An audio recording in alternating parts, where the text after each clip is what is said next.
His third unrestricted soul spirit mark had completely formed. After 3 consecutive days of intense usage, Xia Fei had finally acquired his third soul mark. You got promoted? Ulan came rushing into the cultivation room without any regard for his status and exclaimed, "Just how did you do it?" Xia Fei shrugged and, setting aside the soul weapon in his hand, nodded his head slightly. Repairing soul weapons is already a very good form of training. I didn't do anything else intentionally. This is completely the natural progression I experience as I repair soul weapons. Natural progression? Ulan was left speechless by how easily Xia Fei had said that. Others had to waste troves of treasure just to advance.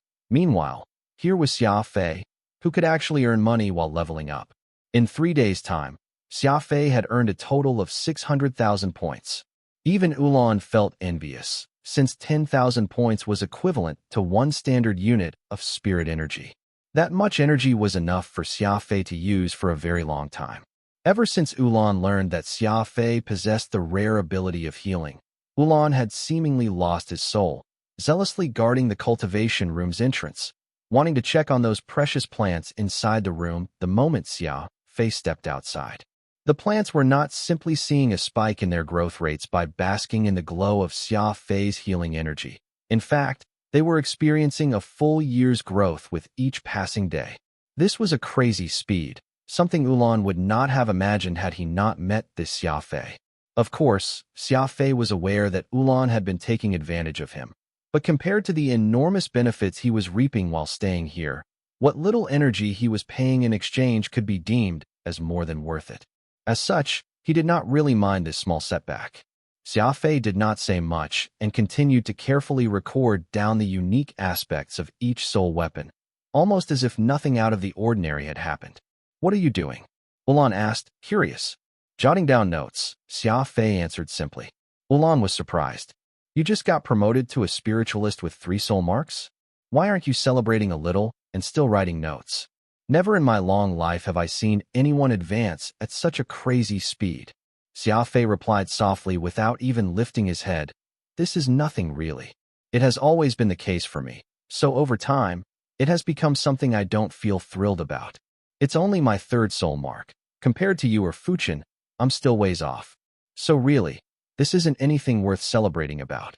Ulan blinked and said, "How could you compare yourself to us? We are old codgers who have been on this path for many, many, many years.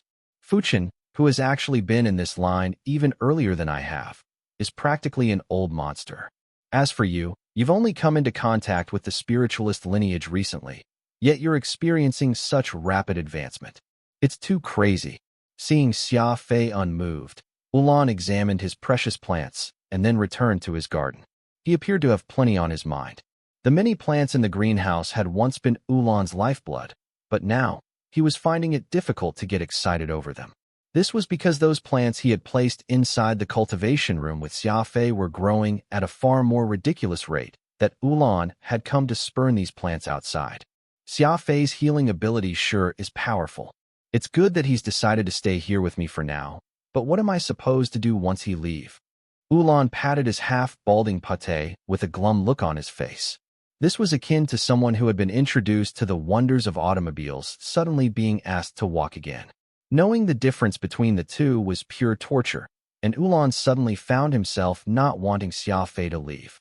Sending the 3 soul weapons through the spatial transference network, Xia Fei received the payment he deserved. Points totaling to 450,000.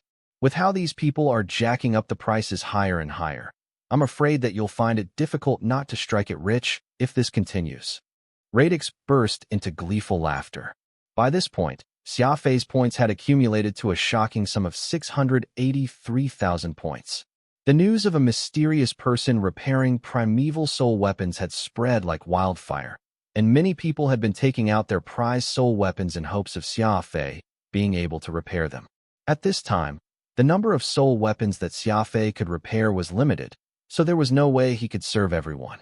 As such, the whole lot had begun to raise the service fee from the initial tens of thousands apiece to hundreds of thousands. It did not look like the climbing of prices was slowing down, either. Xia Fei frowned as he muttered, "I recall Fuchin telling me to keep a low profile. Didn't he say something to that effect?" Radix shook his head hurriedly. When did he ever say that? Since there's money to be earned, it of course makes sense for us to make as much as we can. What's the use of being low-key? Keeping a low profile isn't going to feed us. You're right. What you said makes sense. Let these people continue to raise the prices then. I'm not earning much even if each item goes for 1,000,000 points. Anyway, so who's to say no to more money? Come, let's read some more books in the meantime, Xia Fei said with a smile. Spirit energy originated from nature, and it was not easy to retrieve such. If Xia Fei went around scouring the stars for regions with spirit energy and gathering it bit by bit, who knew how much time and energy he would have to waste? If he did not have this current opportunity, Xia Fei would surely go forth and look for more no matter how much time and effort he had to waste. This was because energy was the foundation to everything, and a warrior without energy was one without any weapon. How could that work? The situation right now was people rushing to give their hard-earned spirit energy to Xia Fei, while Xia Fei merely needed to repair their soul weapons, and he would have spirit energy rolling to him. There was no reason for him to miss on such a lucrative deal. Of course, Xia Fei did not let this get to his head, either. He knew that he still needed to keep studying, so he practiced m.uk restraint, spending half his time reading and studying while he's spending the other half earning money. He read 2 books cover to cover before leaving the archives for the trade sector. By now, the virtual space was already packed with people. Everyone was curious to learn just who had been successfully repairing their primeval soul weapons. There were plenty of people. It was a good thing that everyone present was just holographic figures, so it did not cause overcrowding. Xia Fei had his eye on those unique and highly priced soul weapons and those who stood at the side. This was no longer how it had been at the start. Now, Xia Fei must choose which soul weapon to repair from the many. He only looked at those with unique traits and were highly priced, since the experience he could gain from the process was also an important aspect of his work. A lady, who appeared to be the same age as Xia Fei, stood beside him at a corner beyond the crowd, looking mightily worried. This was none other than Moria. Xia Fei was the only one who could repair primeval soul weapons, and there were plenty of them awaiting him to work his magic.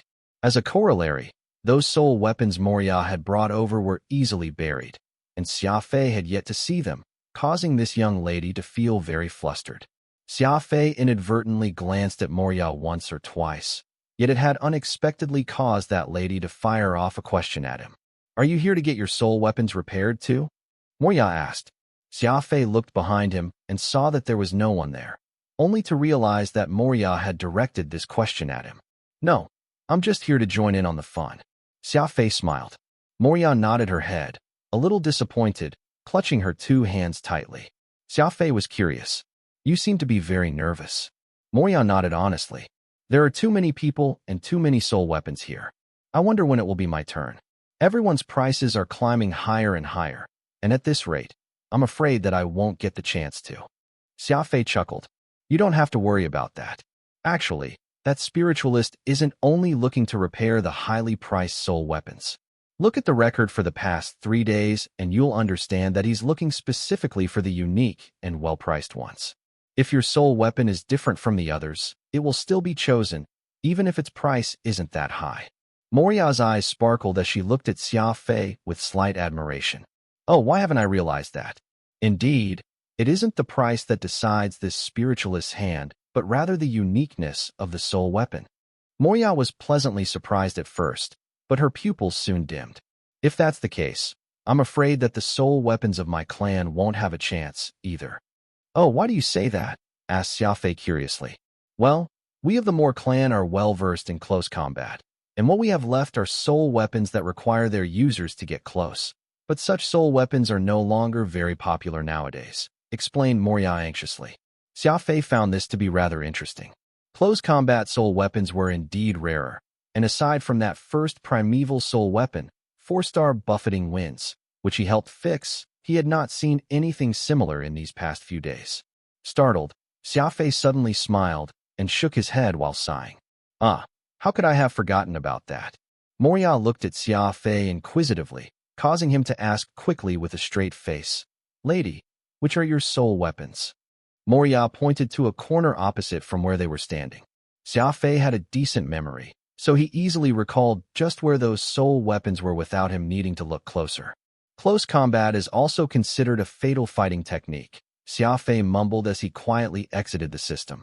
Manhwa found Xia Fei to be very strange, but she very quickly forgot about this interaction in her elation, for 3 of her close combat soul weapons had been taken for repair. Inside the cultivation room, Radix asked, "Are you saying that the unique characteristics of close combat soul weapons suit the Skywings like fate? I haven't thought about this before, but it is true that only that group of speed maniacs can maximize the potential found in close combat soul weapons." Xia Fei held on to one of Manhwa's close combat soul weapons, which had been passed down through the generations in her clan, and smiled. "I've only thought of this just now as well. Close combat soul weapons shouldn't be extinct as a distinctly special category on their own. As such, provided that they can be placed in the hands of the right warriors, such soul weapons can easily demonstrate their greatness." With this said, Xia Fei began to devote his concentration on repairing the 3 close combat soul weapons one by one, while he strove to comprehend their essentials in hopes of one day being able to make powerful and heaven-defying close combat soul weapons for his Skywing clan comrades. Those speed maniacs were not very far along in terms of cultivation, and if they could get their hands on soul weapons, which were capable of augmenting their traits, it would not be impossible for them to carve out a place in the Alpha universe someday. In less than half an hour, Xia Fei had managed to complete his repairs of the 3 soul weapons. He then sent those 3 right back. After which, he made notes in his notebook and moved to run off to the archives again. When he returned to the trade sector, Xia Fei discovered that Manhwa was still standing on the same spot as before, and the expression on her face was still as anxious and hesitant as ever. Xia Fei got curious. He had already repaired this lady's 3 soul weapons. Why was she still looking so glum? "So we meet again." Xia Fei chuckled. Manhwa nodded. "I realized that you're really quite the good luck charm for me. The moment our conversation ended, that spiritualist actually selected my soul weapons and had them all repaired." "Thank you." Xia Fei shrugged. "No need for thanks. That was just a mere coincidence and had nothing to do with me whatsoever. Since you've managed to get your soul weapons repaired, why do you still look so unhappy?" Manhwa rubbed gently that black leather bundle in her hands and replied softly, "I went back home and searched for rather unique soul weapons, and this was what I ended up finding." With that said, Manhwa very carefully undid the black leather wraps to reveal the item within. Even though they were inside the holonet, Xia Fei's eyes nevertheless glowed the moment he saw it. "Say, do you think that this soul weapon is a bit too weird?" Manhwa asked in a low voice. "Say, do you think that this soul weapon is a bit too weird?" Manhwa asked in a low voice. Xia Fei was stunned. The soul weapon in Manhwa's hands definitely looked unusual. Most primeval soul weapons were not too far off from the appearance of traditional weapons, yet this one actually took the form of a sharp fang. His fingers involuntarily touched his spatial ring. This soul weapon reminded Xia Fei of the White Dragon's Screech, a legendary sword said to have been forged using the fang of an ancient dragon. However, upon closer inspection, there was actually a jarring discrepancy between the two. No matter what, White Dragon's Screech still held the aura and the texture of an actual dragon fang, and would even often let out a piercing scream that no one could explain whenever it was used. A good majority of exotic beasts and even divine beasts would involuntarily tremble all over the moment they heard its screech. Meanwhile, Manhwa's soul weapon exuded nothingness, almost as if it was not even real.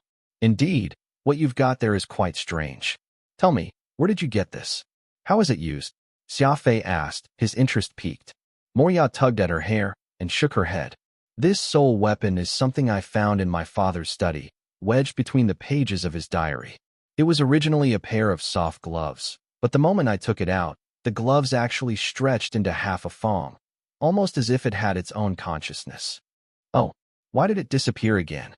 Manhwa gasped, startled.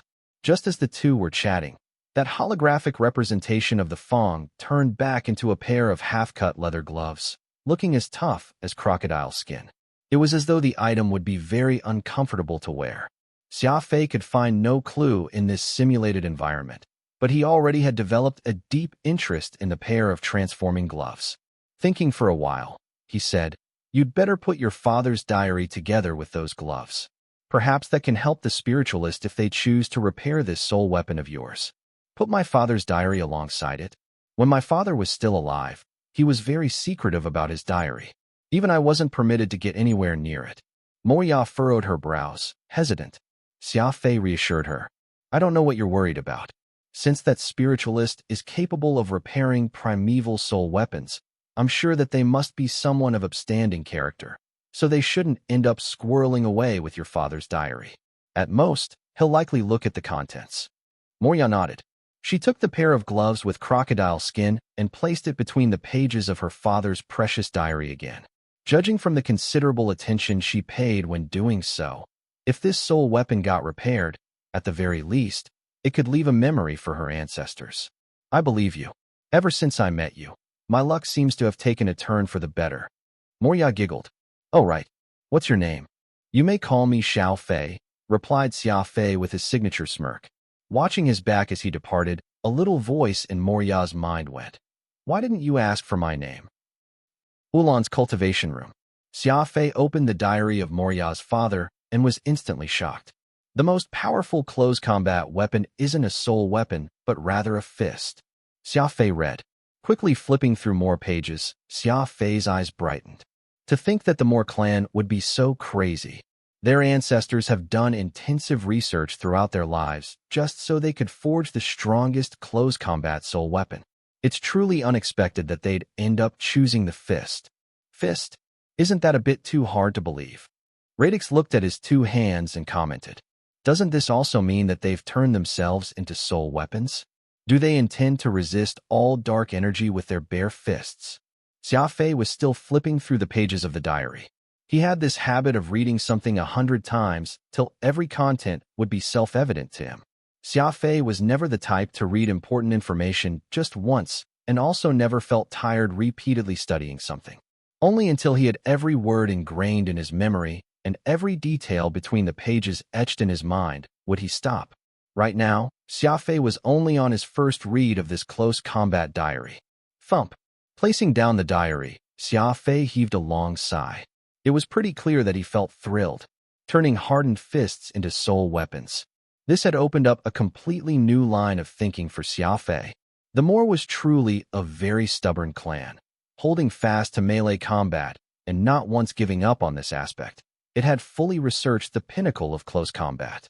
Even to this day, with the advent of ranged soul weapons and their promising future, they had steadfastly stuck on to their pursuit of the clan's tradition. Xia Fei could not help but admire such perseverance from the bottom of his heart. I've really found myself a treasure this time. Xia Fei closed his eyes and lit a cigarette. What? Is it really possible to turn fists into soul weapons? Radix asked, curious. The diary is very clear-cut on this, so the moment close combat is demonstrated to its zenith, the soul weapons will become an impedance, which prevents warriors from making further improvement. Over-reliance on soul weapons isn't a good thing, and that's why the Moor clan sought to abandon soul weapons, coming up with this crazy method of reinforcing fists with dark energy. Xia Fei extended his arms and stared at his hard fists, saying, fists are part of our body, and so in terms of agility and power, they're truly unmatched by any soul weapons out there. If I can imbue my fists with the power of close combat soul weapons, can you imagine just how frightening that will be? The Moor clan has already advanced its research to the finishing stages of making fist soul weapons. What I need to do is research more deeply and choose the appropriate material as well as method for forging soul-imbued gloves. As long as I can wear this sort of gloves, my two fists will be able to wield the power of soul weapons. Xia Fei lifted a clenched fist in his excitement. Radix blinked. Are you telling me that Miss Moore basically gifted you the research that her ancestors poured their hearts and souls into? Xia Fei shrugged. I didn't expect the Moor clan to have researched this topic till such a degree. I was merely curious at first. Radix was utterly speechless, sighing. What a strange situation. You didn't care about the crowd of people, yet you just happened to have chosen that woman from the Moor clan to chat with. Meanwhile, who knew that she'd take out these very strange gloves? Is this what it means to be lucky? If you hadn't struck up a conversation with Miss Moore then, would you have gotten your hands on this pair of gloves and her father's diary? Xia Fei shook his head and replied in a low voice. Well, you're not being very accurate here. Many things are actually not coincidental. I noticed that she had a very similar air to me. Perhaps she shared the same upbringing as me, having been alone since young.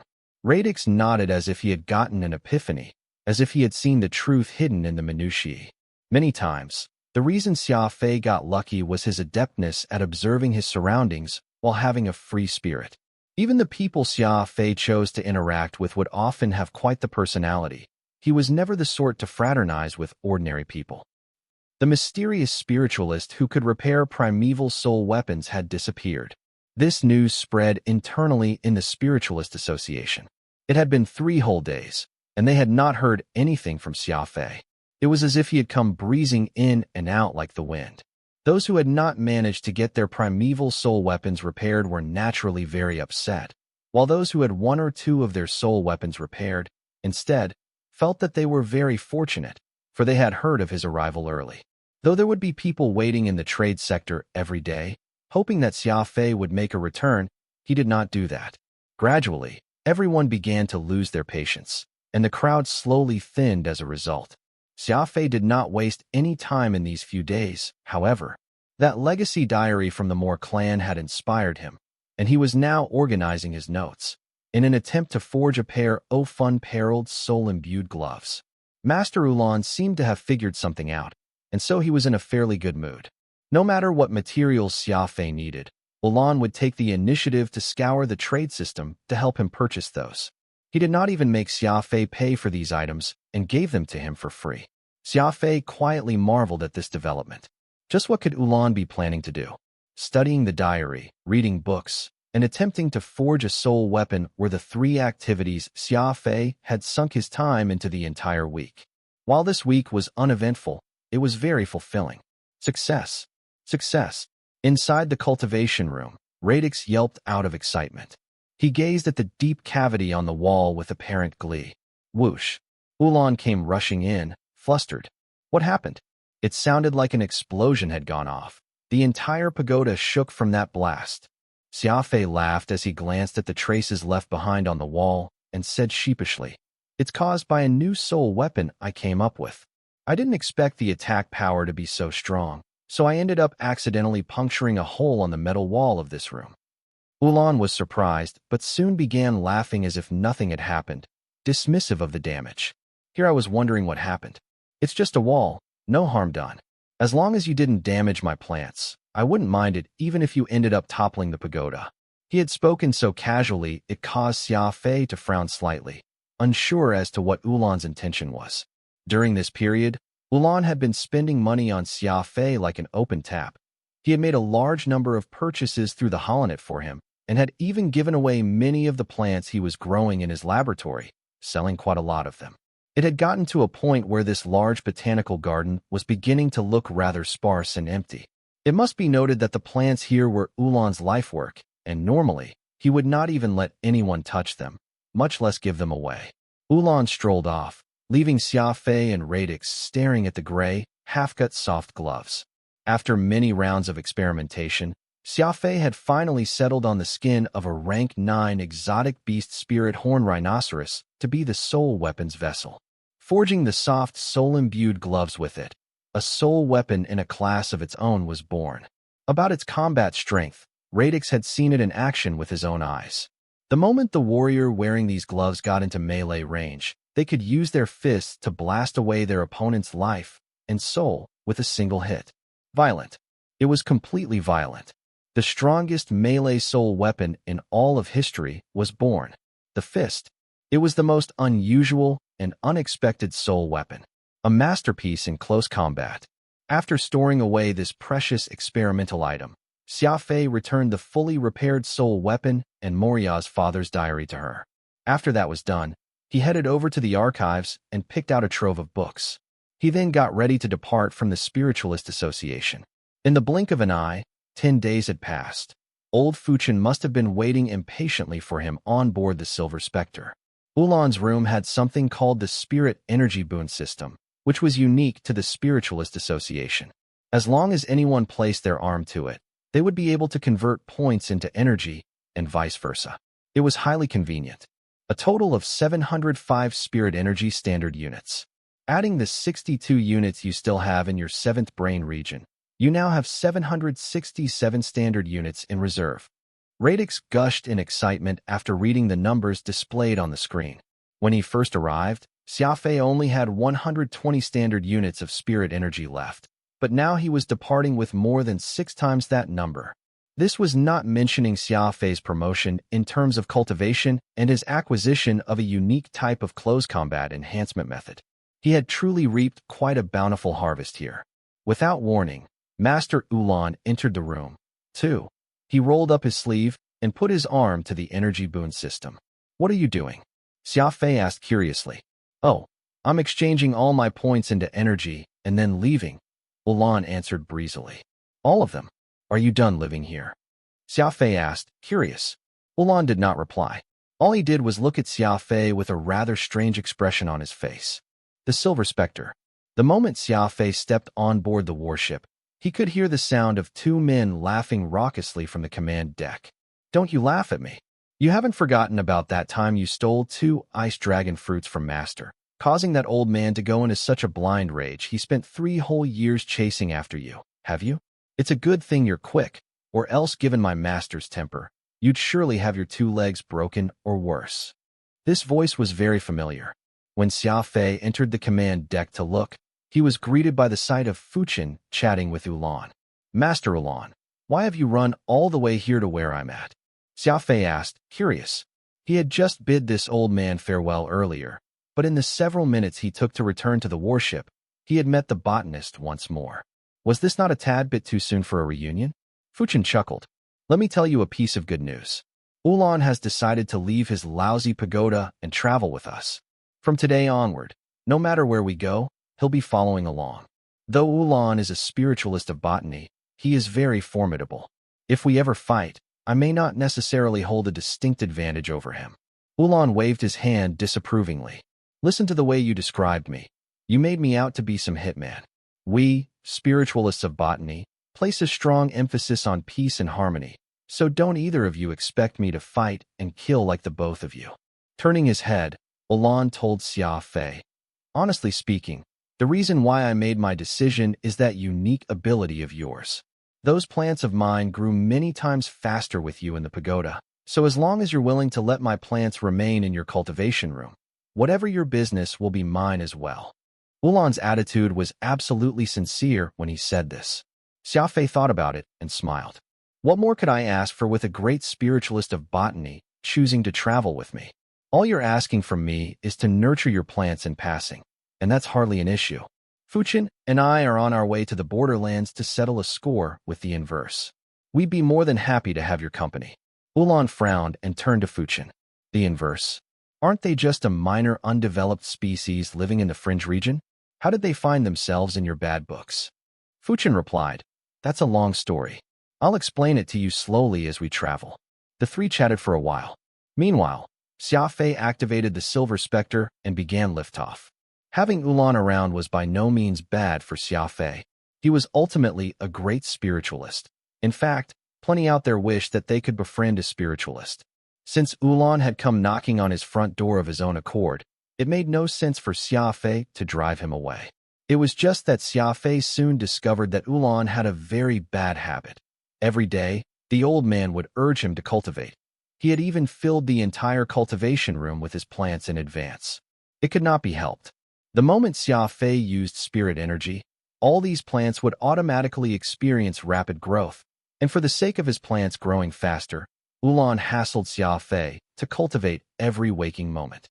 The Silver Spectre had an uneventful trip back to Guard 83. Xia Fei led Fuchen and Ulan to the Aurora's compound so that the 2 could enjoy tea in the guest hall. He then went to find Iron Tiger, Wistview, and Little Shot. "How goes the screening?" Xia Fei asked. Iron Tiger answered, "We're almost there. We haven't not slacked off all this while. About 6,000 individuals made it past the first and second rounds of tests. The Aurorians sure live up to their name as a major clan. Plenty of their warriors have high potential. We've been fretting senselessly just to narrow down the number to 6,000. Xia Fei nodded. Little Shot and Wistview were somewhat pleased with themselves. Their moniker as a major clan was by no means just for show. The Aurorian also had their method of nurturing warriors. It was just the clan's teaching that interfered, making it so a lot of them did not look too kindly toward violence. It was this very point where they differed greatly from Xia Fei. Xia Fei's line of thinking was clear-cut. Since these people were warriors, they must be tyrannical and rude. There was no room for reason. They must exude an aura that could kill the world. It would be great if they could all act like that group of madmen from the Skywing clan. The moment the Skywings were met with any disagreement, they would just charge right up and kill the dissenters. Alas, at present, the cultured and gracious Aurora clan reaching such a degree of unreasonableness was hopeless. The fact was, across the entire universe, the Skywing's existence was unique, and Xia Fei could only lower his standards and settle for the next best thing. This still isn't enough, Xia Fei intoned. We need to thin their numbers down to 500. This time, I'll be bringing them to perform a special test. Iron Tiger was startled, but soon nodded. Understood. I'll do my best. I don't want your best. Tomorrow morning, get all those chosen to gather. I wish to give them a surprise, Xia Fei ordered with a growl. Oid Man Wistview asked out of curiosity, what is so urgent? By the way, what do we do about those who aren't chosen? Xia Fei answered, those who aren't chosen won't be joining me in the operation this time. There will still be plenty of chances next time. As for what they'll be doing, you'll naturally learn what it is when I come back. After he relayed these instructions to Wistview, both rushed away to deal with their respective businesses. Xia Fei lit a cigarette on his way back to Ulan and Fuchen's room. Done with the arrangements so soon? When are we leaving? Fuchen asked. Tomorrow night. I told Iron Tiger to choose 500 individuals. These 500 will be joining us, and when the time comes, I'll still need Master Ulan to lend a hand, Xia Fei said. Me? Ulan smiled and asked. What do you need me to do? Incite them, Xia Fei replied. They're all people with potential, so as long as they are sufficiently inspired, even Mr. Nice Guys can turn into maniacs. That's why I hope to borrow your status as someone from the Spiritualist Association to stir up those warriors. Ulan nodded. That's nothing. I'll do as you asked. Do you need to inform Aurora Clan's Wistful Hysis when you leave with that batch of warriors? Xia Fei was amused. You know Wistful Hysis? Ulan chuckled. Of course I do. There are several powerful figures in the Aurora clan, and Wistful Hysis is one of them. They simply hide their foundation very deeply, so not everyone knows. Xia Fei replied. We can forget about reporting to him. Honestly, though I'm these Aurorians' kin, I am still independent from them. Since they agreed to me setting up an academy here to teach my fellow clan members, then whatever I say goes. Just as this conversation was over, Little Shot informed Xia Fei that Suzu treasure from the Heavenly Treasure Firm had arrived. Fuchen and Ulan smiled at each other, as if they were sharing some questionable thoughts. Xia Fei did not pay the two any attention and left to meet Suzu next door. Have you prepared everything I asked for? Xia Fei asked. Suzu treasure appeared to be somewhat ill at ease as she placed a spatial ring before Xia Fei. 500 soul weapons, most of them at the basic grade. With none being of a high grade still, they're all usable, Suzu reported. Xia Fei did not even bother to check the soul weapons in the ring and directly stored it in his pocket. He then smiled. The Heavenly Treasure Firm has helped me immensely again. How should I repay you? Suzu only sighed in relief after seeing that Xia Fei was satisfied. He had really shown his lion appetite this time, asking for 500 soul weapons at one go. Heavenly Treasure Firm had no choice but to go searching everywhere and barely managed to collect the goods in a timely fashion. Blinking, Suzu replied, Now you're the one acting like a stranger here. No need to be so courteous when we're merely mutually helping each other out. It was a sly choice of words, and Suzu Treasure lived up to her title as a lady with a mercantile background. The key was in the phrase, mutually helping each other out.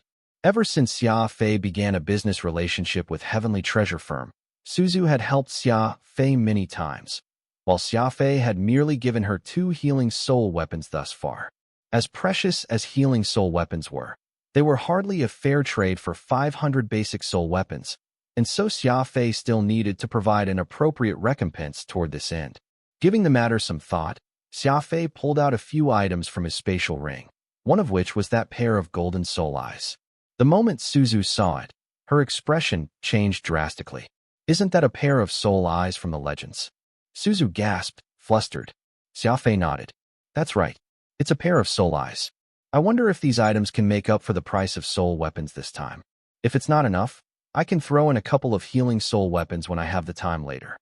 Suzu nodded her head repeatedly, pleasantly surprised. I won't deny it. The last time you gave us those 2 healing soul weapons, it's our original intention to treat those as our prized possessions. But somehow, an old friend of my father's learned of the matter, and he got his hands on one of the 2 after paying an astronomical price. If we include these rare soul eyes into the equation, not only will the price of the soul weapons be offset, we'll even be making a profit. Suzu's words were somewhat exaggerated, as these 500 soul weapons had practically emptied the firm's coffers.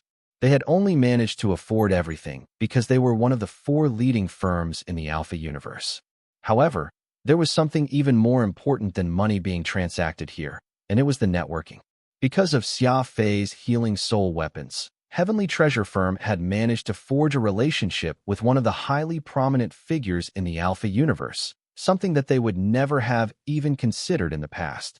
Money could be earned back, but networking was something that took months and years to establish. This was especially true for businessmen like them who had low status to begin with. It was truly not easy for them to climb up. The ambitions of the Treasure family had never been confined to just earning money. What they hoped was to be a mega-rich clan like the Venus of Eternal Night, hoping to one day become a wealthy family that people across the universe would respect and admire. Xia Fei replied nonchalantly, "Take it. We can talk more next time if you have any further needs. I won't seek to take advantage of you. As long as you can diligently keep to the rules of our cooperation, I guarantee that you'll see more coming your way in the future." Suzu was slightly taken aback and quietly collected the items Xia Fei had laid out. This was the immense difference between spiritualists and businessmen. Whether it was Xia Fei's healing soul weapon or this pair of soul eyes, either was an item that he could easily acquire, while Suzu Treasure viewed such stuff as priceless artifact that no amount of money could buy. Around noon the next day, the Aurora clan's external compound teemed with people. The difference was clear. On one side were the 500 warriors that had been selected because of their great potential. The other side were all those not chosen this time. Those who had been chosen were, of course, lifting their heads proudly. It was just that, given how the Aurorian had always emphasized on humility as how they carried themselves, Xia Fei felt that all these warriors lacked the pride that they ought to be showing.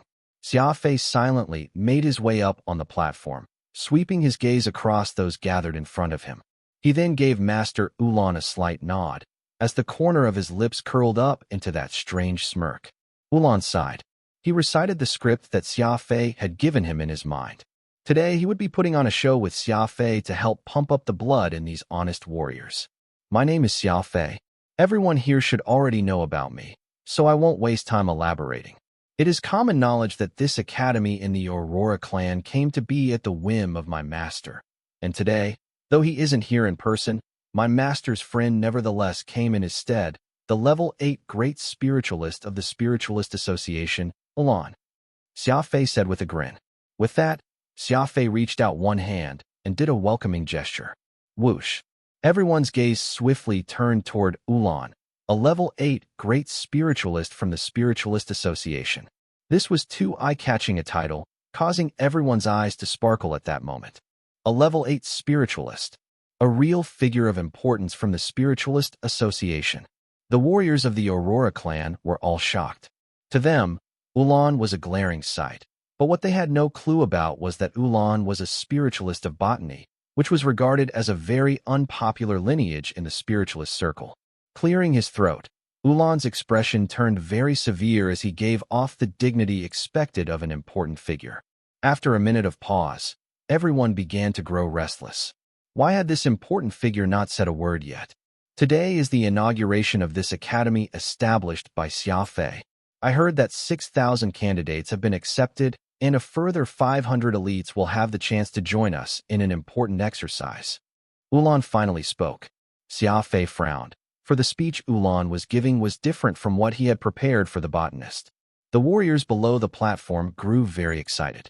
Especially the 500 warriors who had been selected out of the 6,000, they were eager to get started.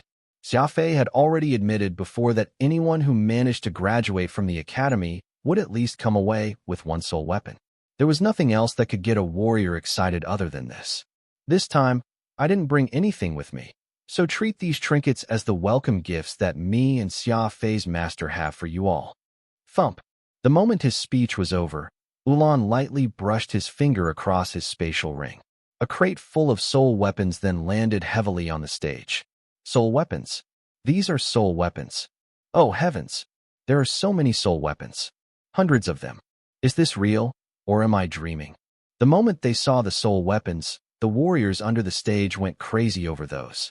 It was essentially even more effective than any words of encouragement. These soul weapons will be given to that first batch of 500 warriors, with each of them getting one. I'll be honest with you. Xia Fei and his master are very powerful, and they have plenty of soul weapons. As long as you're willing to accept their teachings properly, you'll definitely become indomitable warriors in the future.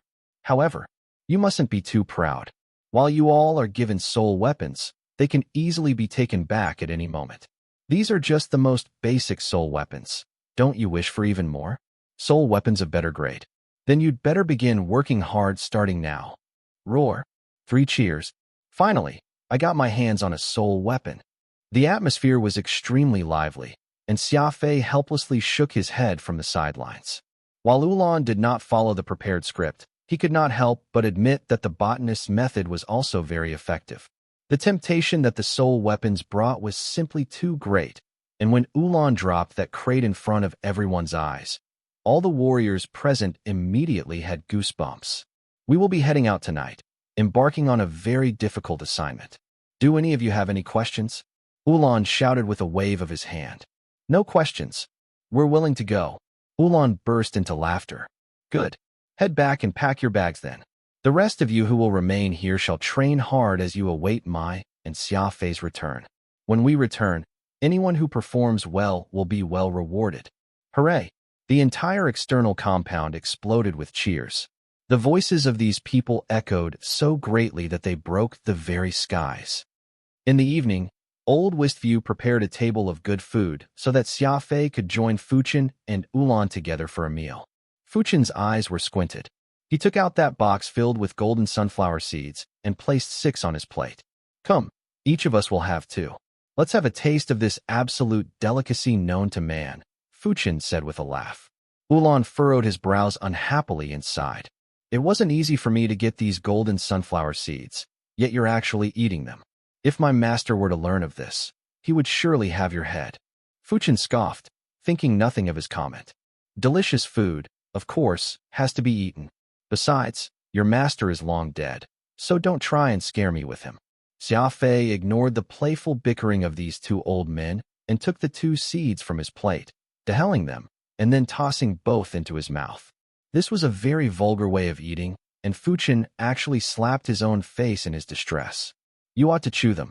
The golden sunflower seeds smell fragrant and have plenty of benefits to solidifying a spiritualist's soul, Fuchen said painfully. Solidifying my soul? What's that? Xia Fei asked curiously. Ulan sighed. You know that the spiritualists are on a decline with each passing day, and it's rare for another spiritualist to appear. The reason is a big problem that people in this line bear, where many high-level spiritualists find themselves having difficulty guarding their soul roots. Just as how we succeed and fail by our 7th brain regions, soul marks in spiritualists are different from those found in soul practitioners. While we possess even more powerful abilities, there's now a phenomenon where spiritualists find their soul marks scattering and their level deteriorating. Some of the more severe cases even have their soul marks collapse inwardly, their souls instantly dissipating. Xia Fei was shocked, gasping. To think that such a thing is happening. Still, I find that my soul marks are fairly stable, and I don't see any signs of them becoming unstable. Fuchen chimed in. It isn't that everyone will experience their soul marks collapsing, but there's an obvious trend here, where high-level spiritualists easily find themselves becoming sick. This golden sunflower seed is a miraculous thing that can prevent soul marks from collapsing, and it's all thanks to Ulan, this great spiritualist of botany. Otherwise, we would never have the chance to eat something so wonderful. Okay, enough with that. No need for your flattery after taking advantage of me. Ulan took a swig of wine. You, unrestricted, don't have immortal souls to begin with, so it's a real waste for you to compliment the golden sunflower seeds with wine. With that said, Ulan handed a little case to Xia Fei. I heard that you'll be heading to the collapsed expanse of Founders soon. I'm giving you these 10 golden sunflower seeds of mine as protection.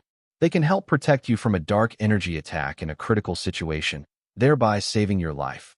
But you mustn't be like Fuchin, eating something so precious as if it's a snack. Xia Fei chuckled politely as he stored that case in his bosom. Ulan paused for a bit before saying, Old folks like Fuchin and me won't go to the collapsed expanse of Founders, as it's not worth the risk, so you have to be extra careful. After all, though you possess unrestricted soul spirit marks in your 7th reign region just like Fuchin, you don't have an immortal soul.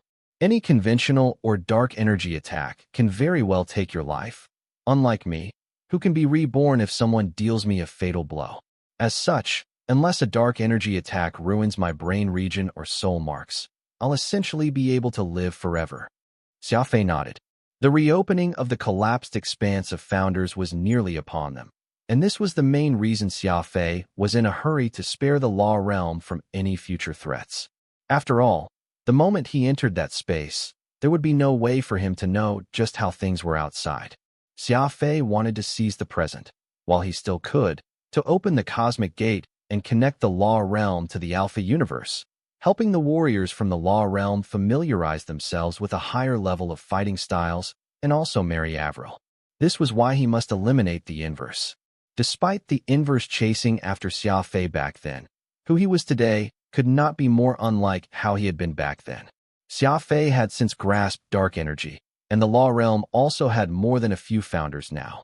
Adding the 2 apex spiritualists on his side and the 500 elites from the Aurora clan, Xia Fei may not necessarily lose this time. Deep into the night, the Silver Spectre silently set off to its destination. As a cruiser, it hardly had any problem ferrying 500 warriors.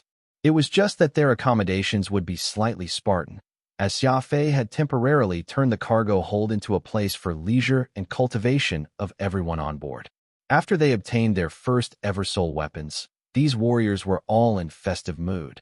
So the moment they got aboard, everyone was eager to begin their cultivation and training, not in the least bit concerned about the simple living conditions that they were given. With regard to the inculcation of combat techniques, Xia Fei had to do nothing, since these warriors, who had been chosen out of the 1,000 others, were by no means weak. The only thing they lacked was bloodlust. The moment they nurtured that, each of them would well be worth 100 men. Xia Fei was very strange, not paying attention to these 500 warriors after shutting them together. 1 day, 2 days, and by the time the 3rd day came, the atmosphere had become evidently tense. After all these people joined Xia Fei on this excursion sans knowledge of what to expect. No one had any idea what they would be up to, so they could not help but start speculating. In the afternoon of the 3rd day, while the Silver Spectre still cruised at high speeds, it now traveled at a much slower pace compared to how it was earlier at noon. The more attentive warriors began to polish their weapons, thinking that their exercise might begin today. Command deck. Xia Fei was currently pointing at the screen showing a large star map for Suzu treasure. The lady had been secretly brought aboard the ship by Xia Fei, and none of the warriors knew about her presence. Suzu, who was holding onto a set of holographic star charts, used her maps to check the Silver Spectre's real-time scan result. It seemed that she was searching for something. It should be this planet, the old lair of a peak-level exotic beast, the spirit-horned rhinoceros, which belongs to the Fufing clan, Suzu said. Xia Fei flashed that signature smirk of his and said, Good work. That's all you have to do. I thank you for all your information, or else I wouldn't be able to find such a hidden location easily. Suzu answered, The Heavenly Treasure Firm is a business, and all sorts of people seek to establish connections with us. This location was revealed to my grandfather by those people in the illegal poaching business. Sometimes, one must do things that can't see the light of day when they're doing business. Xia Fei opened the door indifferently. I understand this completely. Right now, you may take this small shuttle and return home. It's not safe for a lone girl to accompany us. Besides, you are still needed to manage your family's business. I heard that you'd been transferred over to the headquarters. You're set to take up as the chairman's new assistant. I believe that your next step is to take control of the entire Heavenly Treasure firm. Suzu blushed, appearing to be very pleased. However, seeing that Xia Fei was still expressionless, she realized that he had simply made a passing comment. Whether or not she took control of Heavenly Treasure firm did not matter to Xia Fei at all. Meanwhile, it was Suzu who had been so excited to share the news with him. Oh right, Zesser has been clamoring to see you. It seems like you have offended her or something. So if you've got the time, Suzu puffed her chest and took the initiative to mention this to Xia Fei. We'll talk about future matters next time. A lot of times, my hands are tied, Xia Fei replied softly. Sending Suzu treasure off, Ulan chuckled. That lady seems to be rather interested in you. There's also that Zesser Knight lady. I remember that she's the apple of the old donkey's knight's eye. You're not simple. Fuchin had a serious expression on his face, frowning. Did Suzu Treasure say that that planet is part of Fufing clan's territory? If I remember correctly, Rockchime's wife came from the Fufing clan. Rockchime is dead, while you've injured Orchid Chime. Are you now planning to snatch territory off Rockchime's widow? Aren't you a bit too vicious? Ulan was stunned when he heard this, looking at Xia Fei in bewilderment. That's right. We'll be raiding Fufing clan's territory. I received news that Rockchime's wife had turned to her family to bring calamity on us. In this day and age, anyone who wishes to make me suffer will learn what it truly means to suffer. Whoosh. Xia Fei turned on his communication device and announced to the 500 Aurorian warriors in the ship's cargo hold. Everything is ready. In 15 minutes' time, the warship is going to land. We'll begin our raid thereafter. Xia Fei turned on his communication device and announced to the 500 Aurorian warriors in the ship's cargo hold.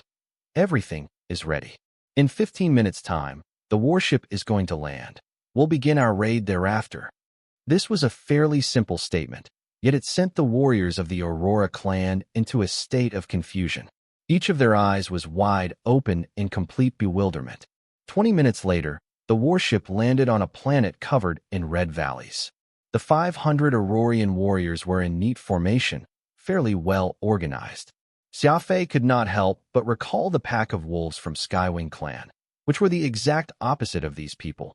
Those madmen were not in the least bit concerned about structure or arrangement, with some joking around, others drinking, and the rest either sitting or lying down. Penny for your thoughts, Xia Fei. Radix quietly brought him back to reality. Seeing these warriors had caused Xia Fei to think of his Skywing clan comrades, and he was momentarily in a daze. Xia Fei sighed. Look at how neat and tidy they formed themselves, and with completely serious demeanors, too. I just don't feel comfortable seeing this. Radix shook his head. It's not bad. Warriors, of course, will have their own code, and given how well-trained the Aurora clan has always been, it's only natural for these people to be courteous and to strictly observe regulations. Xia Fei was unimpressed by this. Regulations? Rules have always been the least I cared about in my life. The Aurora clan is far too rigid, and none of these warriors has any personality to speak of. They're no different from manufactured robots, devoid of any passion. Personality and passion were always the two things Xia Fei valued the most. And seeing all these warriors in front of him so far away from his ideals had only bolstered his resolve to remold them from the core. With this thought in mind, Xia Fei's lips curled into that strange smirk as an evil look crept into his face. Radix trembled from the sidelines, for reality had proven that, whenever Xia Fei showed this side of him, he was not far from assuming his crazed state. This here is the Fufing clan's territory, where plenty of high-level exotic beasts like the spirit-horned rhinos can be found. Your task today is to hunt 100 of those exotic beasts, with everyone forming up teams of 5. Whoever finishes the task first shall report back to me. Is that understood? Xia Fei bellowed. Everyone was at first shocked, but soon appeared to be extremely reluctant. An older warrior from the crowd made the move to become his fellow's representative. Since this is someone else's territory, it's not right for us to set foot here without permission, not to mention slaying the exotic beasts around. It would be very rude of us to do that. Xia Fei laughed. He had already expected these dullards from the Aurora clan to raise objections. Actually, I'm just like you. I detest violence. Xia Fei swept his gaze across the people present before somberly speaking. But for the sake of survival, violence is a must. As warriors, the most important thing we must be clear of is who our friend and who our foe are. To my friends, I naturally show them all kinds of care, but to my foes, I can only kill them. I won't talk about this further with you all, but I want you to remember this. The greater the power, the heavier the responsibility. You're elites of the Aurora clan and shoulder the responsibility of protecting it. This is not just flippant commitment, but something you must prove with your fists. Whoosh. All 500 warriors spread out in teams of 5, with each group moving independently as they hunted for the spirit-horned rhinoceroses. The hide of these exotic beasts made for the best material to create close combat gloves with. Xia Fei needed a lot of this hide so that he could forge the aforementioned soul weapons for his Skywing comrades. Your encouragement appears to be effective. At the very least, they're no longer showing that much resistance now. Fuchen told Xia Fei this as he stood by his side. Xia Fei sighed. It's really not easy getting these people to change completely, and I think that words alone aren't enough. I need them to see blood first. Fortunately, they'll soon be given this opportunity. Wulan chuckled. Killing some exotic beasts won't be a problem for these people. I suppose that you're making them do this mainly to get them used to the smell of blood. Am I right? Indeed, everything must be done step by step. These are people who have practically never really gotten mad at anyone before, nor have they seen just how terrifying war can be. I'm testing the waters by letting them experience combat and killing by a bit, and we'll begin with these exotic beasts, Xia Fei said. The combat was nothing too intense, for these Aurorian warriors all had decent cultivation, with many even reaching the founder tier and were capable of using dark energy. As such, they should have no trouble dealing with mere level 9 beasts. Soon, dozens of spirit-horned rhinoceroses had been gathered in the area around the Silver Spectre. Fuchen and Wulan were bored, so they returned to the ship to drink some tea, leaving Xia Fei alone to supervise the warriors who collected the spoils. I heard that spirit-horned rhinos are very decent ingredients. After skinning them, just wait till the evening and then one can roast their meat, Xia Fei said with a smile. Soon, the beasts were properly sorted out and stored in the Silver Spectre's cargo hold. Xia Fei still needed to organize the hides, and only then could they become suitable raw materials for soul weapons. Why are we still missing one team? Xia Fei asked curiously after doing a head count. It had only been a little over 2 hours since they set off, and even the most foolish warriors would have accomplished their task by then. Could something have happened to them? Oh yeah, Wistplum's team still isn't back. I bumped into Wistplum's team over valley yonder. They seem to be tracking an exotic beast. Their team probably went deeper into the valley on the beast's trail. I'm not getting a response from my communicator. We've lost contact with Wistplum's team. Everyone panicked immediately, only for Xia Fei to swing an arm out to silence everyone. Don't panic. I refuse to believe that the formidable warriors from the Aurora clan will have trouble dealing with a mere spirit-horned rhino. Hold on a bit. No one is allowed to go search for them. As warriors, they must learn to depend on their own strength. Seeing Xia Fei's seriousness, no one made another comment and could only worry about Wistplum's team in silence. It was normal for people to spread out given how large the planet was, but the fact that the communicator had not gotten a response did not bode well for them. All of a sudden, the shrill cry could be heard from somewhere deep in a valley, far out where the sun was setting. As Xia Fei's companion holy beast, Furball immediately jumped to his paws while he was in the middle of a napan, let out a roar in that direction. This was a confrontation, a contest between exotic beasts. Furball was also a holy beast. For a cry to elicit such a reaction from him meant that the other must be a high-level divine beast. Other beasts could only lay spread-eagled on the ground in fear otherwise. Whoosh! Xia Fei lifted an eyebrow.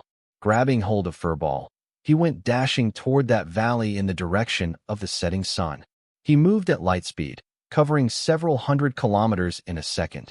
As the valley came into view, a terrible battlefield appeared before him.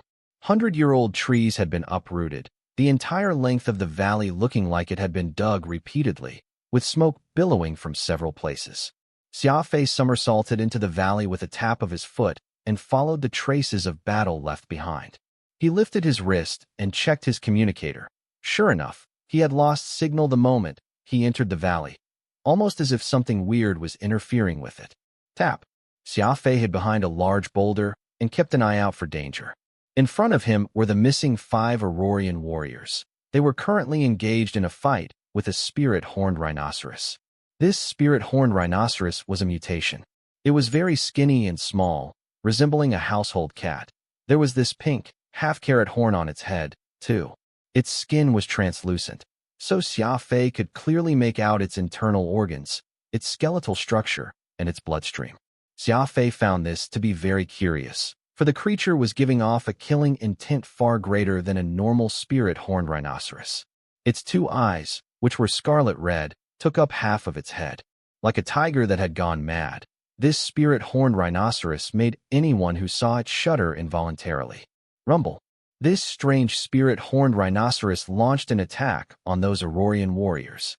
Its style of attack was fairly savage, throwing itself straight at the enemy like a cannonball and with great explosive power. It looked very similar to Furball whenever he went wild. Why aren't you going up to help them? Radix urged. Xia Fei shook his head and pointed at the leader of the team, Wistplum. That woman is rather intriguing. I want to see what she's going to do. Xia Fei's eyes deserved praise for even being able to tell that Wistplum was a woman, for she was rather beefy. She was not too old and had no curves, owning a big and inelegant head like Zhang Fei's. Her voice was also loud and booming, which was hardly ladylike. However, it was precisely because of Wistplum's uniqueness that she left quite an impression on Xia Fei, able to be recognized at a glance. Block this bestiality off for this old lady. Don't let it run away. Wistplum hollered. Radix and Xia Fei broke out in a cold sweat. According to the information they had, Wistplum was merely 19 years old, yet she was already calling herself an old lady? How was this appropriate? The 4 warriors, who teamed up with Wistplum, got busy following her command. Xia Fei discovered that Wistplum was very talented as a commander, and the key was her loud voice, which was thunderous enough to leave people stunned. Leadership required one to have profound wisdom and to be capable of remaining clear-headed while giving an air of dependability. In this way, they could hold down the fort and prevent the people under them from panicking. That strange spirit-horned rhinoceros, which was currently surrounded, slowly went crazy.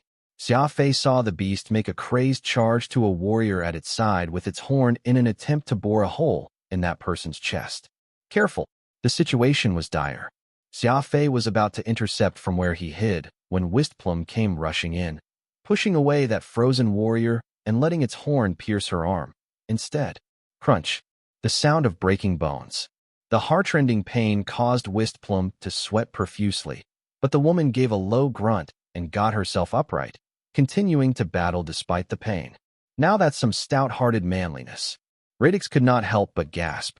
Radix felt that his words were off immediately after uttering them, because Wistplum was clearly a woman. Should it be a stout-hearted woman? That did not sound right, either. Forget me. Just this much isn't enough to kill this old lady. Use your soul weapons to blow it up for me. Wistplum boomed. Xia Fei frowned. It was clear that this spirit-horned rhinoceros was different, and using it to forge soul weapons would be perfect. Would it not be a waste if it got ruined, just like this? Roar. This was when that translucent spirit-horned rhinoceros let out a thunderous roar. Then a single figure came landing from the sky. Boom. The figure landed with a ringing explosion, which blew up the valley directly.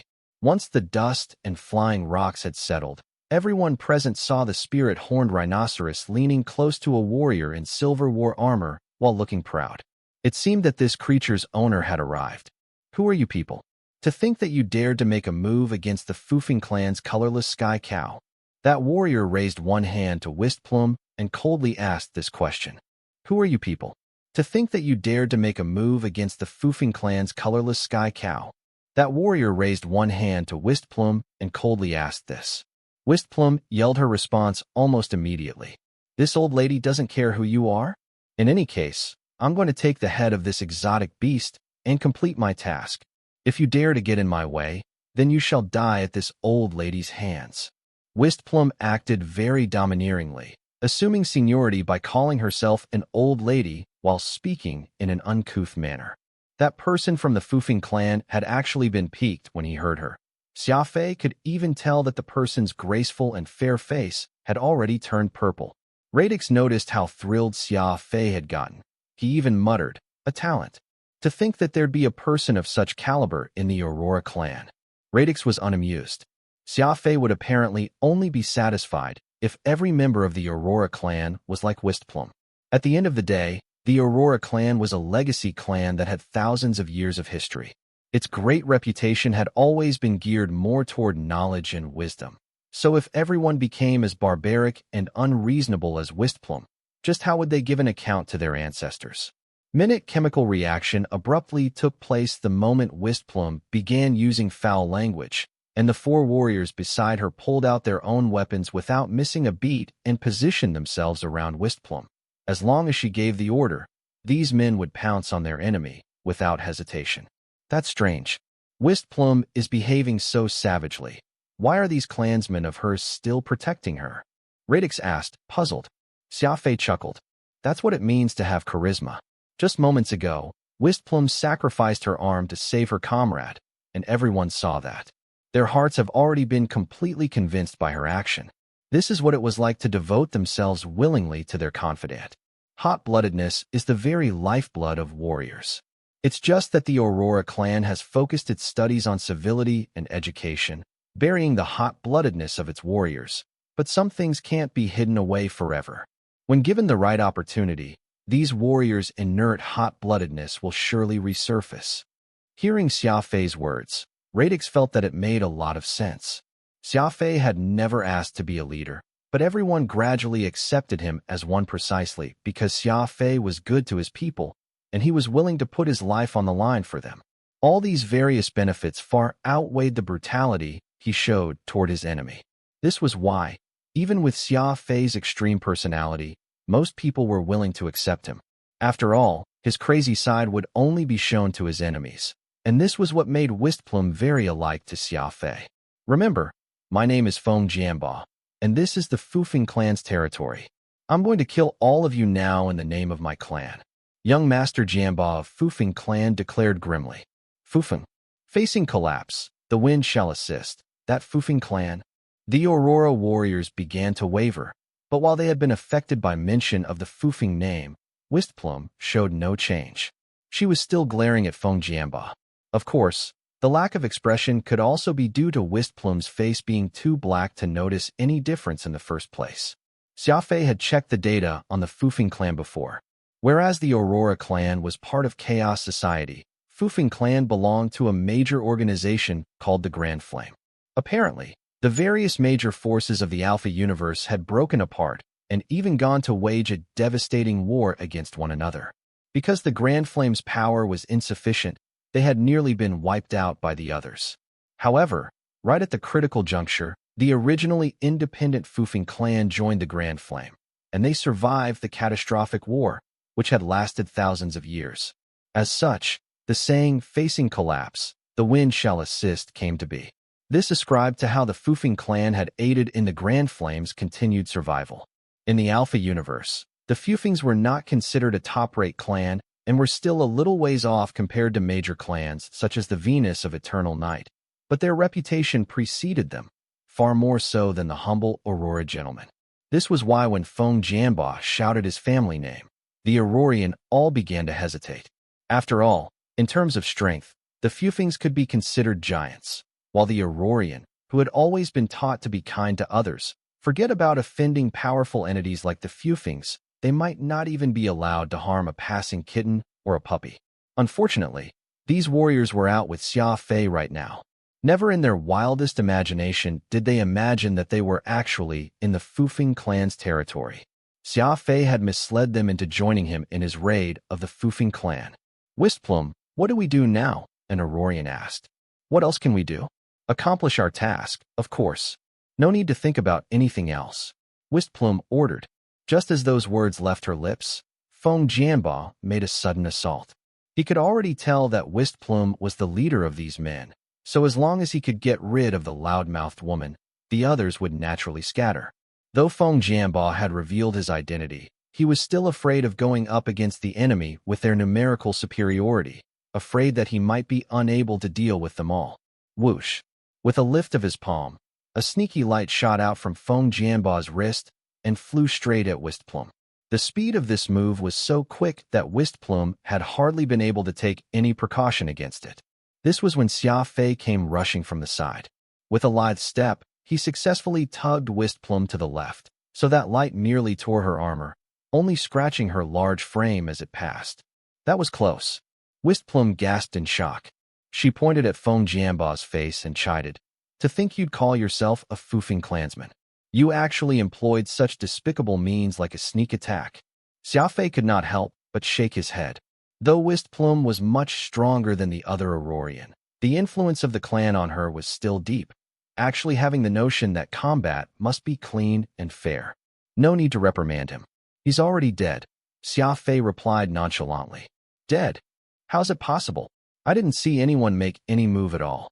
This was when, under everyone's astonished gazes, Feng Jianba's body split right down the middle. The fiendish blade Nirvana, controlled by Radix, was behind him.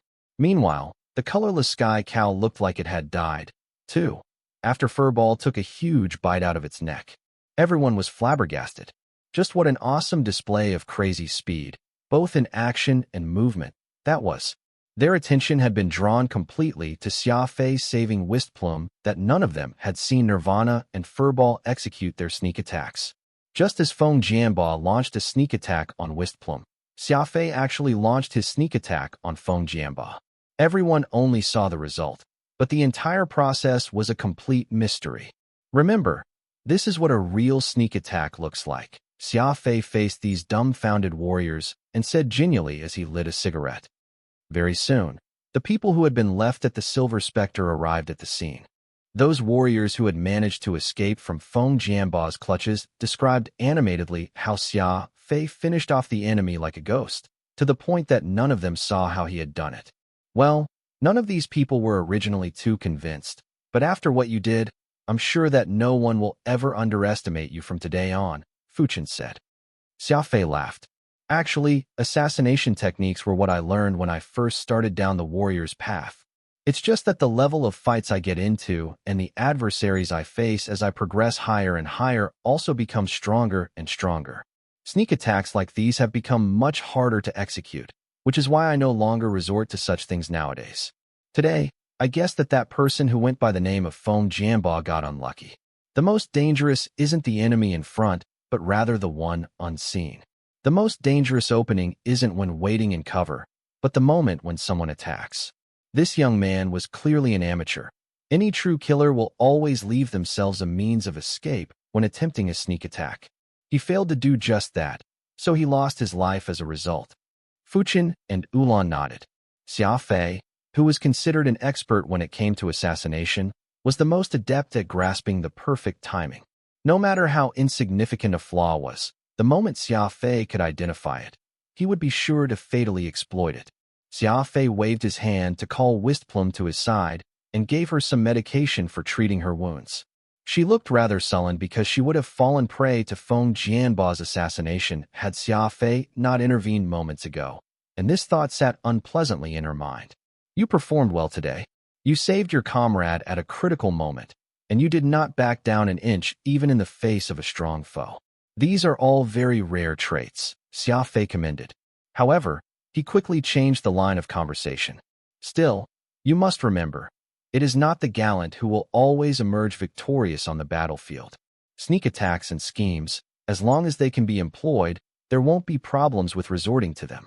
Just because you don't sneak attack your opponent doesn't mean that they won't. Xia Fei was a measured man. He naturally had no wish to suppress a talent like Wistplum. Given the natural wildness inside her, he firmly believed that she could become a decent warrior if she was given the chance to experience more combat. I plan to let Wistplum be in charge of these warriors, Xia Fei said as he watched her leave. Fuchin laughed. You've got quite the eye. That woman's far stronger than most of the men in the Aurora clan, and at the least isn't hypocritical. Radix was slightly taken aback as he hesitantly mentioned, I heard that Wistplum does not have too good an origin. Don't you think that letting her take command is kinda appropriate? Xia Fei rolled his eyes at Radix, disregarding his comment. Who cares about her origin? I've seen plenty of people of good origin who aren't any better. I wouldn't bother to use her if it were just her background. Xia Fei had always been opposed to the belief that a person's pedigree dictated their success as a warrior.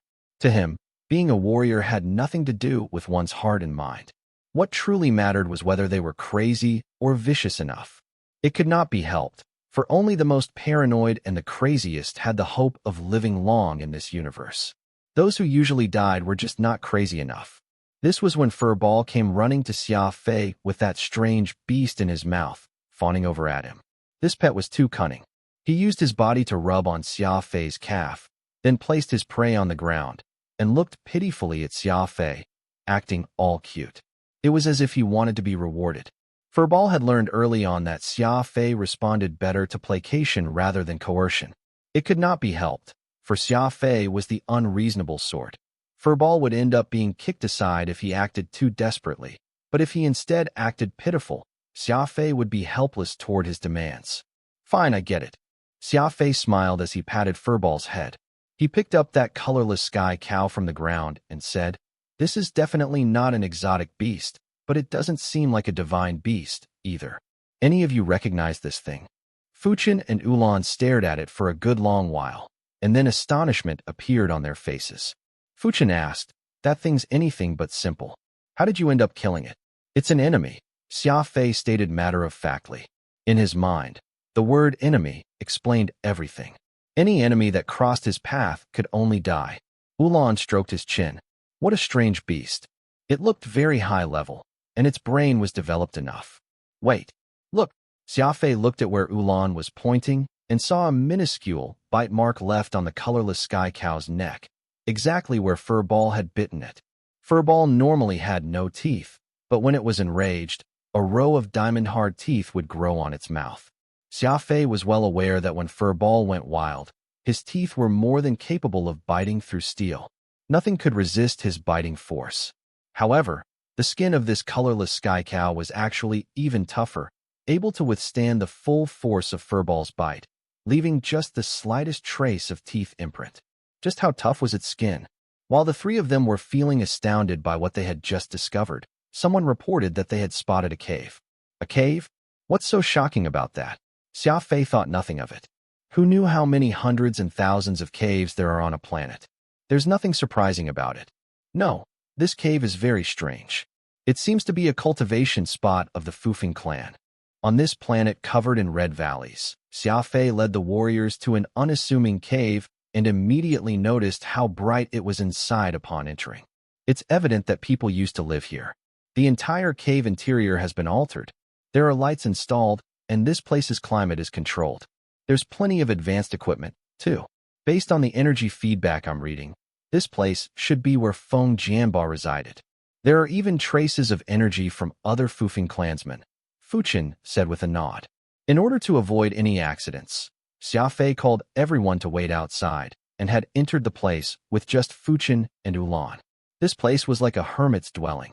It was not exactly luxurious, but the facilities were fairly comprehensive. There were plenty of hermits in the Alpha universe. As high-level warriors were immortal, it was unavoidable for them to feel bored after living for too long. Besides, seeing those same few faces around was not conducive to the prosperity of the clan. So those high-level warriors with plenty of foresight would choose to recluse themselves after reaching a certain age, departing for some place away from people to devote themselves on cultivation. Hermits were their clan's treasures. If war broke out, these old monsters in hiding would be equivalent to 100 men on battlefields. They could form a formidable force when gathered, and the reason clans rarely had conflicts devolving to war was also their apprehension toward the hermits their enemies had.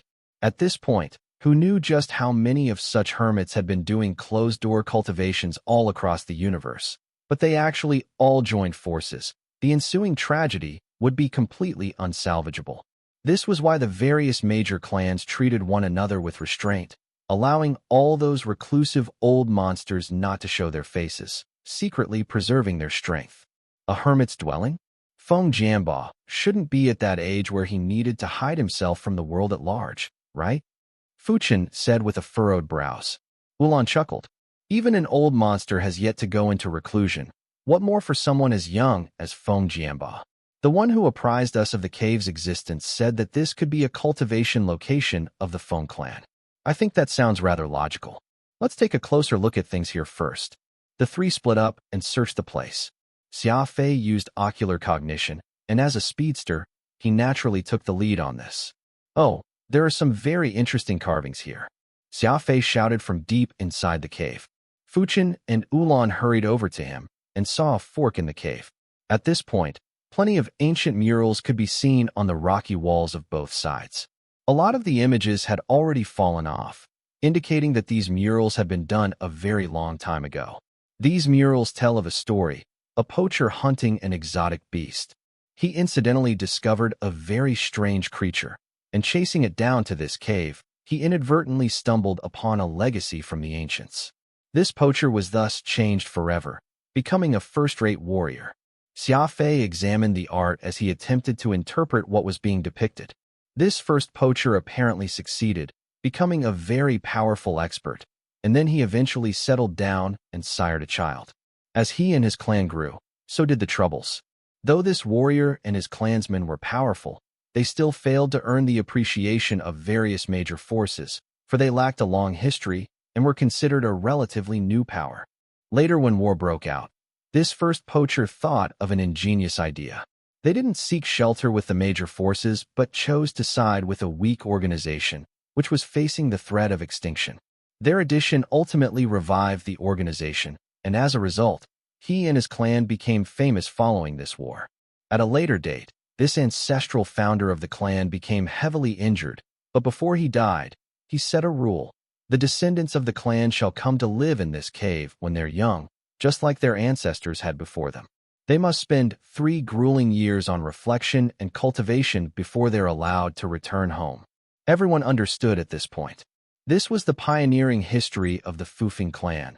But what everyone had not expected was that the clan originated to its founder's inadvertent discovery of this place as he engaged in poaching. No wonder the Fufeng clan suddenly experienced a meteoric rise despite its lack of long history. So this was what had happened. Ulan nodded. They had reached the end of the fork in the cave tunnel at this time. The place looked rather shabby, with a few straw mats and empty walls around them. Fuchen felt somewhat disappointed. Looks like this was where Fufeng clan's forebear found the legacy. Feng Jianbao must have followed tradition and came here to do some independent cultivation. Unfortunately, your arrival ended his life. I'm afraid that none of the people from the clan know about this. Too bad that there's nothing valuable here, and it's merely a location for cultivation. It's really not worth deepening the animosity between us and the Fufeng clan just for this. Xia Fei laughed it off dismissively, his lips curling into that signature smirk of his. First, I killed that kid who went by the last name of Feng because he's my enemy, and all my enemies must die. Second, I obtained a very strange exotic beast, including those things on the ceiling, Xia Fei corrected. Ceiling? What's on the ceiling? Fuchen and Ulan hurriedly lifted their heads and saw that at the highest point of this room was an impressive sculptural carving of what looked like a star map. Humans tended to keep their gazes level, so the actual dead angle was of course not the left or right side, front or back, but rather up. Such an obvious sculptural carving had easily been missed by even Fuchen and Ulan. What? What is that? Ulan gasped in shock. The Silver Spectre's command deck now contained the strange carving of a star map. Xia Fei, who was thorough, simply cut out the entire ceiling and brought it back aboard his ship. Weird. The star map we saw in the cave looks quite different now. It no longer seems so mysterious right now and looks more like a normal 2D star map, Ulan said with a frown. Xia Fei thought about it and said, "Come, help me with this." Soon, that mysterious star map was moved to the ceiling of the command deck and was temporarily fixed to the ceiling with steel bolts. Everyone lifted their heads and observed the map again. How magical! So the map must be viewed in a specific way, and putting it on the ground will render it useless. What's the logic behind this? Ulan marveled in surprise. This rock slate had given him plenty of pleasant surprises with its mystery. It was merely a sculptural carving, yet it could actually achieve the effect of appearing different depending on the angle it was viewed at. What was the explanation behind this phenomenon? The three were perplexed, and none could make sense just what the trick behind it was.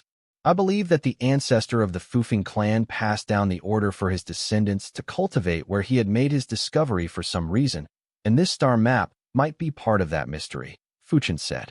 Xia Fei nodded. That makes sense. Radix, compare the star map. See if it points toward any place in the Alpha universe. Also, do a carbon dating test on this rock slate. I want to get an accurate read on just how old it is.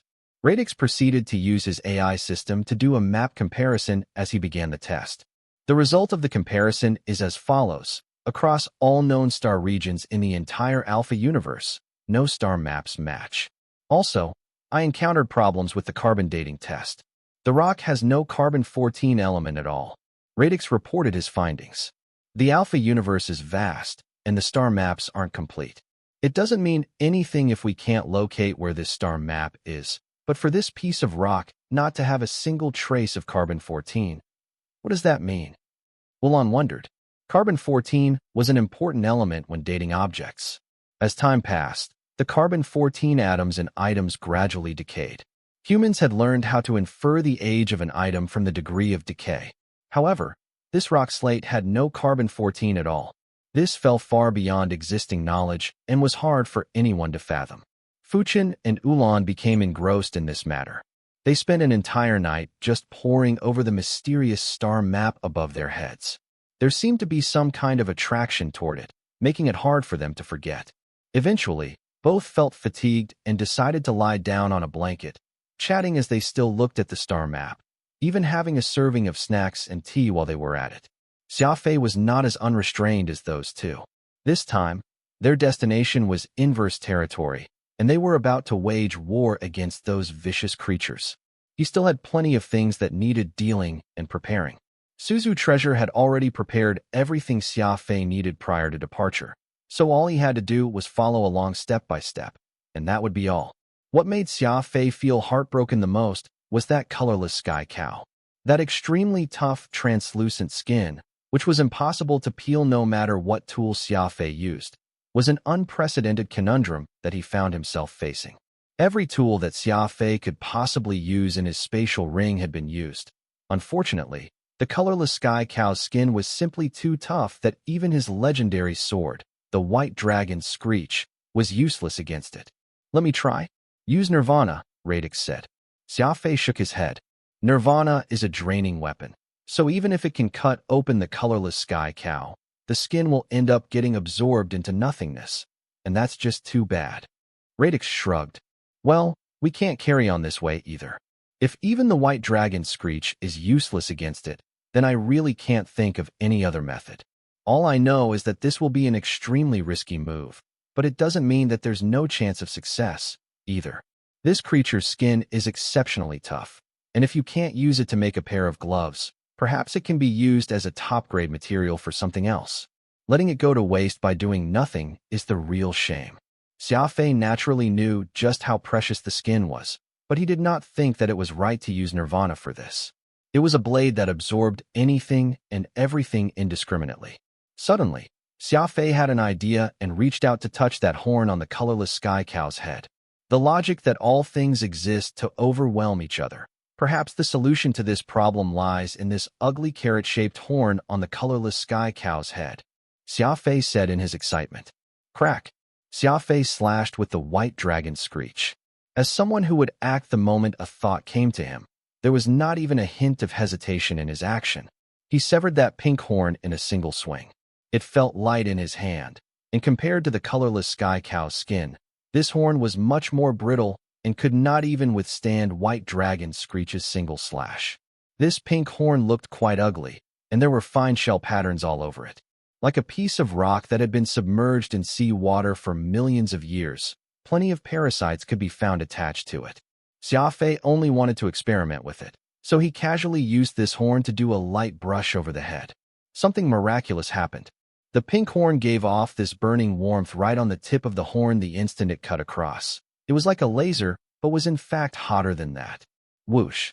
A small cut appeared on the colorless sky cow, of which the skin could not even be injured by any other weapon. Heavens! It turns out that the most powerful part of the colorless sky cow is its horn. Radix exclaimed, his eyes widening in shock. Heavens! It turns out that the most powerful part of the colorless sky cow is its horn. Radix exclaimed, his eyes widening in shock. Xia Fei did not expect that the strange colorless sky cow's horn would actually have such a mysterious reaction, cutting open that indestructible skin almost at once. It must be said that even Xia Fei's white dragon screech had failed to do just that. Xia Fei regarded that pink horn with astonishment as he inspected it closely. Just how did you do it? If you say that the colorless sky cow's horn has a strong decaying effect on the skin, then shouldn't your hand be burned off by it?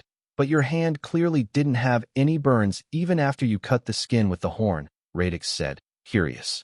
I poured a bit of spirit energy into this horn, Xia Fei said. He then proceeded to cut the hide with the horn once more, but this time he purposely did not insert any spirit energy. The pink horn did not show any of the effects it had displayed moments ago. Like using chalk to draw across a blackboard, all they heard was an ear-piercing screech. Looks like I was right. This horn is just a normal item without any spirit energy. As long as someone feeds it spirit energy, it can turn into a powerful blade that is able to cut through metal. Xia Fei marveled. Regardless, this discovery had solved the most important problem at present for Xia Fei. While he did obtain an amazing raw material, he was unable to process it for his soul weapon. The work on a pair of close combat gloves had, thus, finally been started. This was a whole new type of soul weapon. The difficulty of the forging process was nothing too tough, and what mattered the most was who would use it after. Against the powerful dark energy, only a madman would dare to engage in a melee fight. The unique close combat gloves were something Xia Fei intended for the Skywing Wolf Pack. Those comrades of his were the maniacs among maniacs.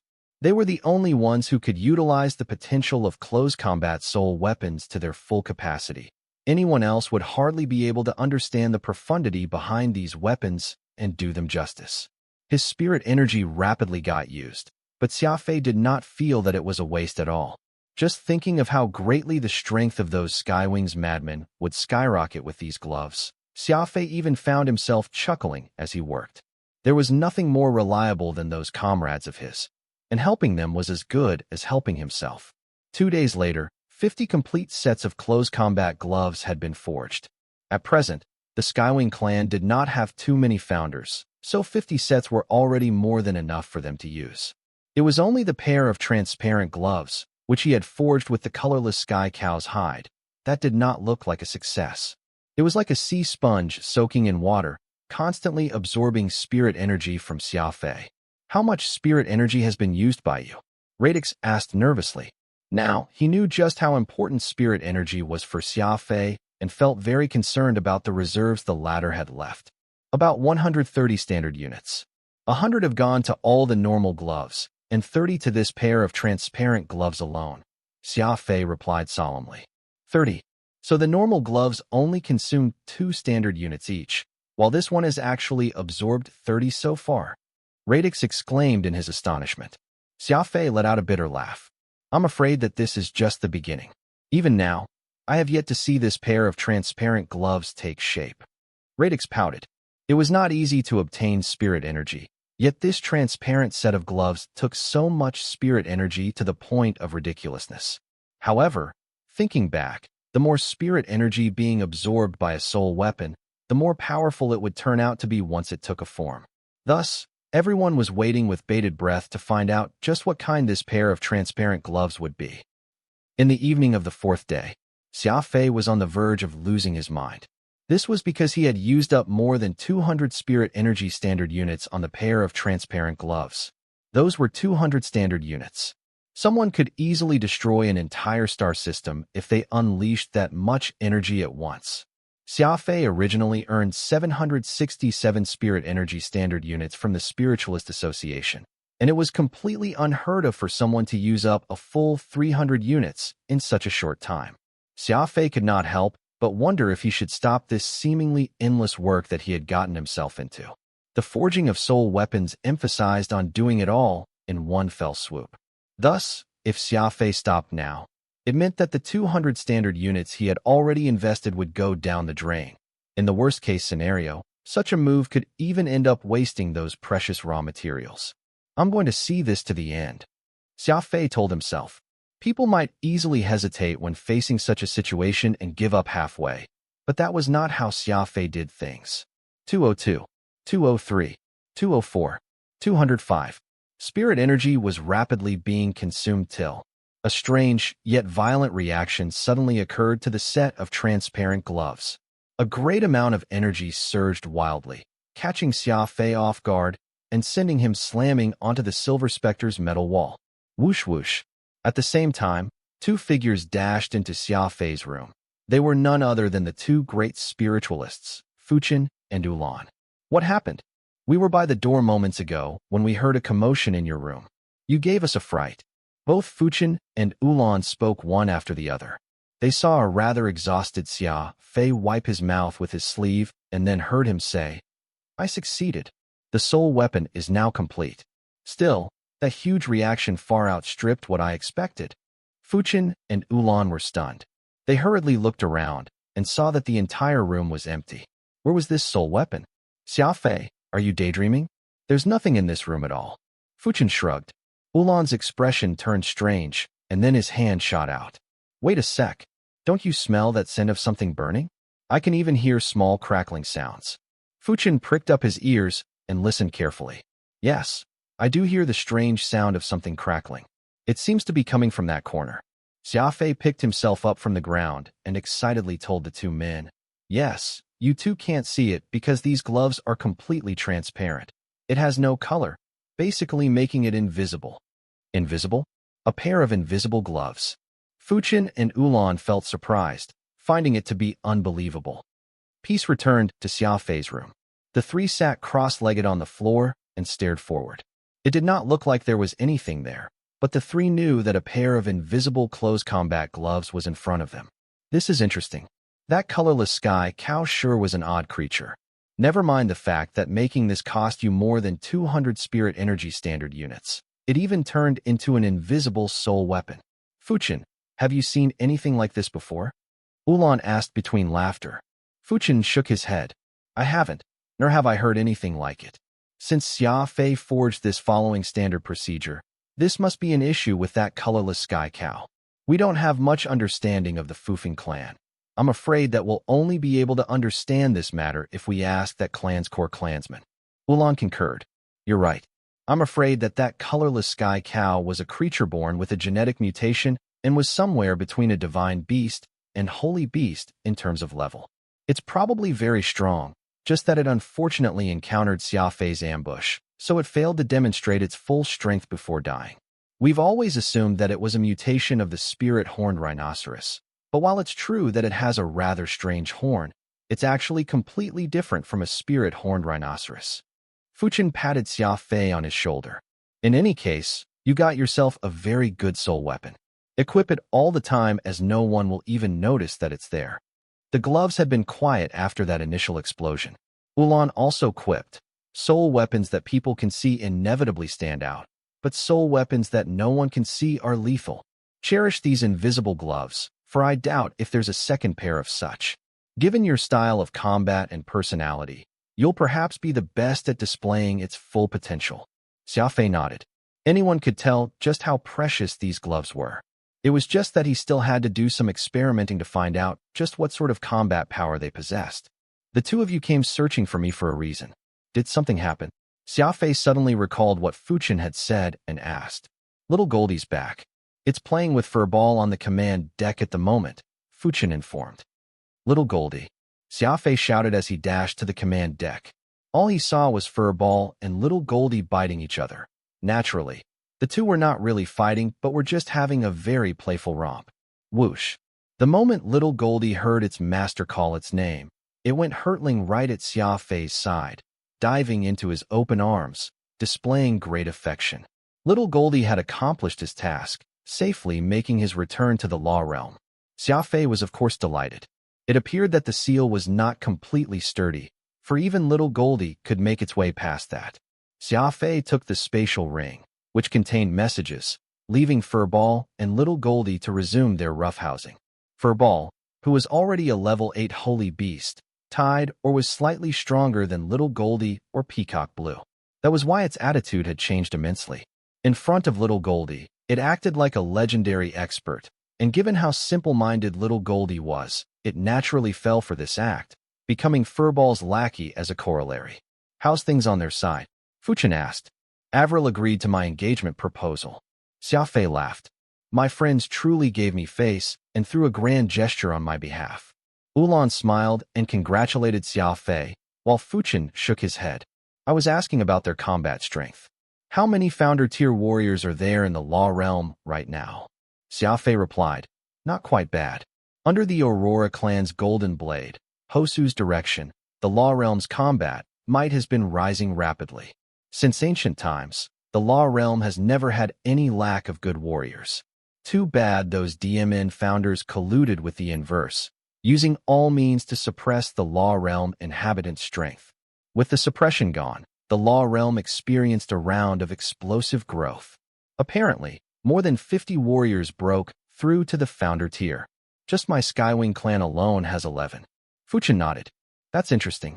Now I'm really curious how they managed to get this explosive growth like what you said. After all, I've never been beyond the Alpha universe all my life.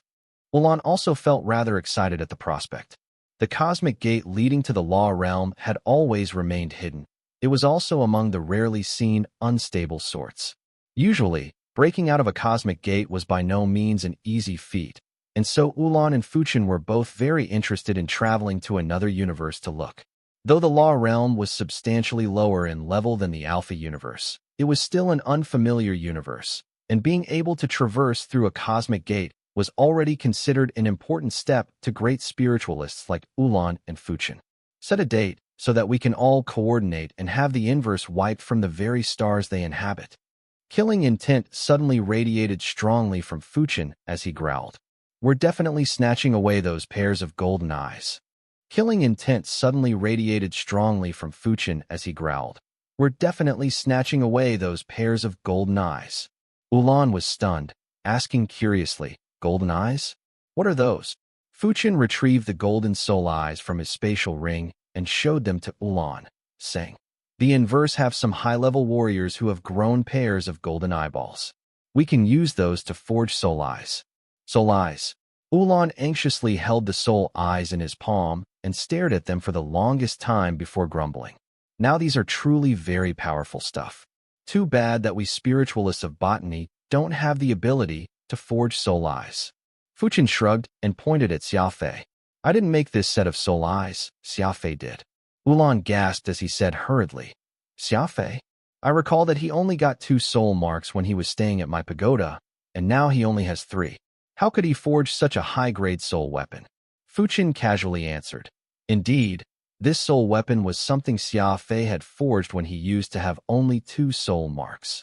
Ulan was instantly rendered speechless. He knew very well just how powerful soul eyes were, but he was ultimately a spiritualist.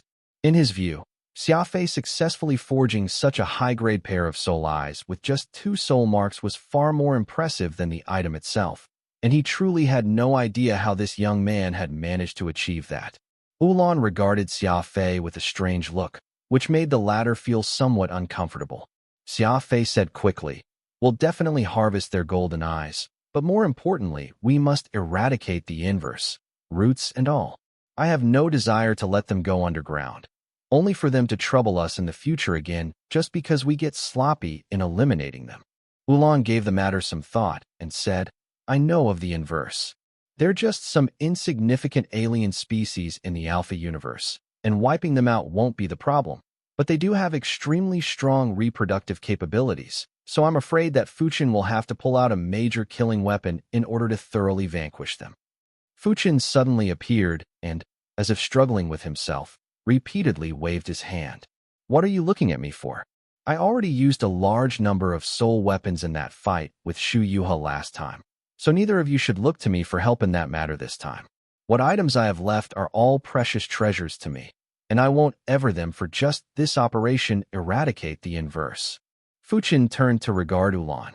As for you, you're an old monster that has only recently stepped out from your place after several thousand years of staying there. Shouldn't you have some pretty good stuff stored away? Why don't you become the main force this time? Ulan slapped his thigh abruptly. What nonsense are you talking about? I'm a spiritualist of botany, So what kind of powerful soul weapons do you think I have? Fighting and combat has never been the work of us, spiritualists, in the first place, so don't you think of passing this responsibility to me? Xia Fei laughed. While these two bickered like children in front of him, they actually shared a very good relationship with each other. No need for you two to quarrel. A genocide like what we are about to perform has to be carefully planned. There's an immense population of inverse out there, so there's no way we can accomplish it with just a few soul weapons, Xia Fei said. I've always wondered. During that battle, all I encountered were the inverse's male warriors. I didn't meet a single female. I still don't know how those creatures reproduce. Fuchen and Ulan were startled, with the former saying, "That's strange. Though the inverse are very different from us, they're ultimately still sapient life forms. Are they multiplying, perhaps, by the means of fission? That doesn't seem to be the case. Biological fission is generally a method only used by low-level life forms." Xia Fei replied, "I really don't know. In any case, we must sneak deep into the inverse's territory before we can begin our assault. If we succeed, from within, we can just study our enemy's bottom line." Ulan nodded. "What you said makes sense. I'm also curious why those strange creatures living on the fringe of known space have not been surrounded and eradicated. Given the various powerful forces in the Alpha universe, any one of them can easily eliminate those scourges, yet so far, no one has taken the initiative to do that." After a round of discussion, the three settled with having Xia Fei and Fuchen infiltrate the inverse territory, while Ulan would provide them support. Furthermore, Radix would be joining Xia Fei in his operation. The Silver Spectre was still operational even without Radix at the helm, and the only difference was that it would not be considered a highly intelligent soul ship. After finalizing all these details, Ulan and Fuchen resumed their pondering of the star map on the ceiling. Over time, everyone has gotten into the habit of relying on Xia Fei. His superbly excellent analytical mind had proven itself, time and again, so be it planning or pulling schemes and tricks, all were well within his wheelhouse, allowing Fuchen and Ulan to relax and focus their minds on their leisurely pursuits. "I'll have to ask you to work hard again. Bring with you this batch of soul weapons when you journey back to the Law Realm."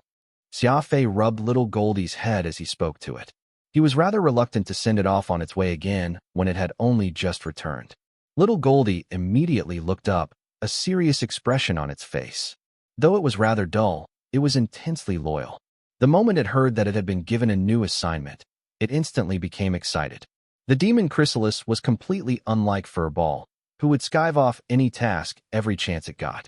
Aside from the 50 gloves for the Skywing clan were the seldom used soul weapons of Ulan and Fuchen. Those two were great spiritualists and had plenty of items in their pockets. Helping Xia Fei supply the Law Realm with lower-grade soul weapons hardly hurt the two, so neither minded giving some away. Xia Fei did a rough mental calculation and felt that these soul weapons should be enough to equip every Law Realm warrior who had grasped dark energy. Zoom. Soon, little Goldie, this unofficially designated courier, was once more on its way back to the Law Realm, carrying important messages for Xia Fei. Of course, among those was an intimate letter Xia Fei had written for Avril's eyes only. Xia Fei used what remaining time he had afterward to make specific arrangements for the 500 Aurorian warriors on board. Wistplum, who was chosen as the leader, would be picking out other leaders. Some of the warriors had a few objections over having this unladylike woman lead the troops, but these objections were all cruelly squashed by Xia Fei. Only using people whom he trusted had always been his policy. Since Wistplum had been his choice, it was all the reason he must stand behind her and give the lady his utmost support. Wistplum, of course, felt extremely grateful towards Xia Fei. She was actually not a direct descendant of the Aurora clan. In fact, her father was just a hunter and had Lu as his surname. She was adopted and raised by her grandmother after both her parents died in her childhood and was given the adoptive surname of Wist, making her a half-blood of the Aurora at best.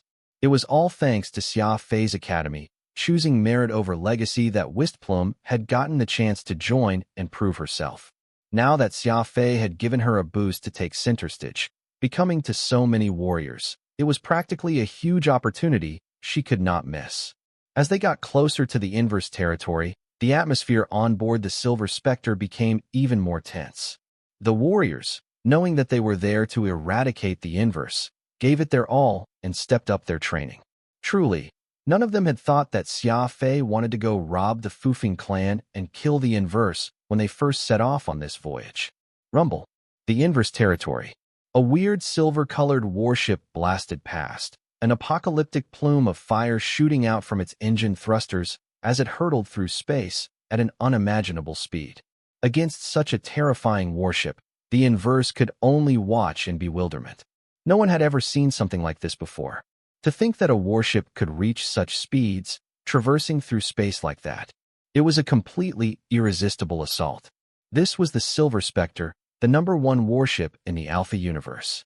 Xia Fei had chosen a very flamboyant way to announce his arrival, using the Silver Spectre's powerful capabilities, so the inverse were helpless to stop them. There's a battleship from the inverse up ahead, right in the middle of our path forward. Radix said, "Ignore it and continue the charge. Full speed ahead," Xia Fei ordered. Kaboom! The center of the Evernight galaxy exploded into brilliant flames. That inverse warship exploded following the Silver Spectre's charge at it. Countless inverse lost their lives instantly. The nightmarish scene did not end there. The Silver Spectre pierced through the hull, coming in from one side and exiting from the other. The plume of flame coming out from its behind had turned the wreckage of the ship into slag. Ulan knitted his eyebrows together. Today was the day he learned that the Dark Gem Spirit Gathering Tower was what powered this Silver Spectre's engine. This energy equipment, which was hidden under the control panel, would only reveal itself when the Silver Spectre went charging at full speed. No wonder the Silver Spectre is so powerful. Xia Fei actually used that trinket to power its propulsion system. Ulan thought to himself. Ulan turned to look at Fuchin with a slight worry on his face, only to find the latter slightly shaking his head at him, a signal to Ulan not to say a word or to ask any questions about this matter. The inverse's defense force, which was situated on the fringe, was completely no match for the Silver Spectre. They were simply skewered by this super warship as it came flying into the formation. Any maneuver that the inverse attempted to resist this assault was all rendered inutile. The super propulsion force the Silver Spectre possessed was not something from the Alpha universe. Almost there. Get ready. Xia Fei looked at the star map and said. Fuchin nodded and began making his way toward the life-preserve pods. Xia Fei went to the command console and removed Nirvana. At the same time, he transferred control over to the onboard AI so that it would accept Ulan's commands. I'm leaving control of the warship over to you, Xia Fei told Ulan. Ulan played it off coolly. Well, get on with it. Nothing will go wrong with me holding the fort here. Remember, I have a special communication method with Fuchin, and there's no fear of it getting blocked. As long as you aren't too far away, I can arrive at your location to lend an extra pair of hands the moment I receive the word. Xia Fei and Ulan entered the ejection chamber and sealed the cabin. The former tapped on a red control key and a deep robotic voice sounded. Countdown to ejection, 3 seconds. 3, 2, 1. Launch successful. 1 minute and 15 seconds until landing operation. At this time, the Silver Spectre suddenly turned around and went charging for beyond the inverse territory. Pushing into the inverse territory from the outside would take time and effort, so Xia Fei made the decision to just barge in while piloting his warship. He would let Fuchin and himself get off before making the ship go out. What defensive line? No defensive line could withstand the Silver Spectre's extremely sturdy hull. The inverse watched blankly as that silver warship came crashing to their doorstep and then flew away again. They were completely helpless to stop it, roaring impotently while they all panicked. Unfortunately, no amount of panic could be of any use in this situation. By the time they gathered a fleet in response, the Silver Spectre had already departed without a trace. However, what these inverse did not know was that, despite the Silver Spectre's departure, 2 very restless seeds had been planted in their territory. Whoosh! The oval-shaped life preservation pods opened, and out came Xia Fei and Fuchin from left and right, setting foot on this ominous, dark soil. While Xia Fei managed to maintain his cool, Fuchin was somewhat impatient, yelling, "What are you standing around for? Quick, let's go and gouge some eyes out." Xia Fei moved very quickly as he dragged Fuchin with him by the hand. The lightning-fast speed caused Fuchen to cry in pleasure, and when paired with Xia Fei's movement technique, he felt as though he were riding the most exhilarating roller coaster. The scenery passed in a blur. He barely had time to see anything. The inverse territory occupied a large region of space. While Xia Fei and Fuchen had landed near the core, they still needed to travel across a rather significant distance. Xia Fei's goal was very clear: reach the most central location of the inverse territory. On the radar, this was a pitch-black star system that even lacked a sun. It was difficult to imagine what the Earth would be like without sunlight, yet the inverse had lived in such a bizarre, cold, and sinister place, completely setting up their nest here for many years. It was as if these wicked creatures had never belonged to the light. The temperature began to drop.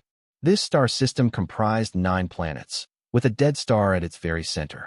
From what had been detected by the radar, it was easy to see that this star had gone out eons ago. The closer they got to it, the colder it became. Fortunately, Xia Fei and Fuchen were both wearing decent suits of armor. The armor Fuchen was wearing under his clothes seemed to possess flexibility on par with Xia Fei's celestial soul warning. It was a rare treasure that could resist the cold without a problem. The coldness could not penetrate their armor, but the darkness seemed to stretch endlessly. At this time, Xia Fei's ocular cognition played a role. He could see all the layers of sentries, allowing his mind to analyze the most well-concealed route. Do these sentries all possess golden eyes? Fuchen asked, spotting an inverse force. Nope, they're just puny soldiers. How about those? Not either. Xia Fei was simply speechless. Fuchen seemed far too keen on those golden eyes, hoping that every inverse he saw had a pair. In this way, he could dig out their eyeballs. Our goal this time is to scout, so even if we do find a large number with golden eyes, you can't attack them, Xia Fei warned. Fuchen felt rather dejected, pouting and falling silent thereafter. They arrived at the dead star, which was unbelievably large, the size of which was equivalent to several hundred suns. Xia Fei would not find it strange at all if trillions of inverse lived on it. There were volcanoes wherever he looked. The inverse had even dug out caves on the slopes where they resided. Xia Fei did not rush in, instead opting to search along the dead star's surface. Someone's nearby? We'll make an effort to avoid him. Xia Fei pushed Fuchen behind a giant stone and activated breath control to conceal their presence. Still no female? Are the inverse really a race that reproduces through cell division? Or, before Xia Fei could finish speaking, the commander of this force of inverse soldiers looked over to Xia Fei and Fuchen's hiding place. He had a pair of golden eyes, which glimmered like the eyes of a predator in the darkness. Golden eyes. Look, softly said Xia Fei to Fuchen, his hand moving to pat the latter on the shoulder. Alas, his hand struck nothing but air, and he discovered that Fuchen was gone. Whoosh. Plush. Plush. Fuchen had charged out the moment he discovered the golden eyes. By the time Xia Fei noticed this, the old man had already used his dagger to dig out the enemy's eyes.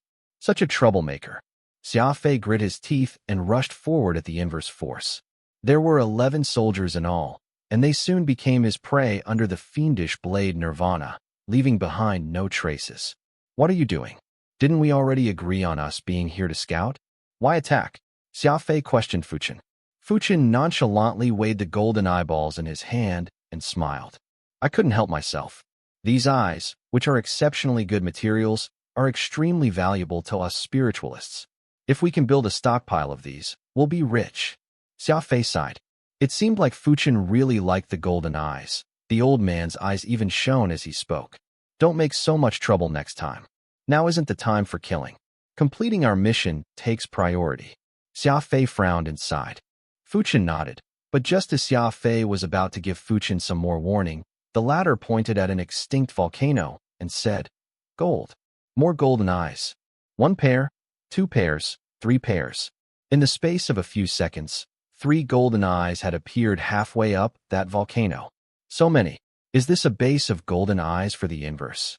Xia Fei exclaimed in surprise. Fuchen smiled. Let me ask you something. Do you know why soul eyes are so valuable? Xia Fei shook his head.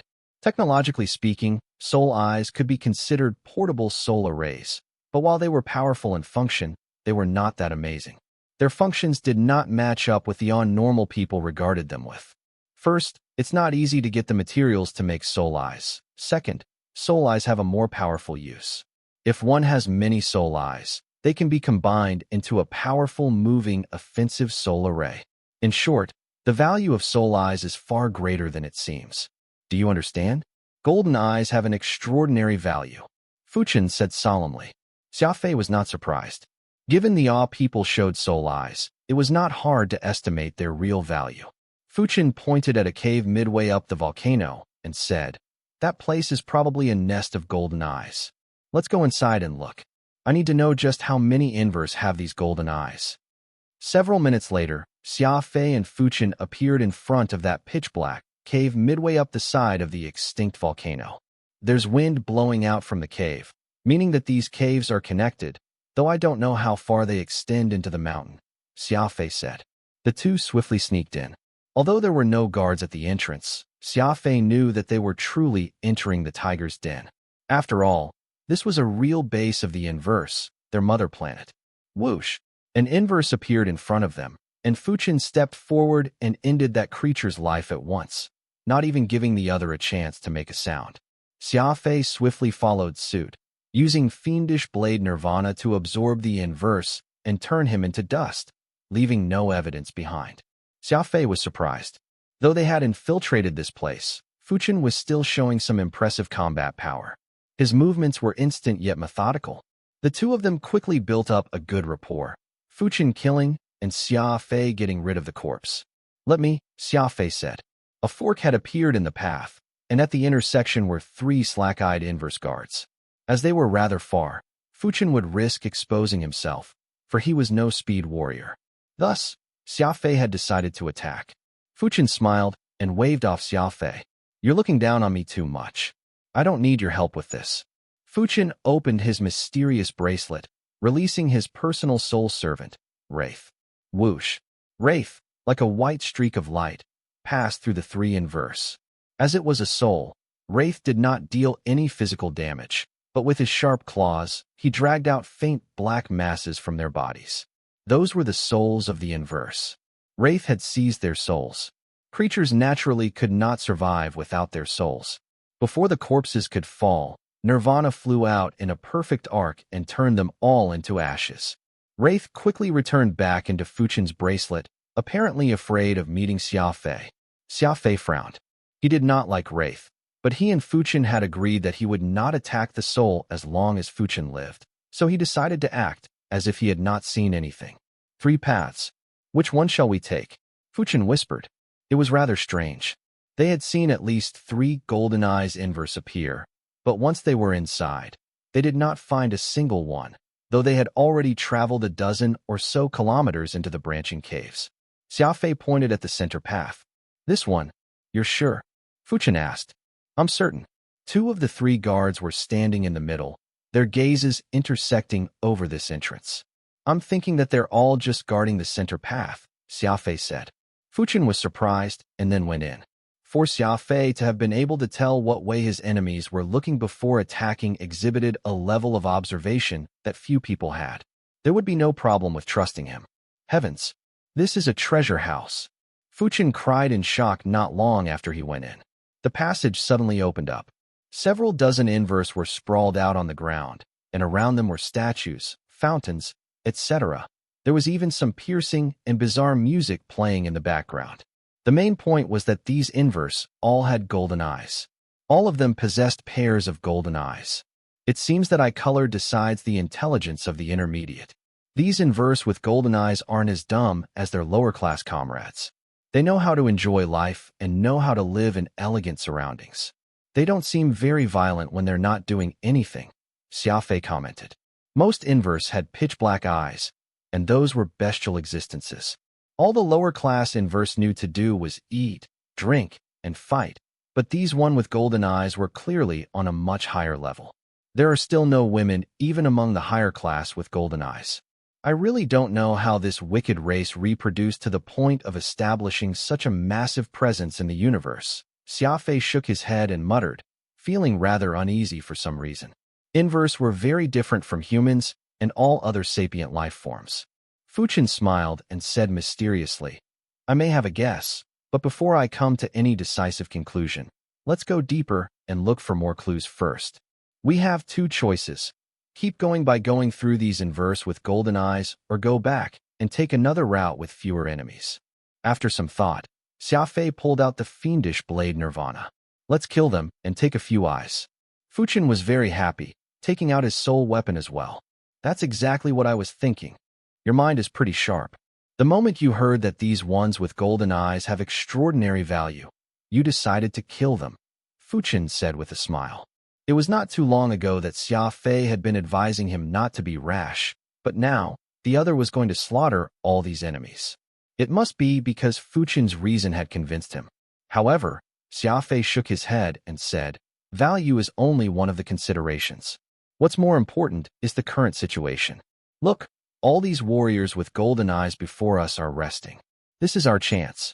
If we work together, killing one or two isn't hard, but killing several dozen is very difficult. Only now will we have such an opportunity, and missing out on such a chance just isn't my style. Fuchen shrugged. Xia Fei had remained calm and objective this whole time.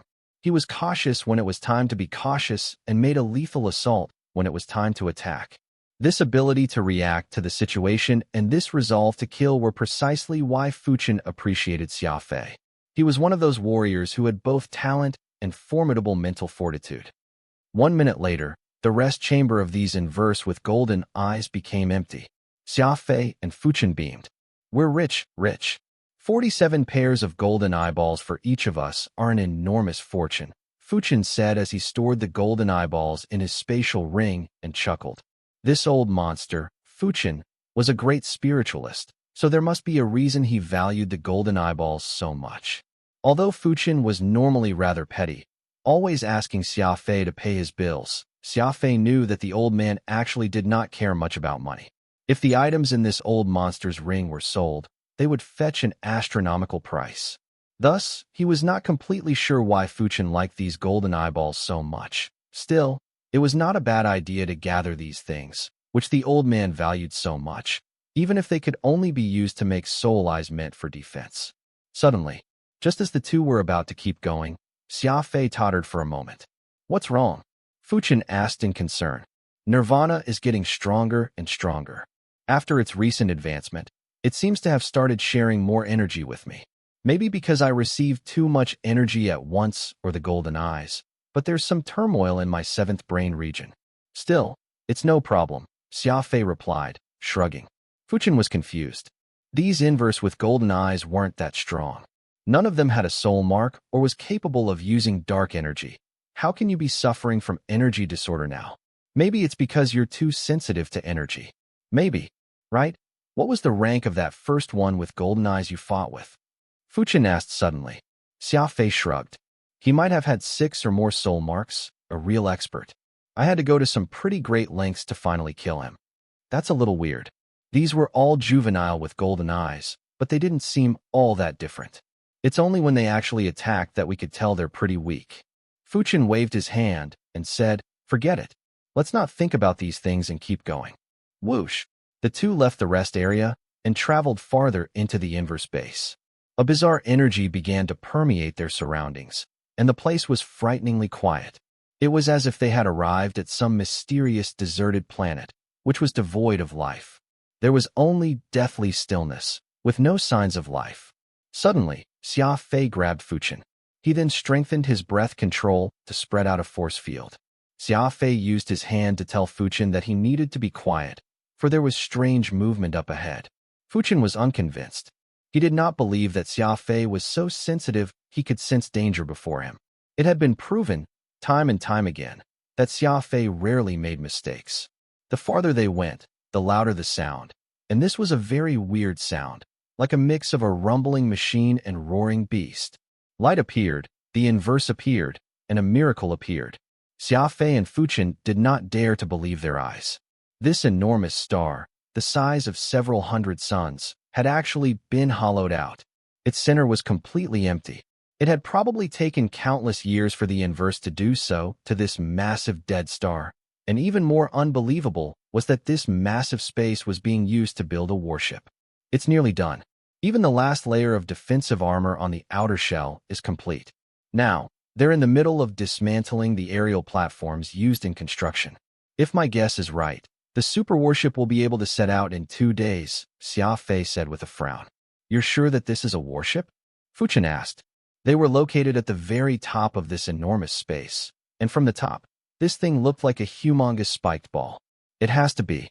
The Inverse have adopted a very clever design, distributing the engine across the entire ship, allowing it to move in any direction.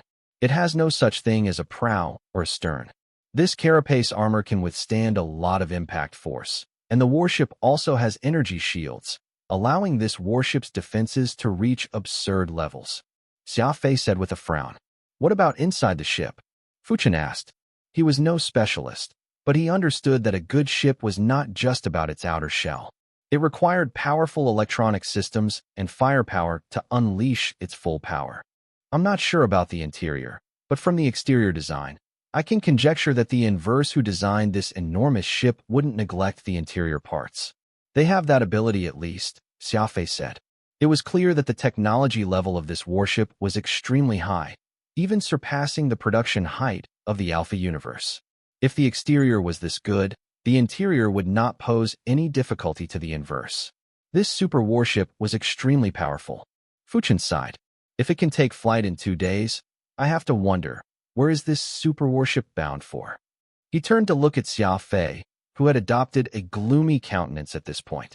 There was no doubt that if this warship set out, its first target would be the Law Realm. That year, Xia Fei and his comrades in the Law Realm fought a desperate battle and repulsed the Inverse. These wicked life forms could not possibly have forgotten their grudge, and now that they had this universe-dominating warship, they would undoubtedly make the Cosmic Gate and the Law Realm behind it their first target. Danger. Unprecedented danger. Xia Fei and the Law Realm had agreed to launch their coordinated assault in half a month, but it would be 2 days before this enormous ship took flight. Xia Fei did not have little Goldie at his side, so he had no way of communicating with the Law Realm. His comrades would be unable to know what sort of calamity they were about to face. Xia Fei clenched his fists, his eyebrows rising as an unparalleled killing intent flashed in his eyes. We have to destroy this ship, Xia Fei said grimly. Fuchen shook his head and pointed at the Inverse below. They were like countless ants. I have to say that you're very impulsive, but if you and I charge in, we'll basically be signing our death warrants. My scan has already picked up at least 1,000 warriors who can use dark energy. This is probably the full combat might of the Inverse. We don't have the ability to deal with this many high-level warriors. 2 people challenging an entire race. This idea was just too insane. With an eerie smile on his lips, Xia Fei chortled. Fuchen was right, but he had forgotten one important thing.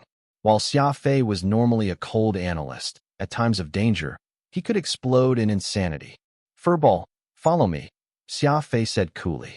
Furball was a holy beast, so he was born with incredible daring, and he charged right after Xia Fei without hesitation. Pa! Fuchen pulled Xia Fei back. As a peak spiritualist, a monster among spiritualists, he was sweating hard, a clear sign of how nervous he felt inside. You had better have thought this through clearly, Fuchen said solemnly. Xia Fei was startled and then smiled. I'm a madman, but I'm no fool. You need to trust me. Fuchen was surprised and then released his grip, upon which Xia Fei disappeared. With a sigh, Fuchen contacted Ulan. There's a problem. Fuchen's first sentence had Ulan shivering. Once the former explained everything that was going on with the Inverse, Ulan only felt his head starting to swell. Truly, their plans could not keep up with the situation. No one could have expected the Inverse to accumulate such enormous strength under the nose of the Alpha universe. This truly is a problem. Xia Fei is the type of person who will abandon everything to protect his home. It seems that we'll have to formally start the war with the Inverse within 3 days. You're sure that the Inverse has more than 1,000 founders? Ulan asked. I'm certain. I already performed a scan. That number isn't an overestimation, Fuchen replied gravely. The scan of a great spiritualist was much more accurate than that of a radar, but it had consumed quite a lot of Fuchen's energy. Ulan collapsed into the spacious captain's chair of the Silver Spectre, one hand massaging his head. What should have been a very simple pre-battle scouting mission ended up like this. Anyone would have been caught off guard. What's your plan? Ulan asked calmly. Fuchin shrugged helplessly. The problem right now isn't what I plan to do, but rather what Xia Fei plans to do. I saw the look in his eyes, and that boy is on the brink of insanity, so one can say for sure what he will do next. Phew. Fuchin and Ulan sighed. It was so weird. Simple missions like this one would always become messy when Xia Fei was involved. Now, these two peak spiritualists had been caught up in it. Back on the Silver Spectre, everyone realized that Xia Fei had changed. That smiling and carefree young man was gone, replaced by a tense person who was brimming with killing intent. There's no need to think it over. No one is allowed to touch my people. That's my bottom line. This was Xia Fei's reply when Fuchin and Ulan tried to persuade him to rethink his course of action. Ulan and Fuchin glanced at each other. No one could clearly stop this young man now. Then when do you plan to strike? Ulan and Fuchin asked in unison. Xia Fei looked at the time on the screen and answered, The decisive battle will be 65 hours from now. The decisive battle will begin in 65 hours, Xia Fei said after looking at the time on the screen. Xia Fei had naturally made a conjecture. Nobody could be sure about the exact time, but Xia Fei was certain that the battle was bound to be abnormally fierce and gruesome. In war, attack and defense were two completely different concepts.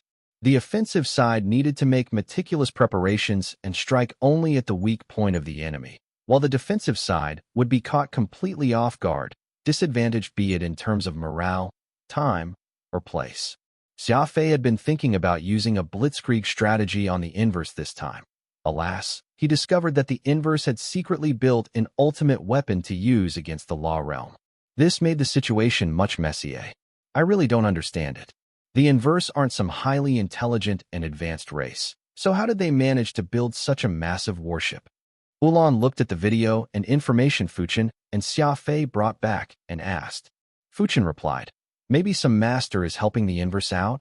In any case, I've never seen this level of warship anywhere else. It's not that no one can make one, but there's no practical use for a warship this massive. After all, we're warriors with dark energy, and the days where we fought only with warships are long over. Right now, a warship's greatest use is simply transportation. At this time, Xia Fei started up the Silver Spectre. Where are we going? Fuchin and Ulan asked. The battlefield. Besides that, there's one more thing I need to confirm, replied Xia Fei coolly. The Cosmic Gate, the only path leading to the law realm. Xia Fei left the Silver Spectre on his own and only returned after around 1 hour. How is it? What did you see? Fuchin and Ulan asked nervously. Xia Fei lit a cigarette, a profound look in his eyes. I measured the Cosmic Gate's width, and sure enough, the warship was built for punching a hole through it. The gate's width is exactly the diameter of that spherical warship. As for the giant spikes extending from it, they're designed to destroy the sealing lines of the Cosmic Gate. The Cosmic Gate was actually a rather fuzzy concept. It was not an actual gate, but rather a spatial singularity akin to a black hole or white hole. The warship the inverse had created was not meant to go through the passage, but rather to destroy it.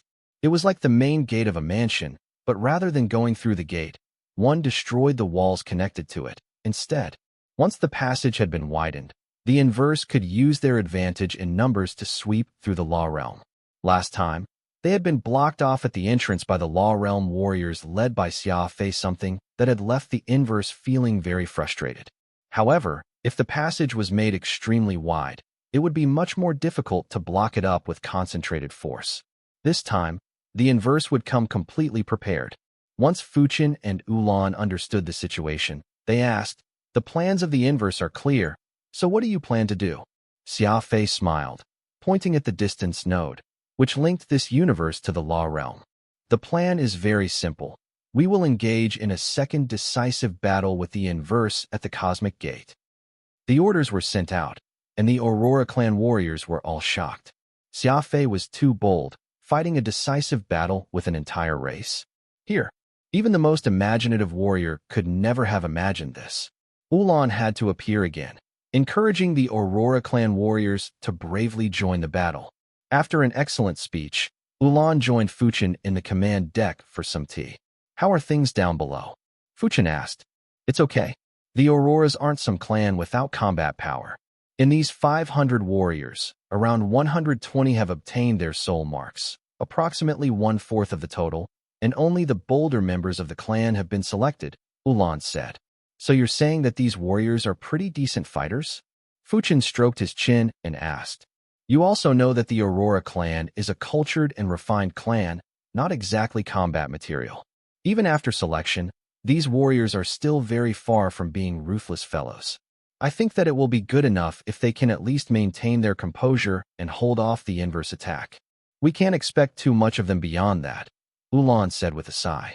It was clear that he did not have much hope in the combat power of the Aurora clan, with the main force still being him, Fuchin, and Xia Fei. After a pause, Ulan took out a plant incubator from his ring. Inside the incubator was a rare blood-colored sword orchid, its tough and sharp leaves like numerous swords. Do you need me to use this? Ulan said, his teeth clenched. Fuchin was startled, and then he erupted in laughter. From what I know, it's your master who left you this, and it's the last one in the universe. Are you really willing to use it? Ulan sighed. I'm naturally unwilling, but I also don't want to see Xia Fei die. You know about my experiments. Xia Fei only has to spend a day in the cultivation room, and he makes up to 1 year of their progress. This is an opportunity for me and an opportunity for the spiritualists of botany to make a name for themselves. I don't want to lose it. Fuchin waved his hand. Forget it. You should keep your treasure. I'm sure that Xia Fei has a plan. If it's really no good, you still have me. Ulan nodded and put away the blood-colored sword orchid, his face brimming with affection as he did so. Fiendish Wing Villa, the Skywing clan's mountaintop fortress.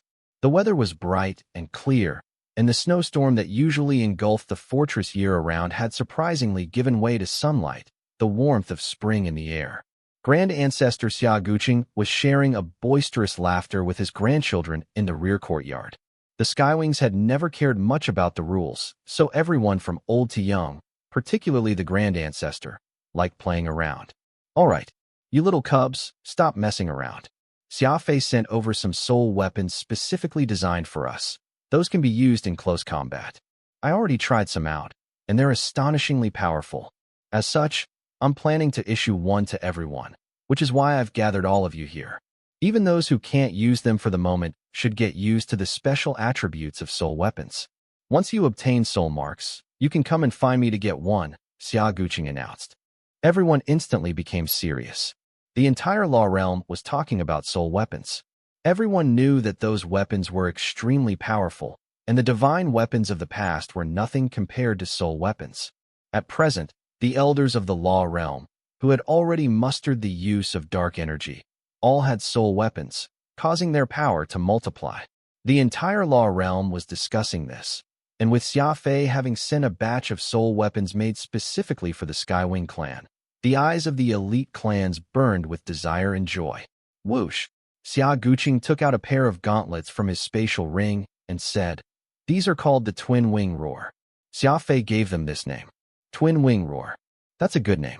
The Skywings are inheritors of the law of speed, and at full speed, we can fly across the galaxy as if we had wings on our backs. That name is practically made for us.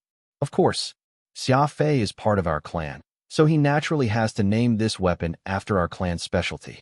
The Skywing wolves excitedly chatted. Xia Guqing waved his hand and said, "My cubs, let me finish talking first. This Twin Wing Roar is a very wicked soul weapon. Based on my experience using it, it primarily pulls out the body's energy, taking the dark energy granted by our soul marks and unleashing it through our fists, not through the soul weapon." Xia Fei's letter described the attributes of this soul weapon. I've thought it through and determined that it's basically meant for our soul use. Other people really can't do much with such a type of soul weapon. After all, this thing is meant for close combat, only working when one is right in front of an enemy, which is precisely what we excel at. Everyone nodded. Getting up close using their speed, charging in as one, was the standard tactic of the Skywing clan's wolfpack formation. The Twin Wing Roars would undoubtedly multiply the power of the Skywing's famed wolfpack formation, perhaps even by several dozen times. A close combat soul weapon. That's truly wonderful. When we brothers surround our enemies and use such soul weapons to punch them, they'll be lucky if they only get pounded into dregs. Only a few punches? We're speed warriors. Give me 1 second, and I can give them 10,000 punches. That's right. It's exactly what we speed warriors are good at. The Skywing Wolves all began to give their opinions on how to encircle and tear apart enemies. Everyone here was an expert at that. I know everything that you're saying. I'll now teach you all how to use these twin wing roars. As for how to uncover these gloves' potential, you should think about it on your own. Xia Guqing laughed heartily and said. He was also very happy to have gotten twin wing roar. It was a huge deal for the Skywings to have their personal soul weapons. Xia Guqing put on the twin wing roar and prepared to exhibit the power of the gloves to the Skywing warriors.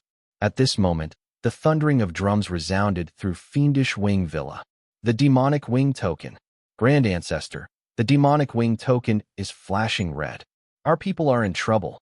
The drums were a signal for the warriors of the Law Realm to assemble, and the demonic wing token would be activated whenever a member of the Skywing clan was in mortal danger. Within 1 second, the demonic wing token and the war drums had both sounded. All of the Skywing wolves became tense. Whoosh! The chief manager of Fiendish Wing Villa, Xia Ku, rushed over at top speed and said, "Hurry! Something terrible has happened. All of the Law Realm must assemble." The signal was sent out from the Cosmic Gate. The spatial gates have all been activated. We must hurry over. The Law Realm must assemble. Then what about our demonic wing token? Who's been attacked? Xia Guqing shouted. Xia Guanghai. It was his turn to guard the Cosmic Gate today, Xia Ke said sternly. The Cosmic Gate, the war drums, and the demonic wing token all pointed to the Cosmic Gate. There was clearly a serious problem there. What are you standing around for? All Skywing warriors of Law Sage cultivation and above should head over to the Cosmic Gate at once. Xia Guqing ordered. The Skywing wolves were just about to go to the battlefield through the spatial gates. But at this moment, the armored Great Soul Hunter Hosu ran over from the front courtyard, his face pale and devoid of blood, his entire figure seemingly much thinner. What are you doing? Xia Guqing hurriedly went to support Hosu. Hosu had yet to fully recover from sealing the Cosmic Gate, and while he had Xia Fei's healing-type soul weapon to treat him every day, the injuries from that time were far too serious. He was still very far from his peak state, and so the Skywings had been tending to him all this time at Fiendish Wing Villa. My seal, it's breaking, the stern Hosu said. Hosu had laid down the seal. Naturally, he understood its condition more than anyone else. Whoosh! The Skywing wolves went instantly pale at those words. The situation around the Cosmic Gate was tense. Whoosh! Whoosh! The warriors of the Law Realm arrived in batches, their faces grave and many of them wounded. The frenzied defensive battle at the Cosmic Gate had yet to fade from memory, but a new danger was already here. The Law Realm would once more have to fight with its back to the water. The Skywing wolves strode out of a spatial gate, the various warriors around all looking at them with respect. The Skywings were no longer just a clan but a real legend. Instead, look, the Skywings are here. Grand Ancestor, hurry and give us your orders. Everyone is waiting, shouted the warriors. Xia Guqing waved his hand and replied, Everyone, don't panic. Let me get a clear understanding of the situation first. Leaders of all clans present, inform your warriors Law Sage and above to assemble at once. Xia Guqing's voice was loud and resolute, inspiring confidence in the warriors, causing their faces to relax. After all, the Skywings had proven their power multiple times before. As long as these madmen were around, the Law Realm still had hope, or at least that was what they all thought. Old man, we're in trouble this time. Xia Guanghai walked up to Xia Guqing and whispered. What happened? Xia Guqing asked. Xia Guanghai pointed down below. The Cosmic Gate has been under the constant surveillance of our search specialists. Several minutes later, those below sent word that the inverse had suddenly withdrawn their guards in the passage, and they were able to somewhat sense a massive metallic object moving in the direction of the Cosmic Gate. The seal prevents us from getting a complete understanding of it, but the three searchers at the time all confirmed that it's something of an enormous size, or else it wouldn't give off such a clear signal. Xia Guqing frowned and gave a slight nod. He waved his hand at his clan's searcher, Xia Geng, and said, You go and take a look. Yes. Xia Geng went off, and everyone else restlessly waited for his report. The seal meant that even the strongest search specialist could only detect weak signals at the border region, from their conjecturing the movements of the inverse. Now that the huge warship was approaching, the signal it gave was coming in loud and clear. It was apparent that only something gargantuan could give off a signal that was able to penetrate through the barrier and enter the minds of these search specialists. Xia Geng quickly jumped out of the abyss, his face slightly pale as he walked up to Xia Guqing and whispered, "It's true. The signal is very clear. The enemy warriors have retreated, and all that's left is that giant object moving toward us. From the signal, it's easy to see that it's made of metal. It's probably a warship." "A warship?" Xia Guqing was startled. "A very big warship?" Xia Geng exhaled. "It's extremely big. Xia Fei's titans are each the size of a planet, but a conservative estimate of that thing's size is several dozen planets." Everyone went pale in shock. The Law Realm had utterly been shocked by Xia Fei's planet-sized warships. They simply could not believe that an even larger warship would appear. Xia Guqing turned to look at Hosu, who was the only warrior here from the Alpha universe, hoping that the former could offer some useful information. Hosu shook his head. 1. I don't know what that giant warship is. 2. That thing truly is an enormous threat to the seal I laid down, and this I understand more than anyone else. 3. I no longer have the ability to apply another seal. Xia Guqing thought for a few seconds, and then he erupted in laughter, his eyes exploding with bone-chilling, killing intent. "Relax. The Law Realm is our home, so there's no reason to rely solely on your help. The Law Realm isn't the same as before, and though the inverse are very strong, I'll make sure that they'll lose their arms," Xia Guqing said coldly. Everyone was taken aback. They all knew that the Skywing Grand Ancestor was not one to bluff, for these madmen always did what they said. "Right? If we fight to the death, we're not guaranteed to lose. Skywings, we'll follow your lead." The warriors grew excited. In the previous war, the Law Realm, which had lost many warriors, regarded the inverse as a mortal foe. "Xia Guanghai, notify the Mech clan. Have them bring out all of Xia Fei's titans." "I already notified them. Sentinel Goddess Sophie will be personally leading the force, and they're currently on their way to the spatial gate." "Good. We'll wait here and kill anyone who tries to get through." Xia Guqing raised an arm and roared. The power of leadership was immense, which was why the saying went that a single burning soldier could set the entire army aflame. The Law Realm might have been the weaker side, but it had the Skywings, the craziest of the crazies. On the other side of the cosmic gate, in the Alpha universe, which represented the higher realm of dark energy, a warship of unimaginable size was slowly approaching the gate. The Titans and the inverse warship were both warships of massive size, but they gave off completely different auras. The Titans were frenzied beasts, lions with their fangs bared, but the inverse warship was a mysterious sea urchin, its weird and enormous body inextricably associated with venom and conspiracy. Strange. Why are these warships backing up? On board the Silver Spectre, Ulan frowned. Xia Fei snorted. "To pick up speed. For it to have the maximum effect, it needs some distance for acceleration. That way, it can ram into the cosmic gate with the greatest impact possible." Fuchin and Ulan nodded. This method was similar to how Xia Fei used inertia to travel in a curve. It was all to build up speed. Something even more shocking happened next. Numerous small and medium-sized warships entered the massive capital ship, making up an uncountably vast army. There were so many ships and squadrons that they blotted out the stars. Why are they going into the warship? Wouldn't it be better to guard the perimeter? Radix asked curiously. Xia Fei explained. Maybe they know that the moment this super warship activates, it'll create an enormous shockwave that can damage the small warships nearby. Another possibility is that the inverse saw the crazy side of the Law Realm in the last battle, and they no longer want to suffer too many losses trying to break out of the encirclement. So they plan to use this giant ship to send their army straight into the belly of the Law Realm and get around the encirclement. Everyone was startled.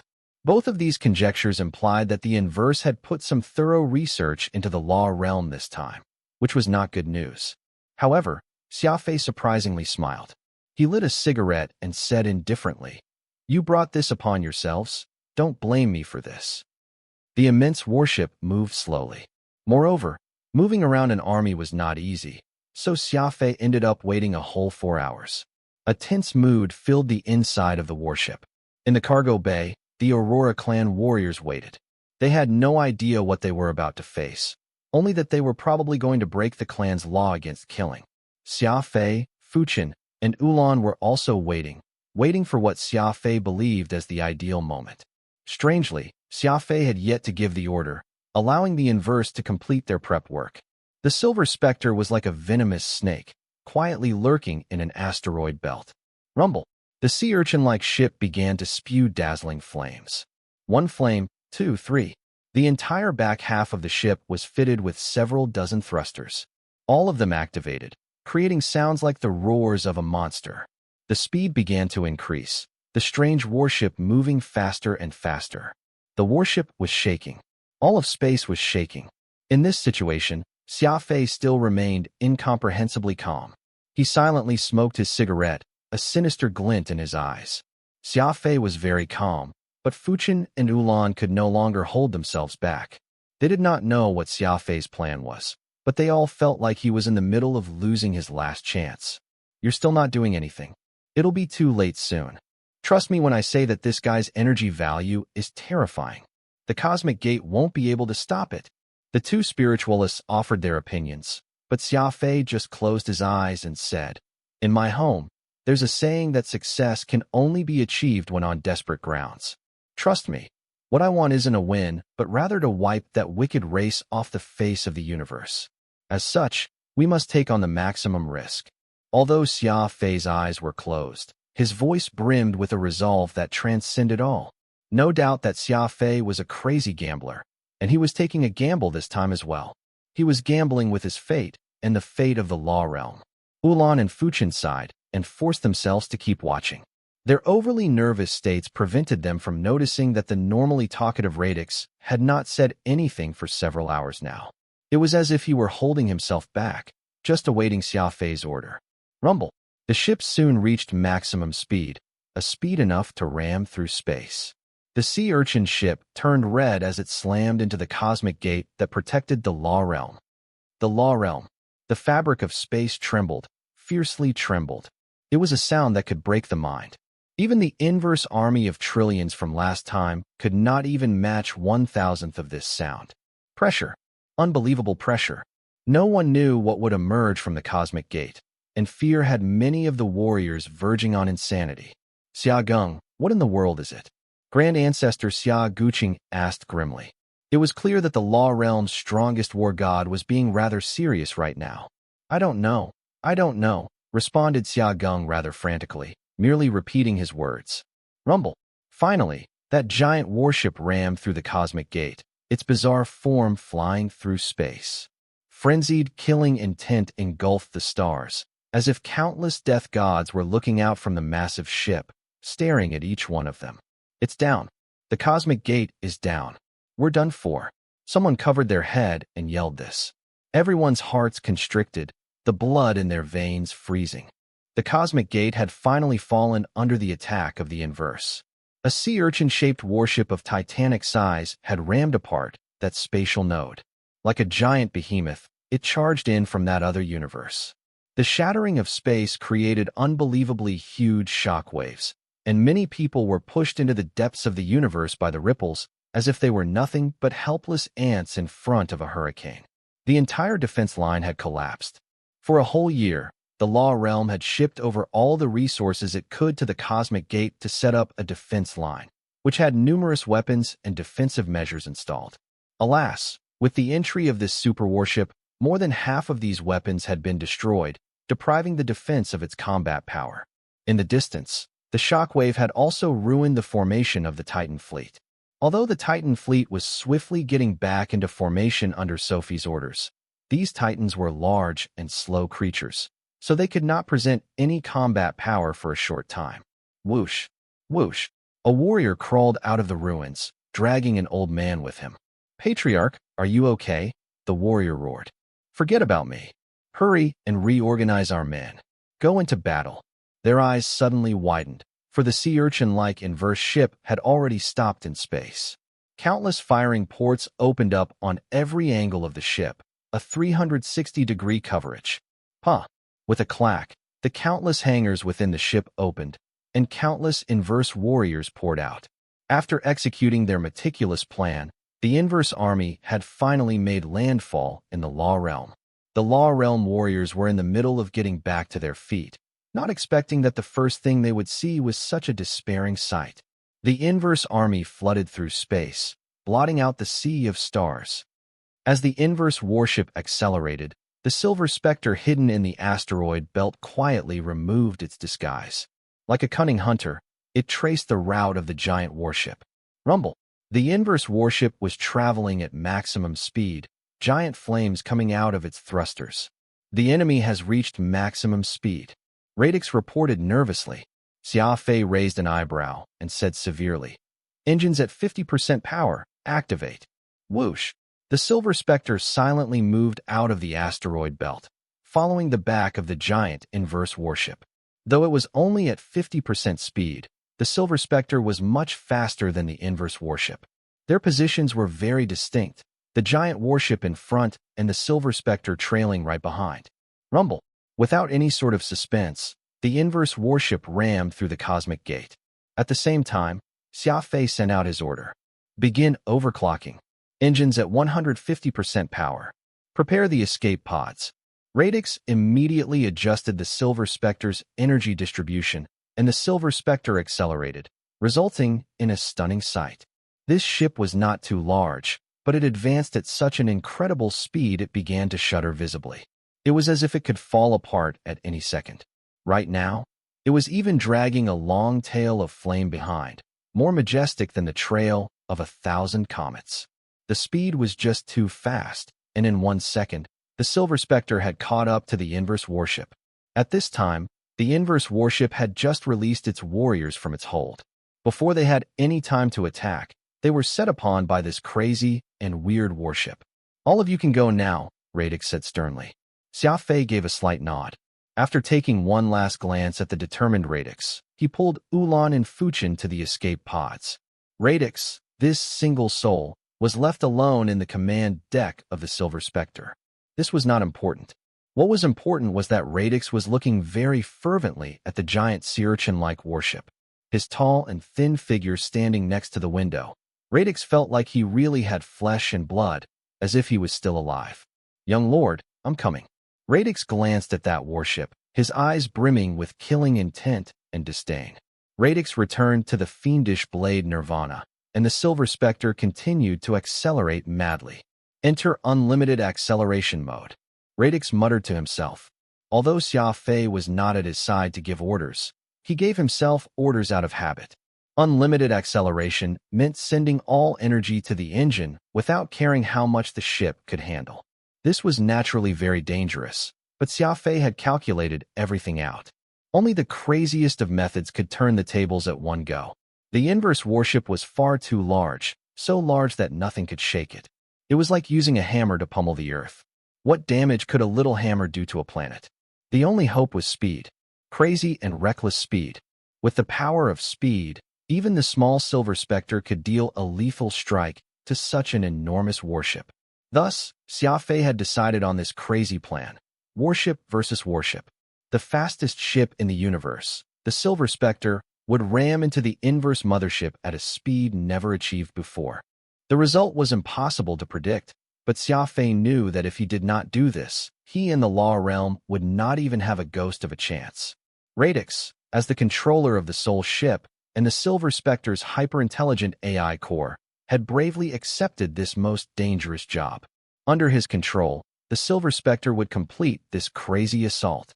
The distance closed, and the Silver Spectre reached absurd speeds. It was impossible to describe this scene in words. The inverse warriors forgot their mission, dumbly watching as the Silver Spectre crazily flew over. The Law Realm warriors stared at that silver streak of light with widened eyes as it approached at unimaginable speed, sans a clue at what it was trying to do. "Faster! Faster! Faster!" Radix bellowed savagely. Radix had long ceased to be that cultured and refined Aurora clan warrior, having seemingly been infected by Xia Fei's madness. Right now, his eyes were red with blood as Radix brimmed with much excitement. Either it would all be for naught, or he would have his revenge. Finally, that giant warship and that grain-sized warship collided. Strangely, there was no sound on impact, as though everyone was watching a movie on mute. The small ship plunged into the giant warship like a knife slicing into tofu. Poof! The silver specter disappeared. Many people thought that this was a dream, and perhaps it was only in a dream that something so crazy could take place. From unreal to real. Only a second. 1 second later, the giant warship became a ball of flame. A giant ball of flame the size of several hundred suns. Sound traveled to everyone's ears, causing most of them to cover their ears as their faces contorted in pain. Another second later, the Law Realm warriors all jumped in the air. This was the shockwave. After all, the explosion of such a huge warship contained a crazy amount of energy. Many people thought that this was what the end of days was like. The warship's calamitous explosion persisted for a long time. No one knew what exactly had happened, as no one had been able to keep their eyes open when that explosion took place. No matter how strong the warriors were, they were thrown about like fallen leaves in a tempest. It was difficult to imagine the misery the inverse caught up in the center of the explosion were experiencing. In this process, nobody noticed the several dozen escape pods that had been launched from the Silver Spectre before it went through the Cosmic Gate, and even more so, nobody noticed that a force had already finished assembling in the chaos. Xia Guanghai shattered the debris over his head and stood up in the ruins, frantically patting the dust off his face. At this moment, a strong and forceful arm pulled him straight out of the debris. Seems that you're not dead yet. Xia Guanghai's eyes flew open and saw Xia Fei's smiling face. Huh. Without a word, Xia Guanghai punched Xia Fei in the chest. He then said excitedly, "Of course, I'm not dead. I didn't think that you'd still be alive." Whoosh. At this time, the ruins became restless, debris flying up. The scene beneath the debris was very strange, for the Skywing Wolves had formed a human wall that had Grand Ancestor Xia Guqing firmly underneath it. It was as if everyone had worked together to protect the Patriarch from the moment the collapse started. "You cubs, your Grand Ancestor is tougher than you think. I won't die that easily," Xia Guqing yelled, his face pale. Though he was scolding them, he could not hide the emotion on his face. This was just how the Skywings were. While they were normally very laid back, when a war began, they would display an astonishing unity. More than 1,000 people had worked in unison, all of them only thinking of protecting the Grand Ancestor. But this had resulted in a very embarrassing development. All of them rushing together had almost stifled Xia Guqing to death. "Xia Fei, it's really Xia Fei. You're not dead." The Skywing Wolves realized what was going on and happily turned to Xia Fei. As for Ulan, Fuchin, and the Aurora clan warriors behind him, the Skywings had chosen to ignore their existences in the meantime. "Do you all want to see me dead that badly?" Xia Fei chuckled. Xia Guqing shook his head and sighed. "Was that your work again, you brat?" Xia Fei nodded. "Hey, good job." Xia Guqing waved his hand and said, his eyes erupting with killing intent, "Now isn't the time to chat, my cubs. Kill. No survivors." Xia Guqing raised his arms and called. Whoosh. This mood change was incomprehensibly abrupt. Just moments. Everyone had been laughing and smiling. But when the Grand Ancestor gave the order, these laughing warriors became wolves, their eyes erupting with flame. "Only dead. Leave no one alive." Xia Guqing pointed at the wrecks of the inverse warships. He could tell that there were still some surviving inverse in them. Whoosh. The Skywing Wolves immediately began to move, charging into the fray. Those warriors who had also managed to shake off the shock of the explosion also joined the Skywings. Whoosh. A surviving inverse pulled himself out of the debris, only to be set upon by the Skywing Wolves. In the blink of an eye, he had been torn to shreds, his blood and guts littering the area. With a massive boom, Skywing founder Xia Xiang unleashed a thunderous attack that blasted apart the head of a surviving inverse. Gore exploded everywhere. The twin wing roar is so strong. "Xia Fei, I like it." Xia Xiang laughed heartily as he waved a pair of bloody gloves.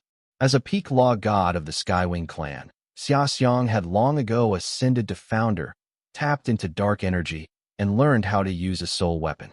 Xia Fei nodded. "It's fine as long as you like it. This is only the beginning. You will come to understand more and more the true power of the twin wing roar."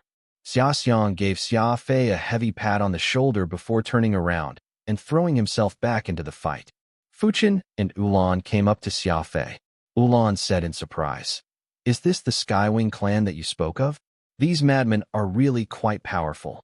Their rank isn't high, but when they fight, they're all reckless and ruthless." Xia Fei smiled. "As I've always said, the Skywings are invincible. This doesn't have much of a direct relationship with level, for they're crazier and more ruthless. It's rare for warriors to have such traits.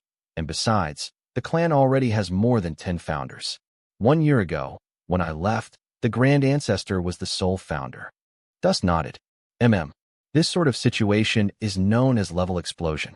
These warriors were repressed too hard in the past, but they actually had the strength to advance to the founder tier. Alas, someone forced them to remain at the lower levels, creating many challenges to advancing. Now that this limit has been broken, it won't be long for the Skywing clan to produce hundreds of founders. This is something that I'm very sure about. Just look at their 7th brain regions. All are very open. Once they can tap into dark energy, they'll undoubtedly soar upward.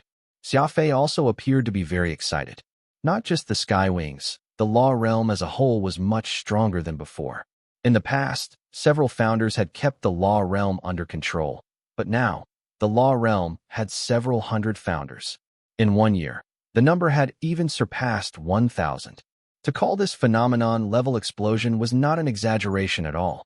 The longer one was repressed, the greater the explosion would be, and no one could say what the upper limit of the Law Realm was and how many founders it would eventually produce. In short, as long as it was given enough time, this universe, which had been under the inverse's firm grip for so long, would inevitably welcome its spring. Requesting reinforcements. Requesting reinforcements, someone screamed. The voice seemed to belong to one of the Aurora clan warriors. Xia Fei was startled and quickly flew to the front. When he arrived, he saw an inverse with golden eyes.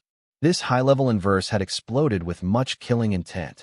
Several Aurora clan warriors had surrounded this surviving inverse, but they did not dare to step forward, for this one exuding a terrifying strength had the power of an intermediate founder. Thus, the Aurora clan warriors had settled for merely surrounding this inverse at a safe distance. Where's the enemy? Where? Xia Fei was just about to strike when several Skywing warriors arrived. Unlike the Aurora clan warriors, the Skywing came with eyes red from immense bloodlust. Murderous energy radiated from their bodies. Wolfpack formation. Kill him. Rumble. They moved far too quickly. The Skywing warriors instantly took up the Wolfpack formation and charged in, tearing apart that surviving inverse with golden eyes in a flash. The Aurora clan warriors were all left dumbfounded. These were the Skywings. When they saw an enemy, they would try to get at them first. The power of the Wolfpack formation had far surpassed their actual level. Ugh, I was a little too slow. Xia Jing got here first. Xia Guanghai bemoaned his tardiness, apparently rather frustrated that he was unable to get in a few swipes. There are still some alive over there. A whoosh. The Skywing wolves instantly charged over with raised weapons, appearing like devils descending upon mortals. The Aurora clan warriors swallowed as they took it all in, cold sweat pouring down their faces. Surround and kill. These were only what could be seen on the surface. What was truly amazing was the Skywing's combat mentality. The inverse with golden eyes were very powerful, but these warriors did not show the slightest hesitation, raising their weapons and charging in. Such an insane combat mentality was what made a true warrior. Xia Fei smiled as he grabbed an inverse with golden eyeballs and said, "It seems like there's nothing to worry about. My brothers can already surround and kill inverse with golden eyes. Their combat power is far superior to what it used to be." Suddenly, Xia Fei had an idea. The Aurora clan warriors had the level but lacked the intimidating aura. And who had a more intimidating aura than the Skywing wolves? Rather than having them study tactics on their own, it would be better to have them follow the Skywings. Would they not learn the real laws of survival? Thus, Xia Fei immediately sought Xia Guqing and explained the situation to him, to which Xia Guqing happily agreed. The 500 Aurora clan warriors were distributed among the Skywing squads and were tasked with guarding the perimeter.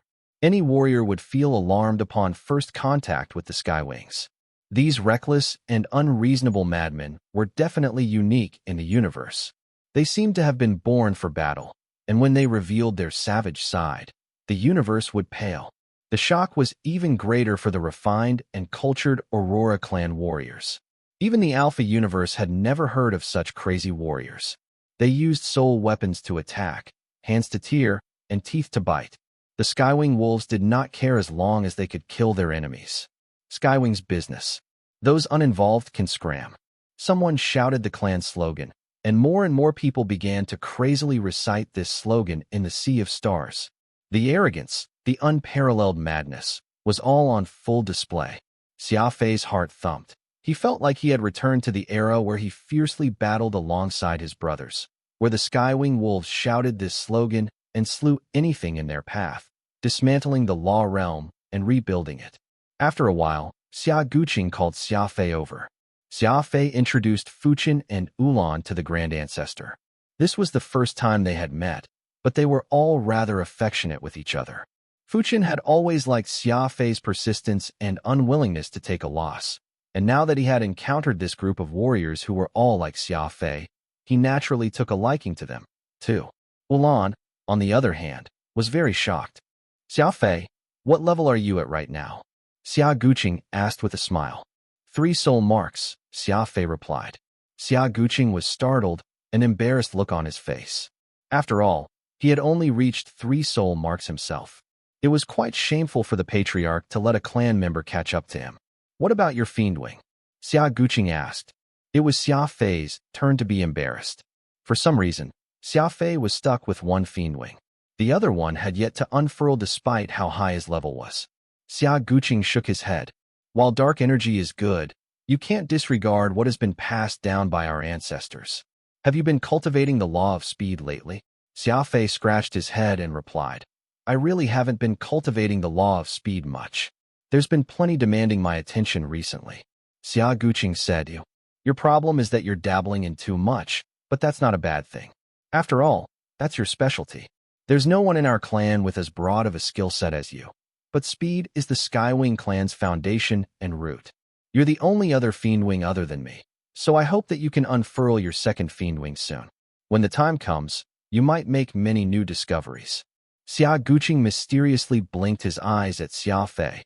Xia Guqing had never put on airs, and he rarely spoke in such an officious tone, too. So Xia Fei was left feeling rather uncomfortable. Right, where's Hosu? Xia Fei asked. Xia Guqing thought for a bit, and then replied. He said he'd look for his brother and went into that giant wreckage. He seemed to be very uneasy. Xia Fei was startled. Hosu and Radix had an extremely good relationship. With the two of them having been through so many trials, they naturally treated each other like brothers. Hosu had definitely sensed Radix and gone to look for him. Xia Fei used his mental connection to communicate with Radix and ask him what was up with him, but he received no answer. This was very strange.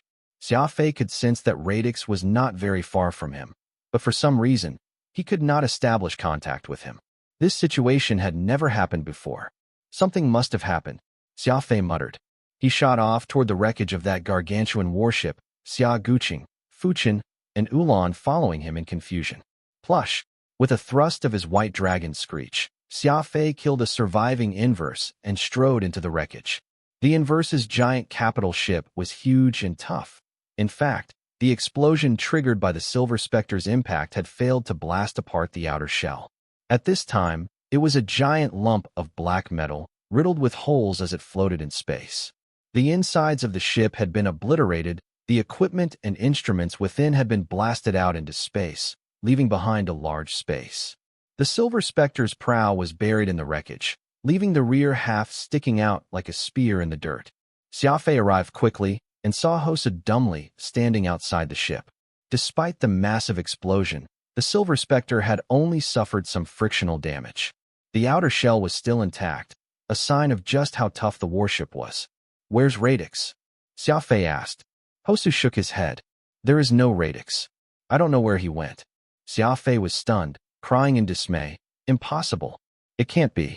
I can clearly sense his existence. So how can he not be here? Xia Fei had a connection with Radix, and as he knew that the latter was safe, he had not worried about him much. But now, Hosu was telling him that Radix could not be found in the Silver Spectre? Xia Fei could simply not believe it. Whoosh! Xia Fei charged into the warship, but there was truly no sign of Radix in the command deck. Even Xia Fei's fiendish blade Nirvana had vanished.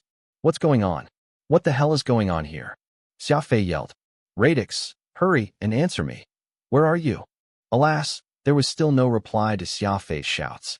He could sense Radix's existence, but he was unable to communicate with him at all, and his every shout was met with silence, like a stone sinking into the ocean. After several minutes, Xia Fei walked out of the Silver Spectre in a daze, his eyes filled with much confusion.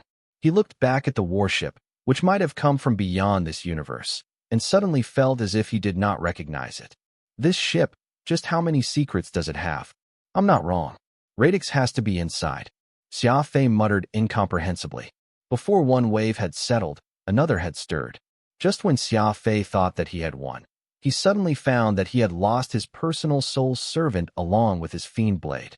Xia Fei was in disbelief at Radix's disappearance.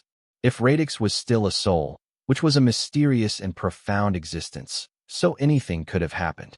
But what about the fiendish blade Nirvana? The blade was made of solid metal, so how could it just disappear? Shaking his head, Xia Fei felt helpless. He had no answers to all his questions. Are you telling me that you can clearly sense Radix's existence, but are unable to communicate with him? Fuchen frowned. Xia Fei affirmed grimly. Correct. I can feel Radix's presence right next to me, just like before, but I'm just unable to communicate with him. Right? Can you see Radix? Fuchen smiled bitterly. That's a skill of a great spiritualist, so Ulan can do it, too. As long as you cultivate properly, seeing souls isn't difficult, but unlike you, I really can't sense him. It's probably because Radix is your personal soul and has nothing to do with me. Xia Fei felt very frustrated. This was a rather bizarre situation. It seemed like everyone present, be they a warrior or a spiritualist, could not sense Radix, save himself. At this moment, Xia Hong's Vochi came from Xia Guqing's communication device. Grand Ancestor, we've cleared the wreckage. What do we do next? Xia Guqing raised an eyebrow and said aloud. Do you need to ask? Attack. Beyond of the cosmic gate is the base of the inverse. We have to pull them out by the roots. Xia Hong was startled and then clenched his fists as he said excitedly, All right, I'll gather the men, and we'll push back against those scoundrels. Fuchen and Ulan glanced at each other. The Skywings were really something else. They spoke of attacking the inverse base without hesitation. These poor foes had thought of destroying the Law Realm, but in the end, it was the Law Realm that had pushed back. I'm going to oversee this operation. Inform me if anything happens. Xia Guqing knew that he would not be of any help, so he left the wreckage to command the troops instead. Xia Fei, once more, entered the Silver Spectre and probed with his mind. He closed his eyes and extended his arms, floating in the air like a monk in meditation.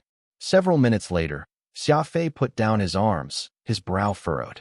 How is it? Hosu asked nervously. When it came down to his relationship with Radix, Hosu was not at all inferior to Xia Fei, and so he also felt very worried about what had happened to Radix. It's weird. The signal is getting weaker.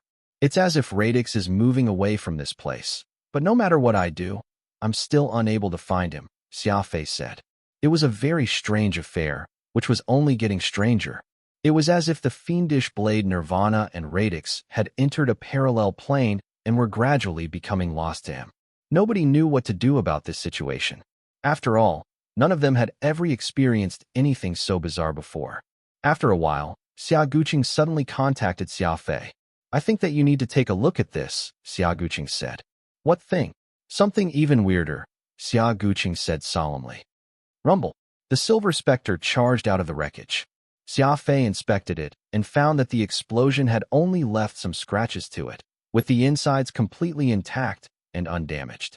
Radix, together with Xia Fei's last link to him, had completely disappeared. Xia Fei pondered this problem as he piloted the Silver Spectre through the cosmic gate and into the region of space inhabited by the inverse. The Law Realm's warriors had already occupied the region, all of them very curious about the universe beyond the cosmic gate. But the moment they found out that it was the same silent universe, their curiosity dwindled. The silver specter anchored on that giant dead star, and Xia Fei strode out. The surrounding warriors all looked at him in reverence, which left him feeling rather uncomfortable. By now, Xia Fei had become a legend admired by the entire Law realm, his story recorded in the history books. "Where's the Grand Ancestor?" Xia Fei asked the approaching Xia Guanghai. "Inside. He's waiting for you." "So what happened?" Xia Guanghai shrugged. "It's very weird. You'll know once you go inside." Xia Fei nodded. Together with Fuchen and Ulan, he entered that dead star. On the sides were numerous Law realm warriors, and from their clothes, it was clear that the Law realm had managed to occupy the inverse base without much of a hitch. Xia Fei frowned slightly in surprise. Swoosh! His field of vision suddenly opened up as he arrived at the center of the star, that enormous space which had been used to construct the gigantic warship. The place was now a mess. To get that giant warship into space, the inverse had blown up half of the star. The dead star was now like a walnut that had been chopped in half. One side was rock and the other side was dark space. "Look for yourself. All of the surviving inverse are now dead. Our men sent word that it's not just here. There are no living inverse to be found throughout their territory. We're still waiting on more updates from our other search teams." Xia Guanghai pointed at a row of corpses and said. With confused looks on their faces, Grand Ancestor Xia Guqing and several Law realm generals stood next to the corpses. Xia Fei was stunned. This was far too sudden. Although the inverse had sent a large army to the Law realm, there had still been many warriors back in their base. How had so many been killed so quickly, and how had that been accomplished? Fuchen and Ulan squatted and inspected the inverse corpses. There are no wounds on their bodies. Their souls were what had been killed. Someone shattered their souls. Fuchen called. This great spiritualist also started to get nervous, a grim look settling on his face. Fuchen is right. I couldn't even tell which sect was behind this. For spiritualists, theoretic is very important. There's the unrestricteds, the botanists, the purple jade, purists, and so on, but they're all very distinct. While we may all be spiritualists, our lineages aren't the same at all, Ulan added. Xia Fei shook his head. While he was still worried about radix, he had encountered an even more troublesome foe. If it was really as Fuchen and Ulan said, that these inverse had been soul-slain, then there was an even more frightening opponent in the area. However, who could have done such an unthinkable act, reaping the souls of hundreds of millions of inverse in an instant? What technique was used? How high of a cultivation did it require? Tell the search teams that I want to know if there's any female among the corpses. Also, gather everyone together. Avoid acting alone and have the search teams slow down their pace. As much as possible, send out only those with suitable abilities, like speed, stealth, and transformation, Xia Fei ordered. Xia Guanghai was startled. He smiled and asked, "Looking for women? Have you developed an interest in the inverse? You've got quite the strange taste." Xia Guanghai had a rather carefree personality and was on pretty good terms with Xia Fei, which was why he had cracked this kind of joke.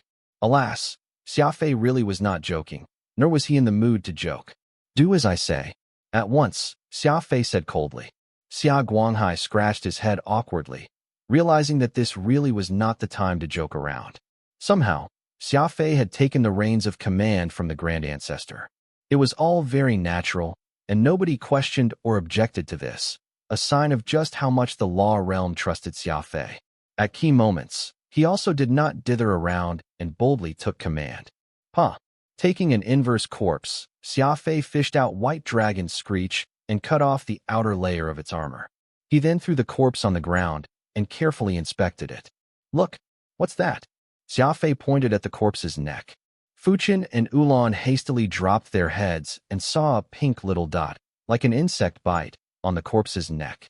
The inverse had extremely coarse skin, so it would truly be difficult to notice this if one did not look closely. Thankfully, Xia Fei's ocular cognition had managed to discover this suspicious point. Xia Fei moved very quickly, inspecting tinsome corpses, and found out that all of them had the same tiny wounds. "I have no explanation." Fuchen shook his head and said. The suspicions were building up. All these mysteries had turned this victory, which all of them had fought for, into quite the confusing mess. The warriors on the perimeter had no idea of the terrifying fate that had befallen the inverse. They were all still congratulating themselves over their great victory. Xia Fei exhaled and looked at things from a larger perspective. He quickly discovered something else that was very weird. All of the inverse corpses had fallen in the same direction. Look, the corpses have actually all fallen in the same direction. In other words, that's where the attack came from. Xia Fei pointed and said. Before anyone could react, Xia Fei had rushed out and began to search among the corpses for the possible point of attack. Fuchen, Ulan, and the others followed closely. Xia Fei's thinking speed was just too fast, and everyone felt like they could barely keep up with his thought processes. He turned and turned again, following a path of fallen corpses. It was as if one person had come through and killed everyone in one blow, causing all the corpses to fall in the same direction. The path became twisty up ahead. Someone had smashed through a giant pair of alloy doors. These doors, which had intricate carvings, were at complete odds with the crude savagery of the inverse. It was clear from the remnants of these doors how beautiful those carvings had been. The space past the doors had a completely different mood. Tapestries were hung along the walls, and some flashy art pieces were on display. This was the second time Xia Fei had seen this sort of decor. The first time was in the rest area of those inverse with golden eyes. There had been fountains and statues there, imbuing the place with an air of elegance, but the elegance of this place far surpassed that. It seemed like a woman's bedroom. Woman. Xia Fei could not help but pull out his white dragon screech. He had never seen a female among the inverse, but when he saw all these beautiful decorations, he could not help but have a bad feeling. Whoosh! He stopped, for the passage had come to an end. A waterfall of energy blocked Xia Fei's path, crystalline and translucent, as if a curtain of pearls had been hung across the path. Fuchen and Ulan did not have Xia Fei's speed, so they had been left far behind. At Xia Fei's side were Xia Guqing and several of the brothers from the Skywing clan. If my guess is right, this place should be where the secret of the inverse is kept. Xia Fei placed a hand on White Dragon's screech as he spoke sternly. Great. Let's go in and take a look. Xia Guqing roared. All right. Law of primal chaos. Xia Fei roared and punched out with both his fists. The law of primal chaos, the power of reversal. Rumble. As the law of primal chaos emerged, heaven and earth were sundered. Xia Fei punched with both his fists, blasting apart the energy barrier. Everyone was stunned at once, for an incredible scene greeted their sight.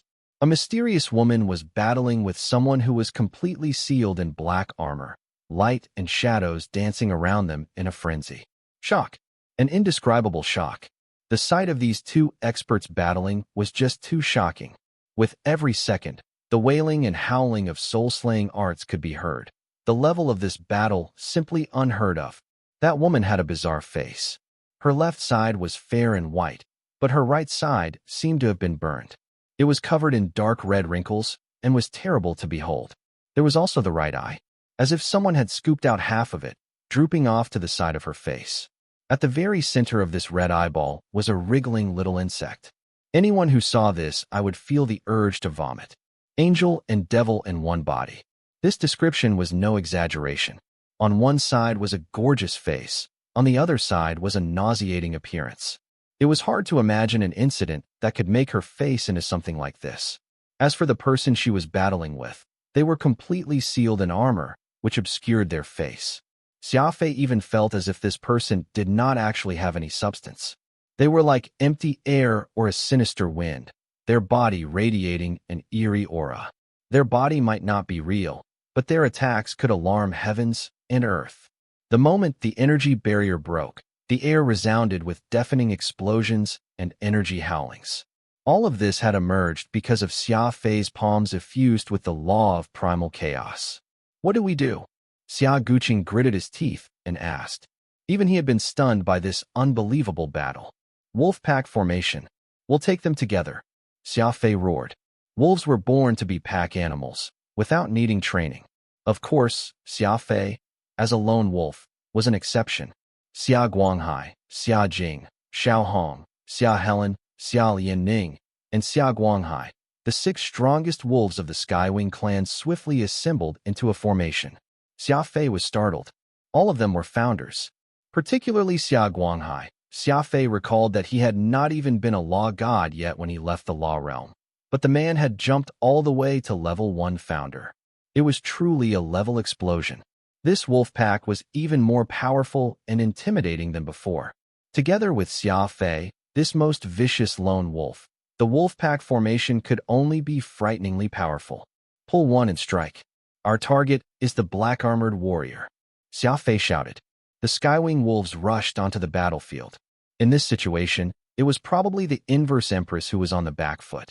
The woman seemed like she could fall at any moment, her opponent pressing her hard. A normal person might think that the Skywings would prioritize attacking the inverse empress, for it could guarantee them a 90% chance of killing her. However, Xia Fei thought otherwise, and so he decided to do the opposite. This was because, if the inverse empress died, that powerful warrior would have nothing holding them back, and when that time came, the Skywing wolves and Xia Fei might not be their match at all. Thus, Xia Fei decided to maintain the balance. He needed this battle that had nothing to do with him to continue until the two great spiritualists, Ulan and Fuchen, arrived, so that they could take down both combatants together. Yes, Xia Fei had never planned to kill one and let the other go. Since he was going to strike, he would kill them both. No matter who they might be, they must be concealing some enormous secret, and so both had to die. Rumble. The Skywing wolves' encirclement instantly turned the tables of the battle. The seven, together with the inverse empress, managed to even the odds. While they lacked the formidable killing moves of the other two sides, the Skywings had speed, the fastest speed in the universe even. As such, they were not just 7 vicious wolves, but 7 illusions, 7 lightning bolts, too. They would come apart and scatter in a flash, unleashing a fierce storm within the formidable wolf-pack formation. The inverse empress was very confused, but she did not have the time to think. After all, her life was at stake here, and in such a situation, the survival instinct of a sapient life form would take priority. This empress was presumably willing to do anything to survive. Celestial Dragon Executor, glorious, epic. Finally, the mysterious warrior used their ultimate move. Their hands extended like eagle claws, then instantly seized control of the inverse empress's movements like powerful magnets, and finally twined around her like spiderweb. Simply put, it made for such an incredible sight. Xia Fei could tell that the inverse empress was strong, but at this moment, the black-armored warrior had unleashed a truly lethal move. Whoosh! As if a silk thread had been extracted from her body, the inverse empress collapsed to the ground, lifeless.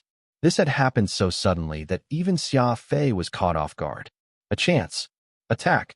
The Skywing wolves and Xia Fei charged in, but the enemy had become unexpectedly ethereal. Xia Guqing joined with the others in obliterating the enemy's armor, but Xia Fei could tell that this was already an empty suit of armor. It was as if that thing had turned into a wisp of smoke after absorbing the inverse empress's soul. Even without the attack of the Skywings, that black suit of armor would have fallen apart on its own. There had never been anyone in that suit of armor to begin with. Perhaps a powerful soul or perhaps an inexplicably mental energy was what had been controlling it. But in conclusion, Xia Fei had been fighting with an invisible foe. Law of primal chaos. Just as the wisp of smoke was about to disappear completely, Xia Fei punched out with the law of primal chaos. He wielded his hand, which was donning that colorless glove, as if it weighed nothing, but the strength behind it was on a completely different level. A mournful howl resounded through the chamber. It hit. Xia Fei, what did you hit? The Skywing wolves questioned him. This was because they had seen Xia Fei punch at empty air, but then a mournful howl ensued thereafter. This was naturally a very strange situation. Xia Fei shook his head grimly. I'm sorry. I don't know either. Fuchen and Ulan had finally arrived at the scene, and both of them were shocked when they saw the corpse of the inverse empress. What is this? What happened while we were away? Ulan scratched his head. The scars of battle were very obvious. It was clear that warriors of extremely high level had battled it out. That body on the ground was even more confusing, appearing like a fusion of man and beast. When we arrived, we found this monster battling with another monster, so we wanted to use this chance to take them both down, killing them regardless of who they might be. Unfortunately, the two monsters were just too formidable. The other killed this one and ran off, Xia Guanghai shrugged and said. Calling both earlier combatants clearly was not helpful in explaining the situation to Fuchin and Ulan. On the contrary, they only grew more confused. Eh. Fuchin gasped. He squatted and stared at the inverse empress's body. Xia Fei walked over and said, "This should be the inverse empress. Besides her, I haven't seen any other female among her kind." Fuchin smiled bitterly. "You were trying to kill her? You guys have got some guts. Do you realize who she is?" The squings, who had grown very curious, gathered around. Fuchin seemed to have recognized this monster. Fuchin turned to Ulan and asked, "Do you still remember how your master died?" Ulan cried in shock. "The Searing Eye clan. This is a member of the Searing Eye clan?" "No, that clan went extinct long ago." Fuchin shook his head and pointed at the inverse empress's horrifying right eye. "I also thought that the Searing Eye clan had gone extinct, not until I saw this corpse." Ulan quickly rushed over and inspected the eye. That wicked insect in the inverse empress's red eye was still wriggling. It had already retreated into the eye and could not be seen unless the eye was closely looked at. Moreover, its life force was fading, and it seemed to have reached the end of its lifespan. Searing Eye? It really is the Searing Eye clan. Ulan clenched his fists and let out a roar, his normally smiling face contorting. Fuchin was both amused and angered. "I really don't know what to say about you, Skywings. You must be blessed by the heavens to have escaped alive from a member of the Searing Eye clan. You guys are way too reckless. Couldn't you tell how formidable this woman was?" The Skywing wolves did not care that much. Fuchin really did not know that they had no concept of fear.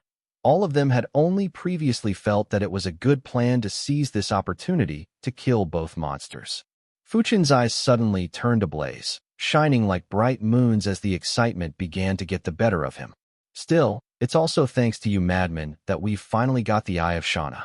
I'll have you know that this is one heaven-defying eye." Xia Fei still found it very nauseating. Though he was used to slaughter and gore, this bloody eye with a little white insect growing in it truly left him feeling uncomfortable. "This ugly thing," Xia Fei muttered. "What's this Searing Eye that you spoke of, and what's the Eye of Shauna?" Fuchin shook his head, not answering Xia Fei. He shared a look with Ulan, and as though they shared a tacit understanding, both suddenly grew excited. Ulan also seemed to be a little sad. It appeared that this monster had some unfathomable connection with his master's death.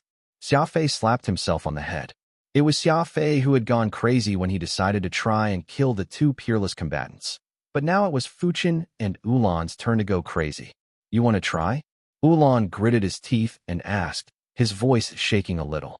"Of course, even at the risk of our lives," Fuchin said firmly. Xia Fei frowned and asked curiously, "Hey, what are you two talking about?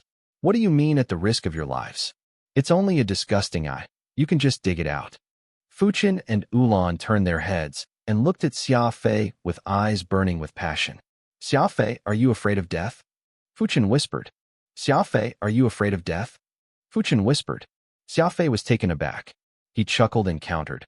"What sort of joke is that? Is there anyone who isn't afraid of death? Why are you asking me something like that all of a sudden?" Fuchin's face was very grave as he said, "I'm not joking around with you. This half-man, half-monster woman was none other than a survivor of the legendary Searing Eye, the Shauna clan. Her eye can be used to create a very formidable soul weapon, but we have to act quickly and do it before the dying Searing Scion completely exhausts its life force. Just Ulan and I won't be enough to make the soul weapon in time. We need your help, too." Xia Fei got Fuchin's meaning quickly and asked with much curiosity, "Is making this soul weapon very dangerous?" "Extremely dangerous." Ulan shrugged his shoulders. "Will the soul weapon produced be as formidable as a soul eye?" Xia Fei asked. Fuchin shook his head. "You think that something like a soul eye needs the full effort of me and Ulan? Let me tell you, the final product will be 100 times more formidable than a mere soul eye." Xia Fei finally turned serious, appearing to be very shocked. He had seen Fuchin use a soul eye before, and heavens paled when a soul eye appeared. As for this revolting eye, it could be made into a soul weapon 100 times more powerful than a soul eye. This was indubitably an opportunity. Xia Fei had always passionately subscribed to the price theory. He did not know what an ultimate weapon, which was 100 times more powerful than a soul eye, could offer him, but something of that level was definitely worth risking his life to make. All right, what should I do? Xia Fei asked seriously. First, we need a safe place. The three of us working together may end up producing powerful after effects that can harm others, Ulan said. Let's go to the Silver Spectre. That warship is very tough. Xia Fei nodded and said. All right, to the Silver Spectre then. We have to be quick. The searing scion is on its last breath. Whoosh! Fuchin swiftly extracted the inverse empress's ugly eye, and then the Skywing Wolves used their speed to deliver Fuchin and Ulan to the Silver Spectre as fast as they could. I'm trusting you to keep watch for us, said Xia Fei. Upon which, he closed the cabin door so that he could get to work with Fuchin and Ulan. The Skywings, personally led by Xia Guqing, stood guard outside. Fuchin and Ulan, who shared a very close understanding, quickly took out a large number of soul weapons from their spatial rings and assembled them into a formation. Xia Fei had no place to butt in, so he could only sit on the floor and inspect that repulsive eye. What's this bug inside called? Xia Fei frowned and asked. This thing was like a maggot in a rotting body and was truly disgusting. The searing scion. It's no bug, but rather the remnants of countless devoured warriors, Fuchin said as he worked. Xia Fei was shocked. Ulan then commented, yes, the Searing Eye clan consists entirely of females, for their women eat all men. They'll then become the other half of the body, just like poison spiders. There was anger in Ulan's voice. Fuchin had once mentioned that Ulan held a grudge against the Searing Eye clan, and now, Xia Fei could somewhat understand his resentment. You're saying that the Inverse were originally the Searing Eye clan? Xia Fei asked. If the Inverse were the Searing Eye, then they should be very famous. How was it that they had lived for so long on the fringe without anyone noticing them? Fuchin replied, I don't know about the Inverse, but that woman was truly a survivor of the Searing clan. Her left side was normal, but her right side had seriously mutated, which matched exactly the Searing Eye clan's special traits. She became like this because devouring her kind caused intense biological mutations. There are rules in nature, and members of the same species normally aren't allowed to devour one another. The higher the level of a life form, the more that becomes the case. In contrast, lower-level life forms aren't affected by such law. Xia Fei nodded. On Earth, for a time, a plague called mad cow disease had once propagated, and it came to be because humans had fed cows some bones, which were made using the bone marrow of cows. Thus, members of the cow species, which had fed on one another, resulted in all sorts of unpredictable biological mutations. Mad cow disease served as the best precedent for not having a species feed on itself. If even cows could be like that, what more of the higher-level humans? After pausing, Fuchin said, I'm guessing that while that woman was a descendant of the Searing Eye clan, she suffered from serious mutations, which had affected her reproductive abilities. I've seen a sapient species whose women can give birth to several hundred children in the form of eggs. The vast universe had everything in it, and the more Xia Fei experienced, the more he believed such. A mutated woman could use her reproductive capabilities to create an entire race. This sort of thing was truly incredible. Fortunately, this mutated woman with her inexplicable powers was now dead, or else she would have given birth to countless more wicked progeny. Nonetheless, her death did leave Xia Fei very confused. And who was that mysterious person that so desperately wanted to kill her? Through Fuchin and Ulan's explanation, Xia Fei finally understood that it was no coincidence that he had been able to injure that mysterious assailant.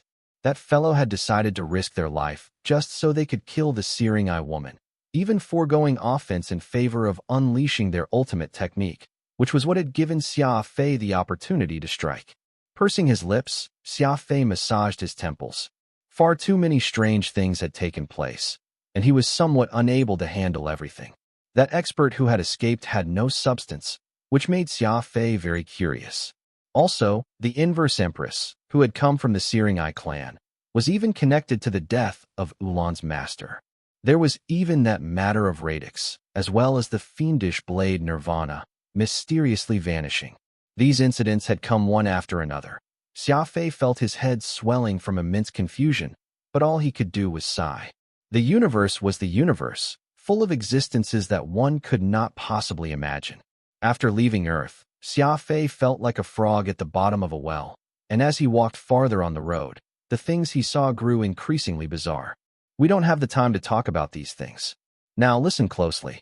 Fuchin and Ulan, who had finished making the arrangements, came up to Xia Fei and spoke seriously. We will be the main force here, but you will play an extremely important role. What role? Xia Fei frowned. Fuchin did not seem like he was joking in the slightest. The savior, Fuchin whispered. Savior? Who am I saving? Xia Fei asked. What you don't know is how wicked the Searing Eye clan is. They devour members of their own species, thereby gaining their compatriots' dark energy and mental energy. As we're about to make a soul weapon out of the woman's eye, we can easily end up losing ourselves into madness. You are a spiritualist of healing, and presently the only one that I know of. So at the critical moment, you must pull us back. Wait at the side and observe things calmly, Fuchin said solemnly. Xia Fei nodded. Ulan sighed and said, if things don't go well, you may have to sacrifice one of us. I trust that no one else possesses better judgment and a cooler head than you. Xia Fei was flabbergasted. Forging a soul weapon carried such an enormous risk. He might even need to sacrifice either Fuchin or Ulan. Even so, the two great spiritualists persisted in their course of action. This was just how great the Searing Eye's allure was. Xia Fei could not help but suspect this ugly eye of holding some unspeakable secret. Understood. At the critical moment, I can sacrifice one of you, and if the situation continues to worsen, I'll send you both on the road so as to avoid an even greater tragedy, Xia Fei said calmly, his eyes as tough as steel. This was Xia Fei, terrifyingly calm and collected. Fuchin and Ulan both felt an unpleasant sensation. They knew that Xia Fei was ruthless, but not to a point that he could sacrifice both of them.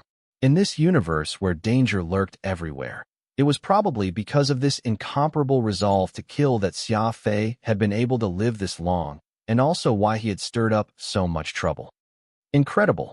Even I'm no match for the current Xia Fei, Xia Guqing said as he stood watch outside the Silver Spectre. Xia Guanghai mischievously smiled. Stubborn old man, don't debase yourself. You're still an old monster with 2 fiend wings and a peak speed ability. No matter how strong Xia Fei is right now, he's still much weaker than you. They were all bored with nothing to do, so the carefree personality of the Sky Wings began to show itself, and they started teasing each other. Xia Guqing shook his head. You think that I'm joking? Xia Fei's fiendish aura can't compare to mine, nor can his speed, but he has a lot of strange tricks that nobody can guess. Just look at this ship. It blew apart that enormous inverse mothership, yet it emerged unharmed. This is definitely some heaven-defying ship. I certainly don't have anything like this. Besides, even if I did have any, I wouldn't keep it hidden like Xia Fei, only using it at key moments. Xia Fei has already taken a stroll through the Alpha universe, so who knows how many treasures he has now. A bit of envy could be detected in Xia Guqing's voice as he spoke. It was hard to blame him for feeling this way, though. Everyone knew that Xia Fei liked keeping his trump cards hidden, and whenever someone thought that he was finally scraping the bottom of the barrel, he would stroke his spatial ring, and some other inexplicable ultimate weapon would appear.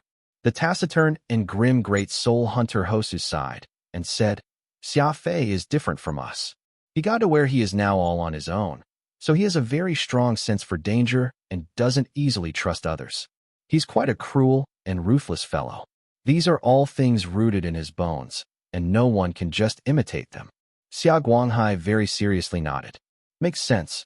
As for me, I only ever bullied people around me while growing up, and no one has been able to bully me even once, for whenever I encountered someone who didn't know what's good for them, everyone would rush up with me and obliterate them. Xia Fei, meanwhile, never had the protection of others and had to deal with problems all on his own. That's why he's very different from us and paid far more to get to where he is today. Everyone sighed emotionally. Xia Fei's background was truly without compare. Alas, in an unexpected turn of events, this descendant of the Aurora and Skywing clans still thought like a minor figure from Earth, having an intense desire for survival and dealing with things the way a bit character would. Come on, let's go look around Xia Fei's new ship. It's so tough. When we get the chance, we should ask Xia Fei if he has an extra one of these. Xia Guqing waved his hand, leading the Skywing Wolves and Hosu onto the Silver Spectre. The unrelated people tactfully chose to stay behind as guards. Just like all of Xia Fei's warships, The inside of the Silver Spectre was very messy, which made everyone frown. Xia Fei was a real madman, only seeking ability and completely caring nothing about comfort.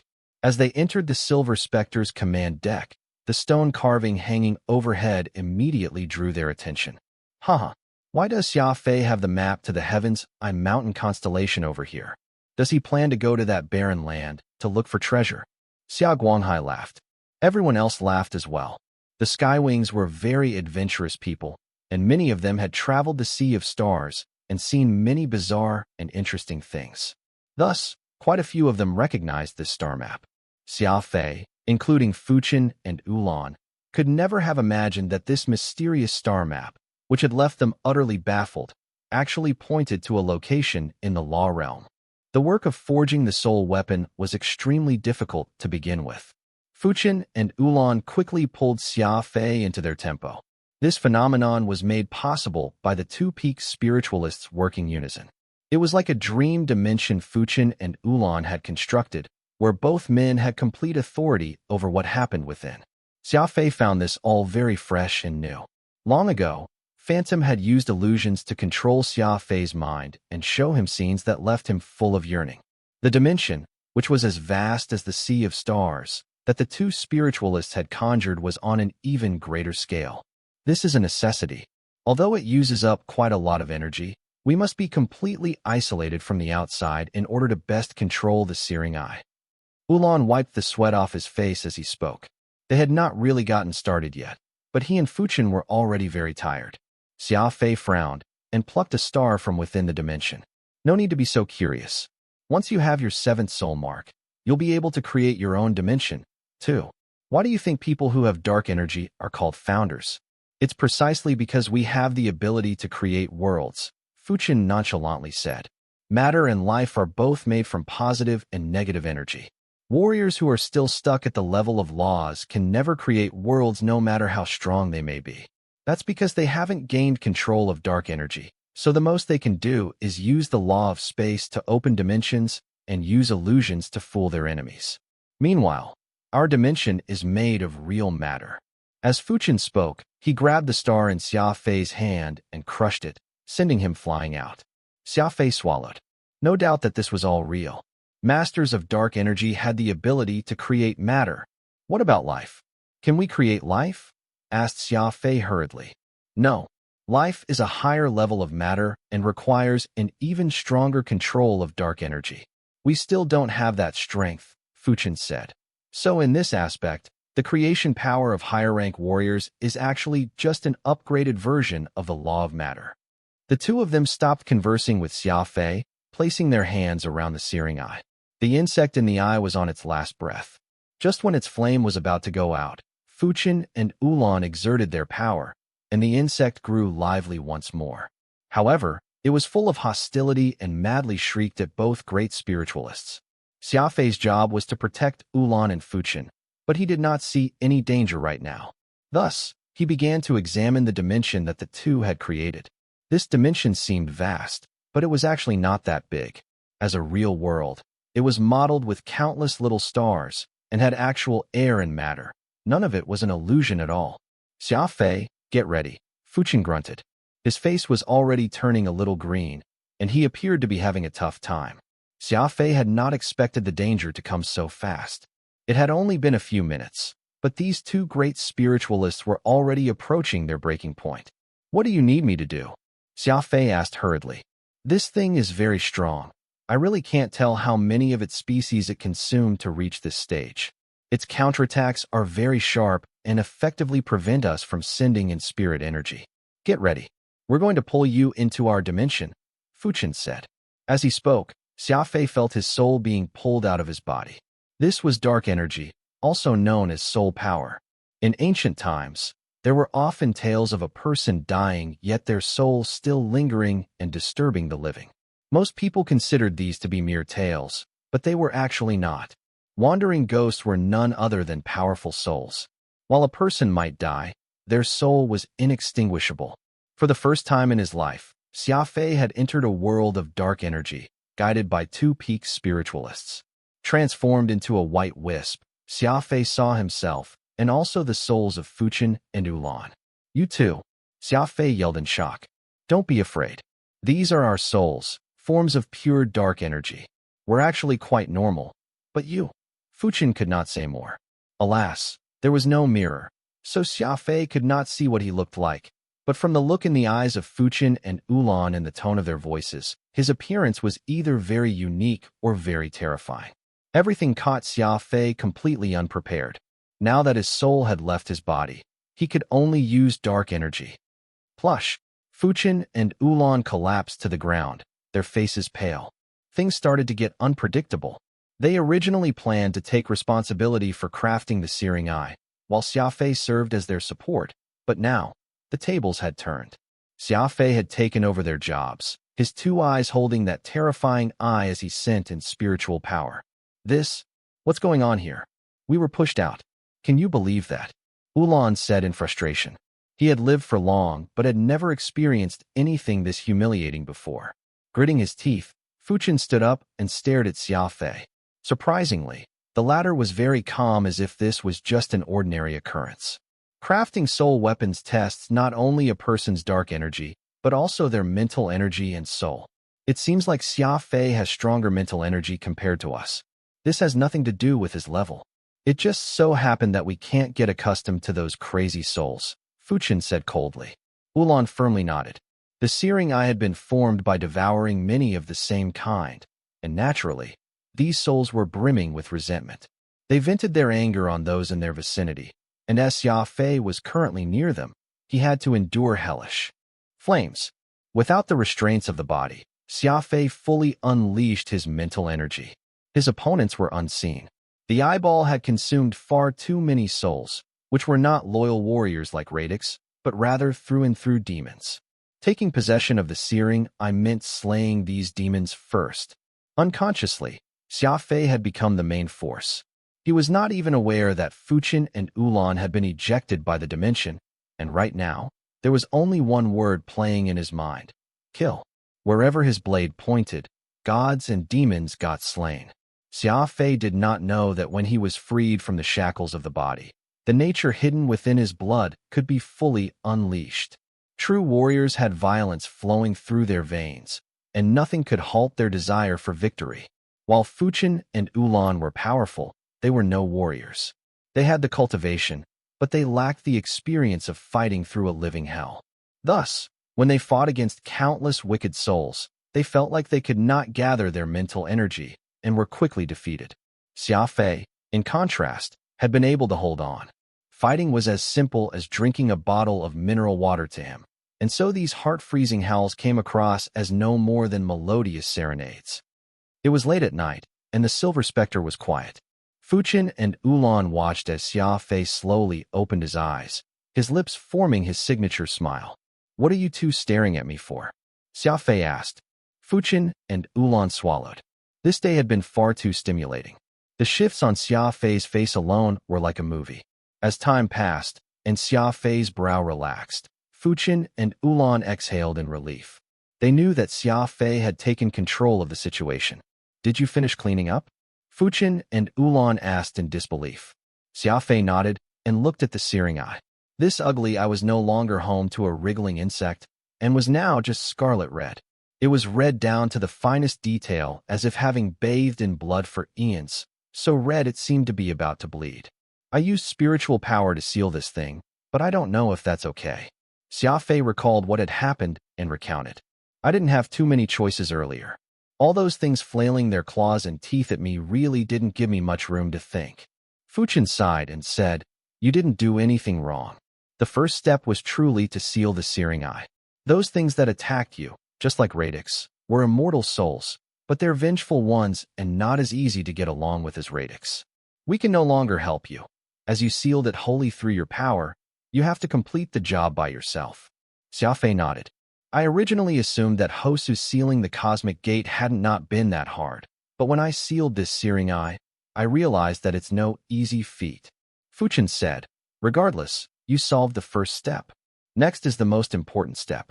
In 3 hours, you must forge the searing eye into a soul weapon, or else everything will be for naught." 3 hours? Isn't the time too short? Xia Fei asked. Fuchen replied, you saw it. The seal isn't that solid, so if too much time passes, those wicked spirits will charge back out. Xia Fei shrugged and said helplessly, it's strange. Originally, you two were supposed to make the searing eye, but now it's become my job. All right, let's move to the next step. What came next was not too different from how Xia Fei normally made soul weapons. After all, the searing eye had been sealed, which was the most difficult step. Fuchen and Ulan sighed as they watched Xia Fei work. Ulan said with some lingering fear, Xia Fei's will is truly tough. Is he not disturbed by those wicked spirits? I really felt like I'd break back there. Those wicked spirits kept whispering into my ears while clawing on my shoulders. If I had so much as turned my head, I would have been swallowed whole by them. After a few moments of silence, Fuchen sighed heavily. It really was like that. Though I've lived for long, I have yet to meet anyone with as great of a resolve as Xia Fei's. He's truly so bold to a frightening degree. Still, what I care the most about is that when Xia Fei is in a pure dark energy state, he's bursting with fiendish energy. Ulan nodded. Dark energy is the power of the soul and is mental energy. I can only say that Xia Fei is much more formidable than he seems on the surface. As for that fiendish energy, have you noticed? All of the Sky Wings have this aura, and it's particularly thick around their patriarch, Xia Guqing, and Xia Fei. It's as if Fuchen suddenly stopped Ulan, his eyes fixed on Xia Fei. Rumble. A bloody eye had appeared around Xia Fei without warning. This eyes had two small wings, which were truly bizarre. A sensation of extreme coldness, mixed with searing heat, began to fill the dimension created by the two spiritualists, instantly turning it into one of fire and ice. Look, the searing eye is complete, Fuchen shouted. As he spoke, a strange sight unfolded. For soul marks appeared in a circle, like shields and a sun, giving off a blinding light. For soul marks appeared in a circle, like shields or suns, giving off a blinding light. Fuchen and Ulan looked on in shock, with the former commenting, for soul marks? Has Xia Fei already broken into level 4 to become an intermediate spiritualist? Ulan was taken aback, and then he laughed. Isn't that good? We've both been around the block. Isn't this exactly the sign of an intermediate spiritualist? I didn't expect it. I really didn't. For Xia Fei to take the incredibly rare searing eye all to himself, and his rank to soar so much. Miraculous. Today is truly a miraculous day. Xia Fei stood up straight from nearby, the searing eye spinning in circles around him. Alas, while the winged eyeball was much like an angel of legends, it was actually a blazing angel that represented slaughter and evil. I succeeded, Xia Fei said excitedly. We know. We saw it all. Brat, you took the searing eye all to yourself, and your level even rose as a result. Hurry up and tell us, what in the world is going on? Ulan rushed up and asked hastily. Fuchen was rather hesitant, for he was starting to understand Xia Fei less and less. Xia Fei chuckled. Let me try out this searing eye first. He waved his hand, upon which the winged eyeball accelerated as it imitated the motions of Xia Fei's hand, agilely moving up and down. As the searing eye did, it was possible to hear the faint scraping of metal on metal. The rumors were true.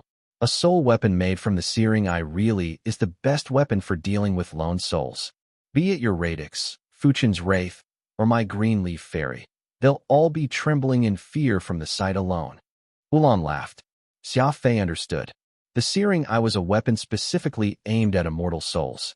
In normal circumstances, a soul could not survive outside of a body, but there were special cases, like Radix and Wraiths, that had overturned this law, becoming existences of pure dark energy. Xia Fei knew how formidable Radix and Wraith were, and the searing eye was meant to deal with such personal souls. No wonder Fuchen and Ulan were so passionate about getting the searing eye. In the Alpha universe, every advanced spiritualist had a powerful personal soul, a hidden blade that could appear any time to deal a devastating blow. With the searing eye, Xia Fei now had a lethal weapon against the personal souls of others, and had another incomprehensible trump card. Ulan pouted. Both he and Fuchen wanted this searing eye, but after a series of twists and turns, it had become Xia Fei's treasure. It was an incredibly awkward situation. This sort of luck was not an everyday good fortune. Xia Fei took the searing eye in his hand. After the forging, The eyeball was now a proper soul weapon, and its aura had changed. It was no longer so ugly, and looking at it was even rather comforting. Whoosh! Xia Fei swiftly put away the searing eye in his spatial ring. He then asked Ulan and Fuchin, "Interesting." The entire process was very interesting. That's the first time I've tried separating dark energy. I felt my entire body floating, and only when I turned my head did I realize that I was experiencing the so-called out-of-body experience. But what I don't get is that if dark energy can separate from the original body, why are spiritualists unable to have seeds of life and have eternal lives? If I focus on cultivating the law of life, will I be able to gain eternal life?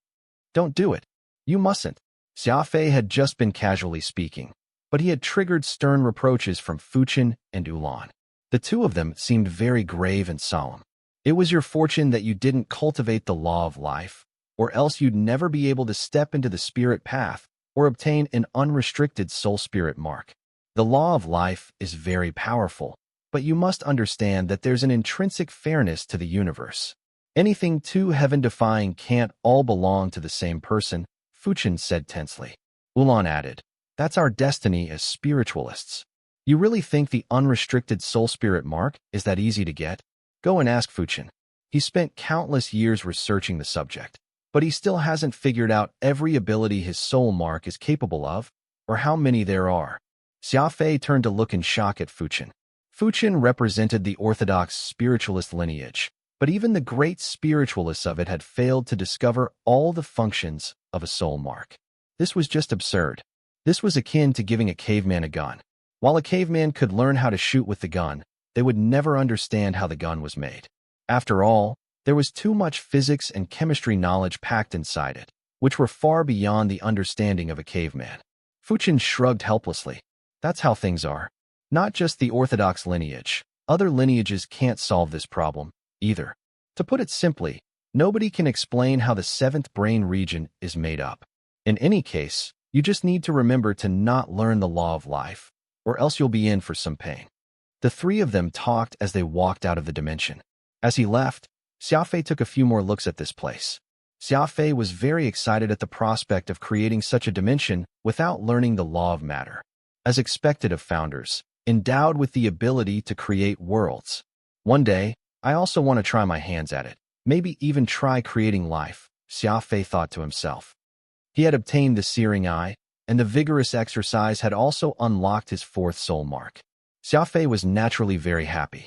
I noticed that the path of advancement isn't always about doing the same thing. It seems like intense application is more useful than long-term cultivation, Xia Fei said. Fuchin replied, "You're actually right about that. A situation where one person has to compete in dark energy with countless wicked spirits isn't something that happens every day. One can maybe view it as an opportunity. Of course, it's important that they keep cultivating and build a solid foundation." Xia Fei looked at Ulan and smiled. "It's all thanks to Master Ulan's urging, forcing me to cultivate so much every day that I don't even have time to smoke." Xia Fei's cultivation was different from others. His dark energy was not part of the spirit lineage, but rather the healing lineage. Ulan's flowers and plants flourished around Xia Fei, so the former pushed the latter to cultivate as much as possible so that those plants could grow faster. Xia Fei was already a leveling maniac, and with Ulan practically breathing on his neck, by the time Xia Fei noticed it, he had entered a frenzied cultivation state. The three of them talked and joked as they entered the command deck and joined up with the Skywing members. The Skywing wolves were quite excited now that the inverse had been eliminated, and they urged Xia Fei to hurry up and meet up with Avril. Some of the more impatient ones even wanted to start exploring the Alpha universe. After all, the Skywing clan was very carefree and loved adventuring. In a new world, they naturally started getting lots of ideas. Xia Fei chuckled. "Everyone, no need to rush. The Alpha universe isn't going to run away. There will be plenty of time to let you guys run wild once the clan has its footing here. Also, I have something very important to entrust you with." Everyone stopped talking and nodded. While these Skywing crazies normally lacked any sort of rules or organization, when it came to critical questions, none of the clan members would ignore it. Never abandon and never give up was the clan motto, and the Skywings had always upheld it. After a pause, Xia Fei said, The inverse territory is now ownerless, which is perfect for us to use. Plus, this place has the entrance into the law realm, so we must guard it closely. Once we have a foundation in the Alpha universe, the law realm will also begin to advance by leaps and bounds. After all, the resources here are essentially endless, and you can find grade 7 origin crystals wherever you look. What? Wherever you look? That's wonderful. Many warriors of the law realm are anxious to advance, but there's simply not enough energy to go around. The Skywings were all shocked and excited. After all, the law realm currently had a dire shortage of energy. So long as this problem was resolved, the law realm would be able to produce a big batch of new experts. Ulan commented, "There's also the environment. The inverse were able to use that little trick to seal your level because your environment was no good. It's just like how the best tree sapling can't grow in a desert. But if it's moved to a place with plenty of sunlight and water, it will grow crazily."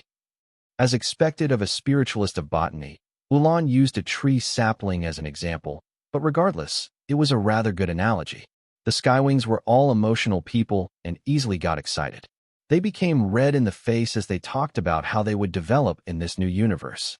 Only Great Soul Hunter Hosu remained cool-headed. He sternly said, "We can't let our current situation get to our heads. Xia Fei, have all the inverse truly been eradicated? Is there any chance that they can come back? Also, who was that warrior in the inverse base? How come they had no physical body? Could they be like Radix?" Hosu dumped cold water over everyone's heads.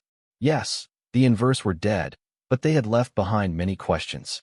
Hosu had a rather ugly look on his face, probably because he was still worried about his good friend Radix. "It's not as if I haven't thought about such problems," said Xia Fei with a bitter chuckle. "Lingering over the past isn't going to help anyone, though.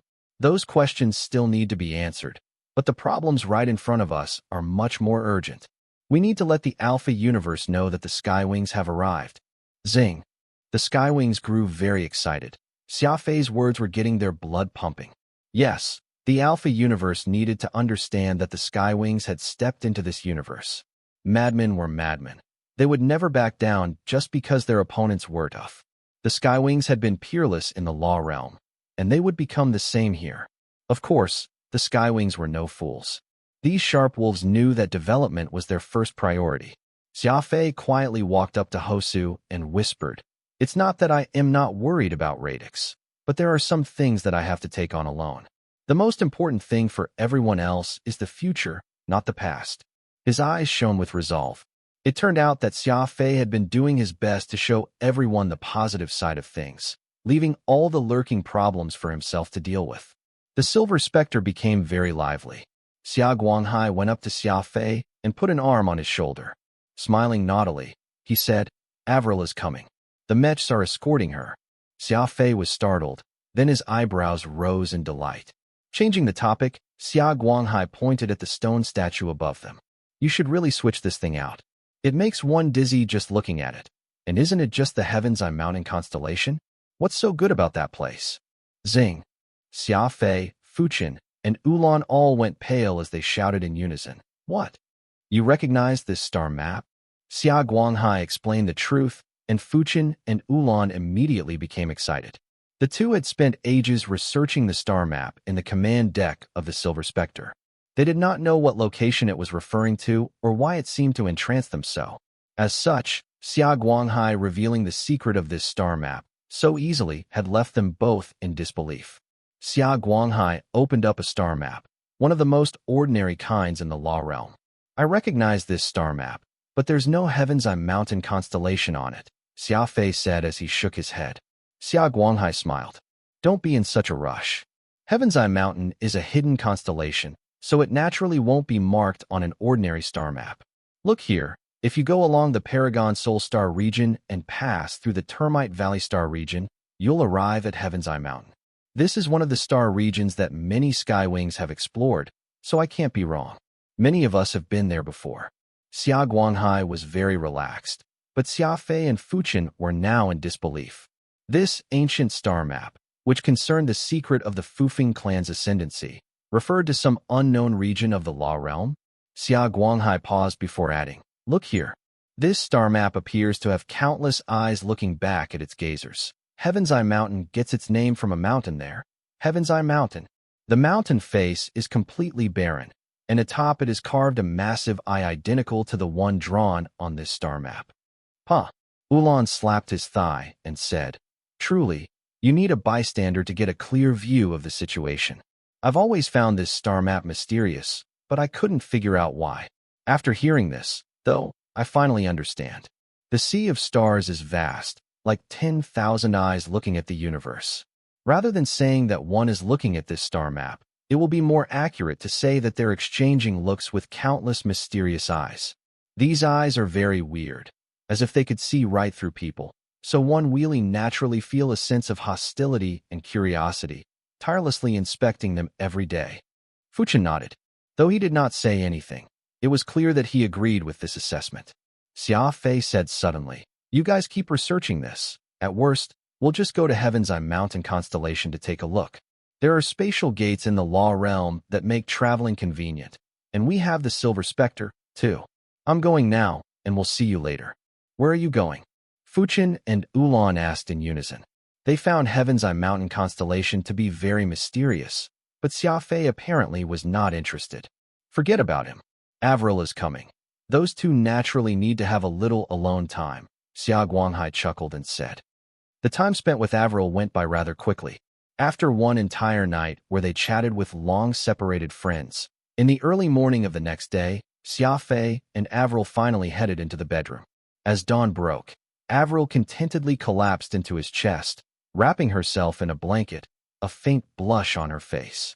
To tell the truth, Xia Fei had truly cultivated speed to a heaven-defying level. Even in normal life, he was so formidable that he hardly gave anyone time to catch their breath. Fortunately, Avril had a level 1 ability and had been cultivating the law of life for 2 years already, or else she might have fainted on the bed. Of course, she also enjoyed a fortune that would make all other women envious. "A lazy morning like this makes me feel like I'm living in another world. Not needing to think about anything feels rather nice." Xia Fei lit a cigarette and said softly, "It's the same for me." Avril wrinkled her nose rather cutely and said, cigar smoke no longer had any effect on her. After all, she now possessed a rather decent constitution, but she could never understand why Xia Fei liked this very stimulating odor so much. Avril, who had seen the cigarettes of Earth before, knew that Xia Fei smoked the cheapest and most aggravating kind. They were like the fierce liquor and howling winds of the steppe, the smoke slicing away at the stomach. This sort of cigarette smoke was truly very manly. It was just like how Xia Fei had a crazy personality behind his harmless exterior. Only a warrior who had tasted the blood on their blade could enjoy this sort of bold flavor. You say that you don't have any worries on your mind, but you're actually already thinking about them, right? Avril buried her head in Xia Fei's chest, her golden hair coming down like a waterfall. Xia Fei was put in an awkward spot. At the end of the day, they had spent too much time together. Avril had a good understanding of him, for at this moment, Xia Fei's mind was full of thoughts about Heaven's Eye Mountain, the Fufeng clan, and the power of soul marks. "I'm sorry. I'm already trying my best not to think about them, but sometimes I can't control my mind. It's as if I'd die if I didn't think about those problems," Xia Fei said softly. "I know that your brain is so awesome," Avril said, lightly poking Xia Fei's firm abs as she teased him. "It's been awesome ever since I first met you, but I never knew that you're so strong at other times too." Implying something, Xia Fei smiled and pressed Avril under his body, saying lovingly, "Do you like me when I'm awesome in bed?" Avril bashfully smiled and tried to push Xia Fei away. Alas, her weak little hands were seemingly so lacking in strength that they drew him in rather than pushing him away. Avril was becoming more and more like a woman. After a stretch, Xia Fei put on his clothes and went to the living room. Avril kept sleeping, for she did not have as much energy as Xia Fei. Last night's storm had taken quite a toll on her. The Half Moon Hill Villa was the same as ever. Thanks to the spatial gates of the Law Realm, it was much easier to get around this place than in the Alpha Universe. The Alpha Universe was divided into opposing factions, so setting up a complete spatial transmission system was rather difficult. After all, these things could deliver an entire army to the border in a single night. It was an enormous threat that would leave all sides in fear of being ambushed. Thus, Everyone had agreed not to use advanced spatial arrays. Instead, they relied on old-fashioned warships to get around. Fuchin and Ulan had gone the entire night without rest. Together with some of the Sky Wings, they had talked about Heaven's mountain constellation. It was clear that the Skywing warriors had gotten impatient. After all, in the Law realm, the Heaven's Eye Mountain was just a faraway place without anything special to it. Countless adventures had proven this long ago. "You're up," Fuchin said without raising his head. Ulan smiled as he handed Xia Fei a bowl of preserved egg and lean meat porridge. "I have to say, your home's cuisine is really good." Even picky Fuchin here clapped his hands and praised it. "Hurry up and eat. Get some nutrients in your body. Last night was quite tiring for you, wasn't it?" Xia Fei was speechless. Did Master Ulan just tease him about his lovemaking session with Avril? He must really be in a good mood. At the side, Xia Guanghai and his compatriots smiled naughtily. Fuchin added, "The taste is pretty good, but there may not be enough nutrients. The cuisine here is still direly lacking compared to mine." Ulan waved his hand at Fuchin and said, "Ignore him. This guy loves being a party pooper. Now that the cosmic gate has opened, the inverse has been exterminated, and we've even discovered Heaven's Eye Mountain constellation. We truly received a litany of good news." But look at Fuchin, still as grumpy as always. Fuchin grunted. "What do you know? It's clear that there's something weird about this whole thing. I don't believe it. How could the Fufing clan's grand ancestors' most valuable star map point to some star system with nothing special about it?" Ulan was just about to argue with Fuchin when Xia Fei frowned and said, "I also don't think things are that simple. Plus, the abrupt disappearance of Nirvana and Radix has given me a very bad feeling." Ulan said casually, "The two of you worry too much. In any case, there's some time until the collapsed expanse of Founders opens, so why don't we go look? Everything will become clear then. With the spatial array and the Silver Spectre, we still have time." "A good idea. It's not as if we'd get anything by continuing to research this problem. We'll set out this afternoon," Fuchin said. "We're leaving today?" Xia Fei muttered. He was finally able to return home for a spell and had barely spoken with Avril or even gone to Earth, yet they were already setting out again. This was a little too rushed, no? He had not even finished relaying everything he needed to relay. Considering that the collapsed expanse of Founders was about to open, Xia Fei furrowed his brows and did some mental calculations. There really was not much extra time. No matter how fast the Silver Spectre traveled, it still would have to cover a vast distance. If they wanted to get back to Guard 83 before the collapsed expanse of Founders opened, they would have to set off immediately. The collapsed expanse of Founders was said to be a place that a spiritualist must visit at least once in their lifetime. Survival, death, mutation, and opportunity would burst out within that star region, and there was also the lineage of dark spiritualists to think about. The seemingly calm Alpha universe was already drowning in dark clouds. Seeing Xia Fei deep in thought, Xia Guanghai reckoned that the young man was just thinking about Avril, so he patted him on the shoulder and said, "Stop thinking about it. In private, Avril often says that meeting you, having encountered the most special Xia Fei, is the luckiest thing that has ever happened to her. You don't want to disappoint her, do you?" Xia Fei was just about to argue when an enormous roar came from outside. "Xia Fei, I've missed you to death." Everyone looked outside at this thunderous roar.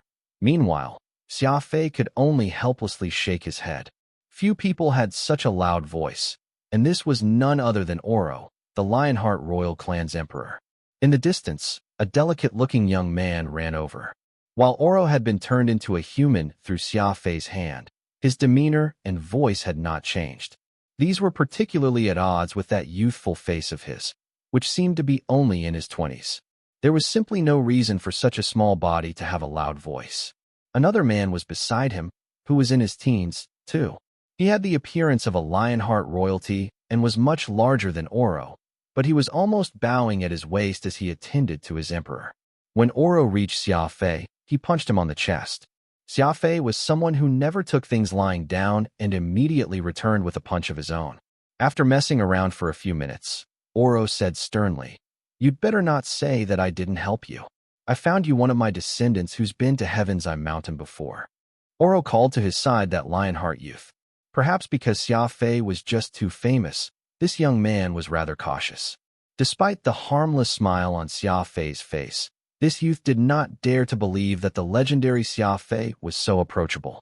Your family has been to the Heavens Eye mountain constellation before? Xia Fei asked with a smile. The youth quickly bowed. Yes, my grandfather died in battle there. Died in battle? Xia Fei was taken aback, some confusion appearing in his eyes. Xia Fei was startled. This young man was saying that his grandfather had died in battle at Heaven's Eye mountain constellation. But before this, Xia Guanghai and the others had said that Heaven's Eye mountain constellation was a barren land with a strange eye pictogram. While it was very far away, there were no monsters of any sort there. Died in battle? Why did your grandfather die in battle at Heaven's Eye mountain constellation? Asked Xia Fei curiously. Everyone else scooted over so that they could hear the answer, too. Don't be afraid. Tell everyone about your family. Oro's eyes had a hint of praise as he spoke. He turned to Xia Fei and said, I was in such a rush to bring over this kid precisely because it's so strange. Xia Fei nodded. Oro was truly a good brother, always thinking of him. The young man swallowed and spoke in a trembling voice. Sirs, you may not have heard about our Lionheart priest, but in our clan, we were once given the important duty of prayers and rituals to the gods. Alas, after the Lionhearts joined the Law Realm, everyone gradually stopped believing in gods, so our clan priests gradually declined. Still, the people of our clan have always held the power to treat and heal, so even if we are no priests, we can make a living as apothecaries. Besides that, we're also decent purifiers with formidable mental energy. My grandfather went to Heaven's Eye mountain constellation to search for some natural treasures that he required as an apothecary, but that constellation was extremely barren, and my grandfather couldn't find any useful herbs. He did discover a powerful mental energy existence, though. My grandfather returned home several times, but he'd only grab a few things before hurrying back to Heaven's Eye mountain. He said that power could make his mental energy stronger, perhaps even revive the priest lineage, so he went there to cultivate. Afterward, my grandfather died. Because we are descendants of priests and have stronger mental energy than most, before dying, my grandfather was able to send a stream of mental origin power back home. Unfortunately, our clan's mental transmission method isn't perfect. By the time my grandfather's message arrived at the clan, even my father was already dead. As the present head of the clan, the message naturally landed in my mind. Xia Fei was taken aback. Every race had priests or something like that. However, as technology advanced and law warriors rose in power, priests had gradually declined as a profession, with some people even accusing them of being fake sorcerers. Still, the smart ones knew that anyone who could be a priest possessed mental energy far above the norm. It was not impossible for this youth's clan to have a way of transmitting messages over vast distances using mental energy. What did your grandfather say? Xia Fei asked anxiously. A war. My grandfather said that he had inadvertently gotten caught up in a war while at Heaven's Eye mountain constellation. Every combatant there possessed powerful mental energy, and as they fought against one another, many bizarre events took place. My grandfather was inferior to them and could only flee for his life. He did not dare to face those godly figures. My grandfather also said that this universe really does have gods, and that he had seen one of those terrifying war gods himself. He wanted us to steal our faith and re-establish the priest lineage, in hopes that, one day, those gods living in Heaven's Eye mountain constellation would establish a connection with our clan. He wanted us to revere those gods and offer them our prayers as well. The youth performed a prayer used in ancient times by the priests, leaving everyone feeling stunned. After all, the priest profession had long gone extinct, so no one present had expected to encounter a surviving priest. Enough. Go down and wait for me. Oro waved his hand and said. Even when the youth was gone, Xia Fei and the others remained speechless. Xia Guanghai was the first to speak after some time, grumbling. Oro, that's the informant you found? If that guy wasn't part of your Lionheart clan, I would slap him to death. His grandfather witnessed a war of the gods at Heaven's Eye mountain constellation? Is he trying to fool children? There's no such thing as gods in this universe. Oro glared.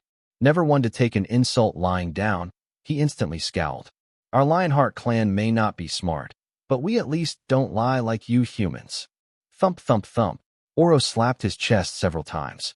What the Lionhearts value the most is reputation and sincerity. If you suspect my people of lying, you're challenging my Lionheart clan. Humph. Xia Guanghai snorted. The Skywings were famous for being unreasonable, and Xia Guanghai was particularly unreasonable. As such, neither side was willing to back down. Enough. What's there to argue about?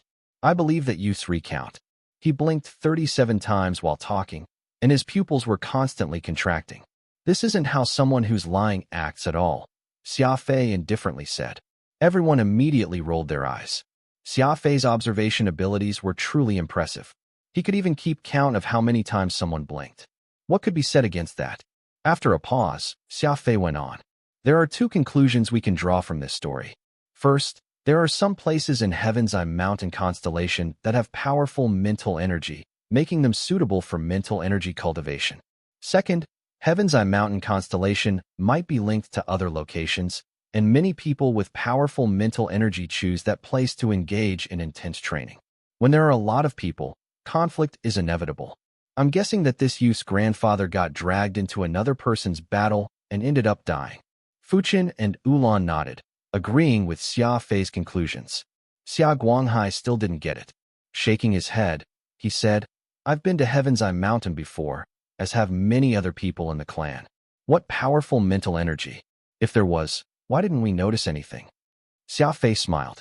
Don't forget that the Skywing, which is a speed inheritor, isn't some kind of priest clan with a forte on mental energy. As a simple example, I am currently a spiritualist and can sense a lot of stuff that you can't. I suppose it makes sense. Xia Guanghai stroked his chin and nodded. The distant Heaven's Eye Mountain constellation seemed more mysterious. In truth, mental energy, like soul power, was also a form of dark energy. Both shared many similarities, which was precisely what spiritualists specialized in. Xia Fei discussed the issue with Fuqin and Ulan. They eventually agreed to head over to Heaven's Eye Mountain immediately. Xia Fei's sole worry was time. This was a long journey, and getting back to the Alpha universe and taking part in the opening of the collapsed expanse of Founders left them with very little extra time. Let me say this first. We can only stay at Heaven's Eye Mountain constellation for 3 days. Once 3 days are up, then we must leave regardless if we find anything or not, Xia Fei said after some thought. Ulan said unhappily, You really care that much about the collapsed expanse of Founders? To tell the truth, that's a very weird place. Not going there may not be bad for you. Also, the dark spiritualist lineage clearly said that the opening of the collapsed expanse of Founders is going to cause trouble. What's the point in getting involved in that mess? Xia Fei smiled and countered, Have you been there before? Ulan shook his head awkwardly. I'm a genius spiritualist of botany. I don't need to go there to test my luck. Xia Fei's eyes flashed. You've never been there before, so you don't know what's there. I read the files. Almost all the most formidable spiritualists of every generation have been to the collapsed expanse of Founders, haven't they? As they were about to leave, Xia Fei felt like he was letting Avril down. Not long ago, he had been making a big fuss about marrying her, yet he could barely spend a few days with her. At noon, Xia Fei put aside all other matters and took Avril with him on a trip back to Earth. They whispered sweet nothings to each other on this trip. He also did not forget to have a bowl of his favorite fried bean paste noodles. Patting his stomach, Xia Fei lit a cigarette in satisfaction and took a drag. Avril stared at Xia Fei, her head propped on her hand. She always felt very happy when he chowed down. Her focused expression was the same as the one Xia Fei had when he was at work. I've just discovered that you Earthlings are obsessed with your home. Let's take you as an example. You've been to so many places and have eaten so many things, but in the end, you still love these black noodles and like smoking those cheap cigarettes. You're not the only one. Your brothers from Quantum Holdings are the same. Wu Long is the president of Earth, but he still always wants pancakes and bacon. On one of the last Earth holidays, he even gifted me a Jinhua ham. Meanwhile, Andre and Charlie are both fans of escargot. I always feel uncomfortable whenever they eat those shelled invertebrates.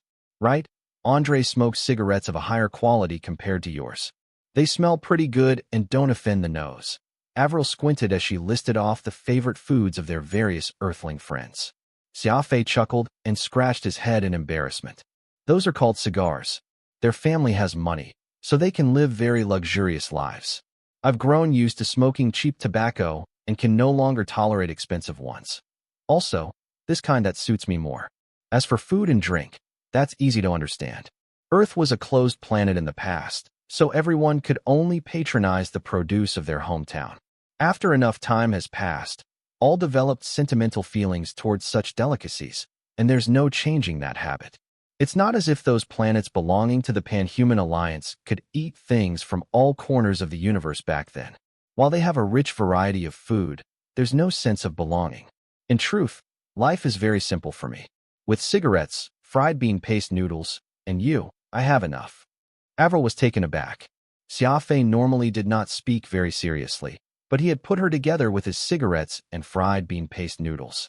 Still, for some reason, she did not feel offended at all. There was nothing to be done. His innocent face was hard to get angry at. It was simply too deceptive of a face. After a brief pause, Xia Fei said firmly, "I'll be honest with you. I'm leaving again tonight, to a place very far away. Once that matter is done, I'll have to head off to the Alpha universe immediately." "I know," Avril said softly. "So, I know. I just need to keep waiting." Avril smiled. Xia Fei suddenly felt very helpless. If Avril were a mother tiger, then he could easily convince himself to get 3 or 4 mistresses on the outside. But she was simply too good at understanding others. He always felt like he was doing her a disservice, that he was being far too much of a good-for-nothing. When he had to leave, and Xia Fei was never one to be tempted by a beautiful woman. Even Avril would not be able to stop his wanderlust. This was probably how he differed from other men. That night, the Silver Spectre quietly set off for Heaven's mountain constellation. Date, November 7th. The Silver Spectre was very lively. As the 500 Aurora clan warriors were left behind in the Law Realm, Oro insisted on coming along with Xia Fei on this voyage. He, along with Xia Guanghai, was enough to make the Silver Spectre quite a raucous place. The Aurora clan warriors had never lacked for level. What they needed was tempering. If they could be tempered with the personality of an iron-blooded warrior, they would become proper soldiers. As such, Xia Fei left the Aurora clan warriors in the Law Realm, first, for them to help with its defenses. After all, the Law Realm still had many places where it needed to learn from the Alpha universe. And, second, for them to spend more time in the Skywing clan's company, which would only help these warriors, not hurt them. The spatial array quickly sent the Silver Spectre out of the Law Realm's defensive zone. The rest of the journey would depend solely on the Silver Spectre. Fortunately, this was the fastest ship in the universe, and this long journey was not impossible for it. Rumble. Oro frowned and said, "Xia Fei, this ship is great about everything else, but it moves around so much, like an erupting volcano. When it's going at full speed, it's hard to stand still." Before Xia Fei could reply, Xia Guanghai said scornfully, "What do you know? This is an inevitable response to spatial friction. If this were any other ship, not only would the swaying be more intense, it might even disintegrate at high speeds." Oro said with a pale face, "What? You think that I don't understand warships? When I dominated the universe, you weren't even born yet." To borrow Xia Fei's words, age only proves that someone has lived a long time, nothing else. If you're not convinced, want to exchange a few blows? Your Highness Law God Oro. These two had foul tempers, so they kept butting heads with each other right from the get-go. As Oro had been reborn, he had only recently reached Law God and was still very far from the peak, but his temper was far greater than his cultivation. As for Xia Guanghai of the Skywing clan, he was also an unreasonable sort. Xia Fei helplessly shook his head. He waved his hand and left the command deck with that Lionheart youth, letting the two argue all they wanted. The youth was called Risod, and he was from the fallen priest lineage of the Lionheart clan. Xia Fei knew all the details about him, so by now, the two of them had stopped treating each other as strangers. Risod, who was a big individual more than 3 meters tall, found it rather hard to make his way through the Silver Spectre, constantly having to bend at the waist. Besides that, Xia Fei, who sought function to the max, had left the ship's interior very messy.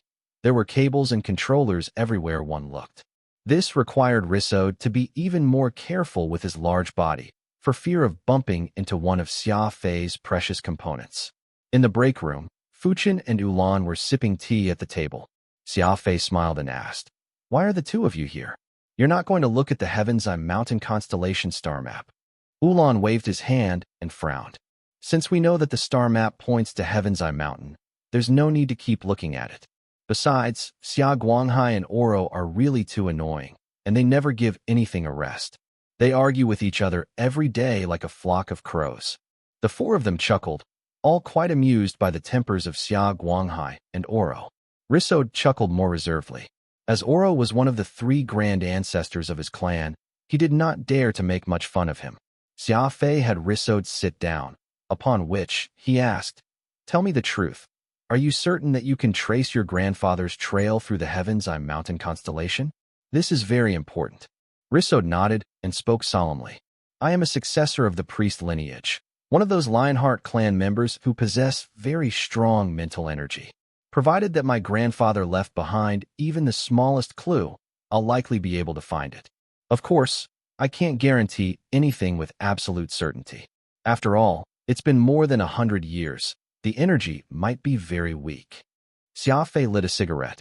Warriors had very long lives, hundreds to thousands of years going by in the blink of an eye. Risod's grandfather had died 200 years ago. Nobody could say for sure what Heaven's Eye Mountain constellation was like now. Ulan shrugged his shoulders suddenly and said, "That's very interesting. The last time the collapsed expanse of Founders opened was 213 years ago, which matched exactly the time when Risod's grandfather died." Fuchin commented, "It's probably a coincidence. The collapsed expanse of Founders is the Alpha Universe's business and has little to do with this place." Ulan dropped the subject and, instead, urged Xia Fei to go back and cultivate. For the sake of his precious plants, he was unwilling to give the latter even the slightest break. It was not like there was anything else to do on the ship, so Xia Fei decided to enter closed-door cultivation. His target this time was the law of speed. Xia Guqing's words had reminded him that he had yet to unfurl his second fiend wing, which would be a weakness to him in the long run. The fiend wing was the manifestation of abundant fiend energy. Fiend energy could massively increase the temporary combat power of a warrior. It was like a steroid, allowing a warrior to exhibit several times their combat power. If he really encountered some foe that exceeded his abilities, powerful fiend energy would truly come in handy. When it came to fighting above one's level, one's temporary strength and aura both played crucial roles. The Skywing warriors could lose, but they could never lose in terms of aura. Even if they died, they would die with their head raised. The plants Ulan had placed in Xia Fei's room were growing rather healthily and strongly. Besides making them more vibrant and lush, they cleaned the air and increased the efficiency of Xia Fei's cultivation. As time went on, he discovered more and more of the advantages of these green plants and had, thus, taken a liking to the spiritualist of botanity. Warning! Warning! Ship has encountered spatial turbulence. Life support systems have been damaged. Temporary shutdown imminent. The comm journey suddenly hit a snag, the Silver Spectre crazily shaking as red warning lights went off. Whoosh! Xia Fei rushed to the command deck and yelled, "What's going on?" As Radix was not around, the one piloting the ship was Xia Guanghai. His face was pale as he rapidly worked the controls. "I'm not sure. We seem to have collided with some intense spatial turbulence, but there wasn't even the slightest forewarning. Stop accelerating. The Silver Spectre is too fast. Acceleration will only make the space even more unstable, perhaps even make it collapse." Xia Fei quickly took command of the Silver Spectre.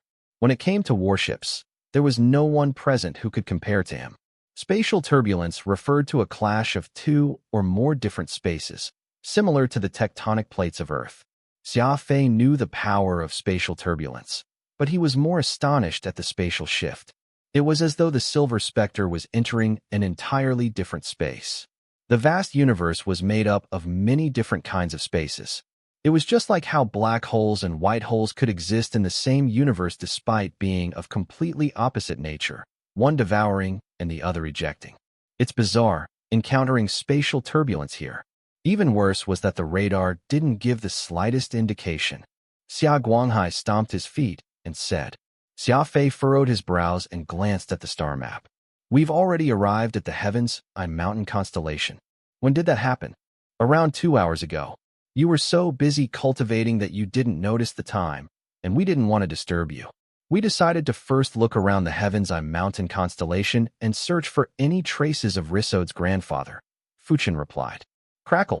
A bolt of terrifying spatial lightning streaked overhead. The Silver Spectre was minuscule in comparison to this giant lightning bolt. It was just like a leaf in the face of a storm.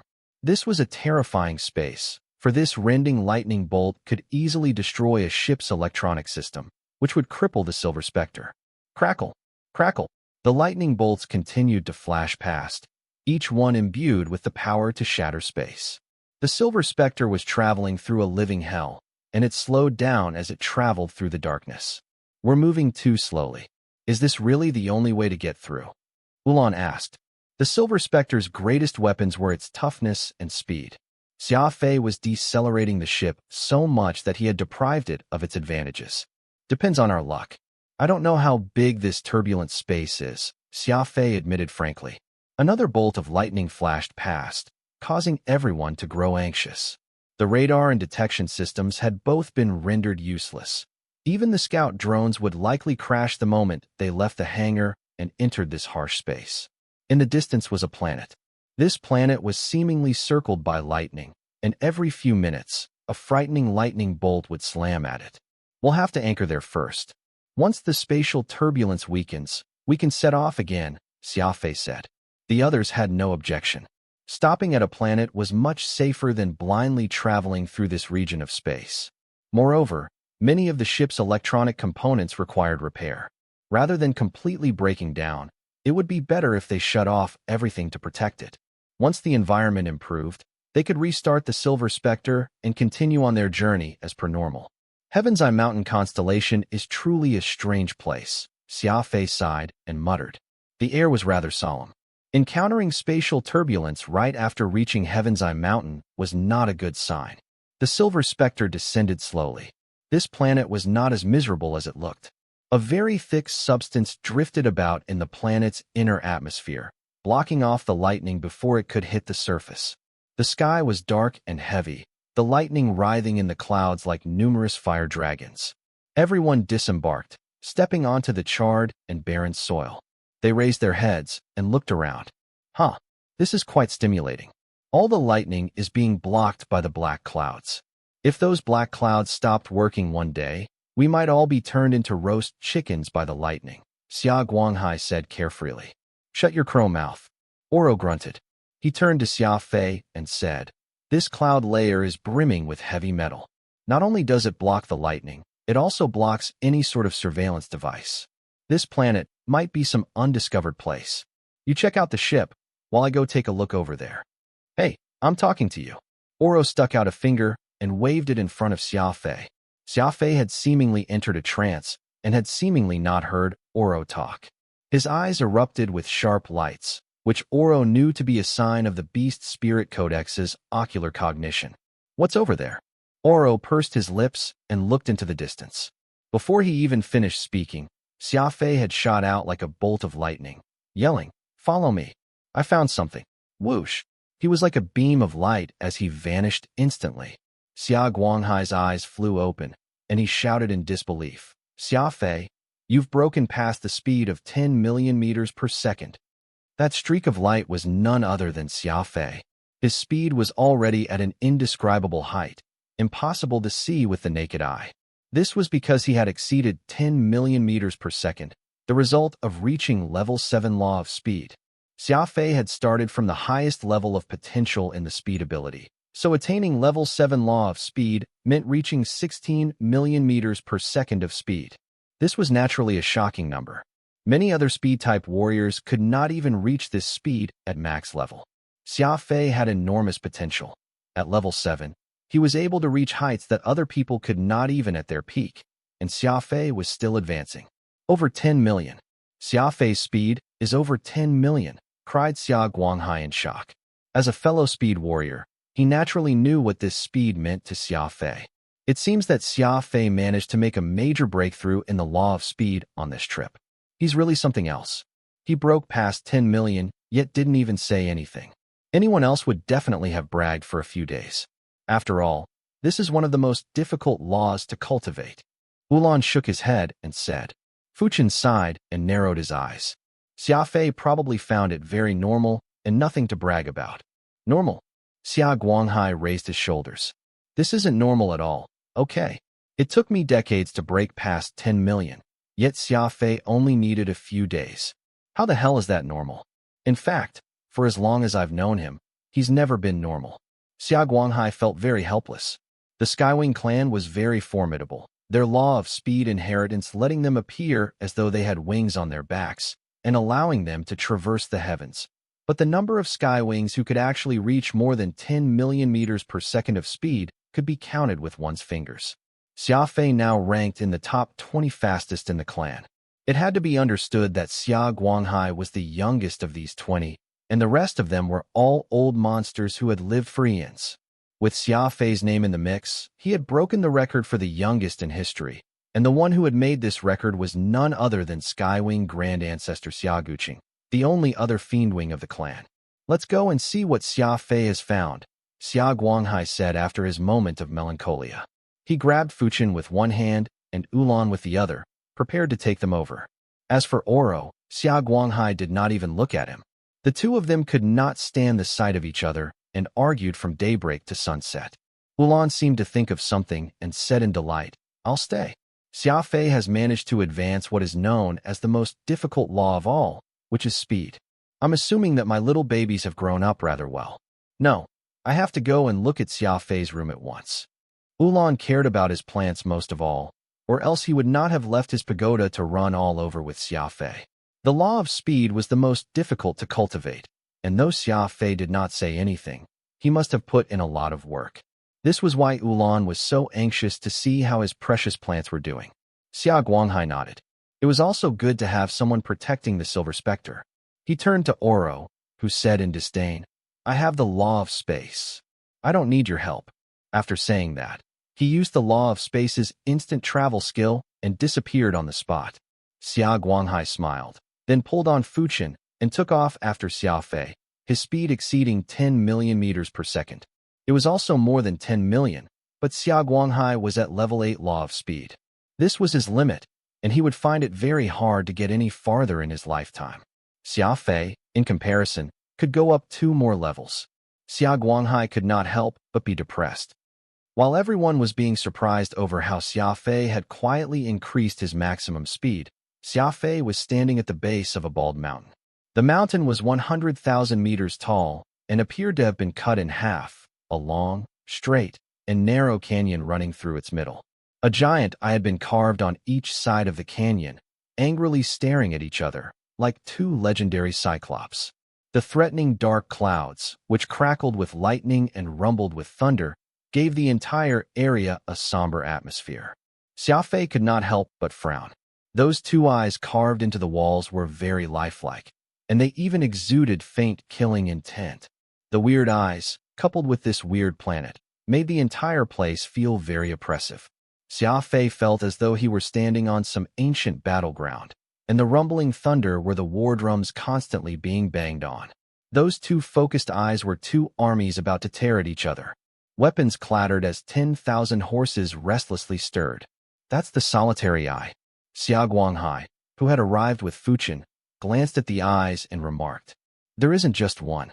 I was on another planet and saw the same eye. These eyes were the reason Heaven's mountain constellation got that name. Still, this is the first time I've seen 2 eyes staring at each other."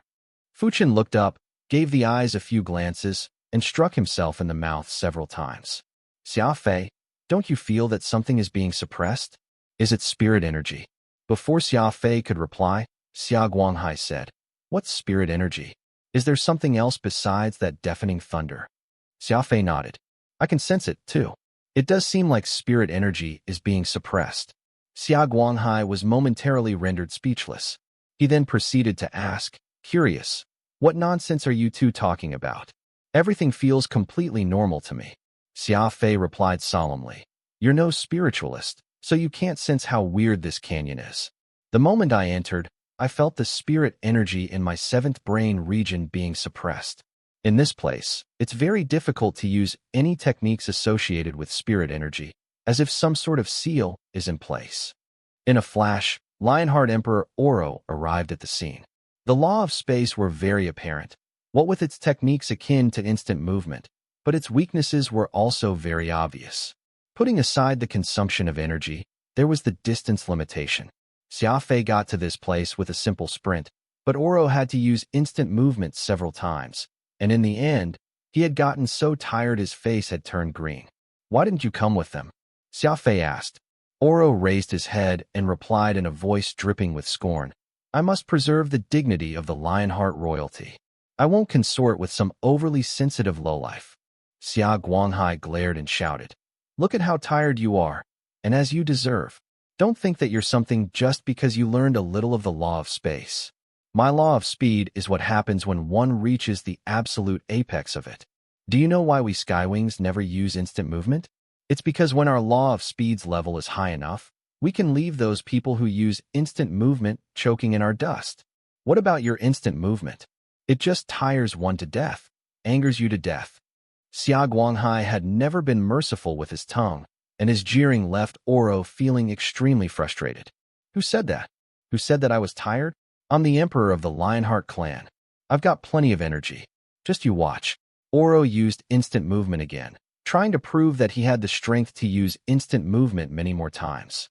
Alas, everyone could tell that he was just forcing it. Ever since Oro was turned into a human by Xia Fei, he had not had that thick layer of golden fur. Whether he was angry or embarrassed, it could all be seen on his face. "Kid, watch closely." Oro was gone again.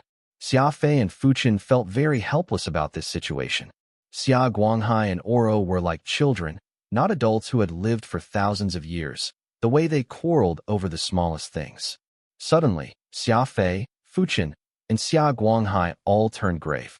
They were highly ranked warriors with sharp senses and had instantly sensed that Oro was truly gone. Ocular cognition. Spirit energy scanning formation. What's going on? I'll go look for him. At this critical moment, all three acted in unison. Xia Guanghai instantly charged into the valley, while Fuchin seated himself on the ground and radiated spirit energy. Meanwhile, Xia Fei jumped into the air and scanned with his ocular cognition. "Nothing. I don't see anything. How could Oro have just disappeared?" After around 1 minute, all three were left wide-eyed, depressed and confused. Thinking about it, Xia Fei said sternly, "Even though Master Fuchin's spirit energy is getting suppressed, my ocular cognition and Xia Guanghai's speed aren't affected in the slightest. If Oro were still here, there's no way we wouldn't be able to find him. Maybe he felt embarrassed and went back to the ship?" Xia Guanghai asked. "Impossible. He doesn't have the energy to get back.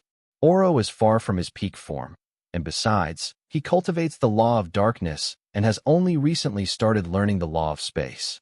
Given his current lack of learning, there's no way he'd be able to move that far." Utilizing his sharp analytical skills, Xia Fei quickly rejected all these suppositions. Oro has to be within 100 kilometers, or what? Fuchin and Xia Guanghai asked hurriedly. Xia Fei looked up at the pair of solitary eyes, his blood running cold. This place was definitely strange. The law of space. It must be that law. Oro used the instant movement power of the law of space, but we didn't. That's the only thing different. Xia Fei concluded. Fuchin was taken aback. "You're saying that because Oro used the law of space?" Xia Fei nodded. "That's truly a strange valley. No, we have to find him. Radix has already inexplicably disappeared. We can't lose Oro, too." Strange incidents were occurring one by one, and after Radix, Oro had disappeared as well. Bizarre. Too bizarre. "Tell us, what should we do?" Xia Guanghai frowned and asked.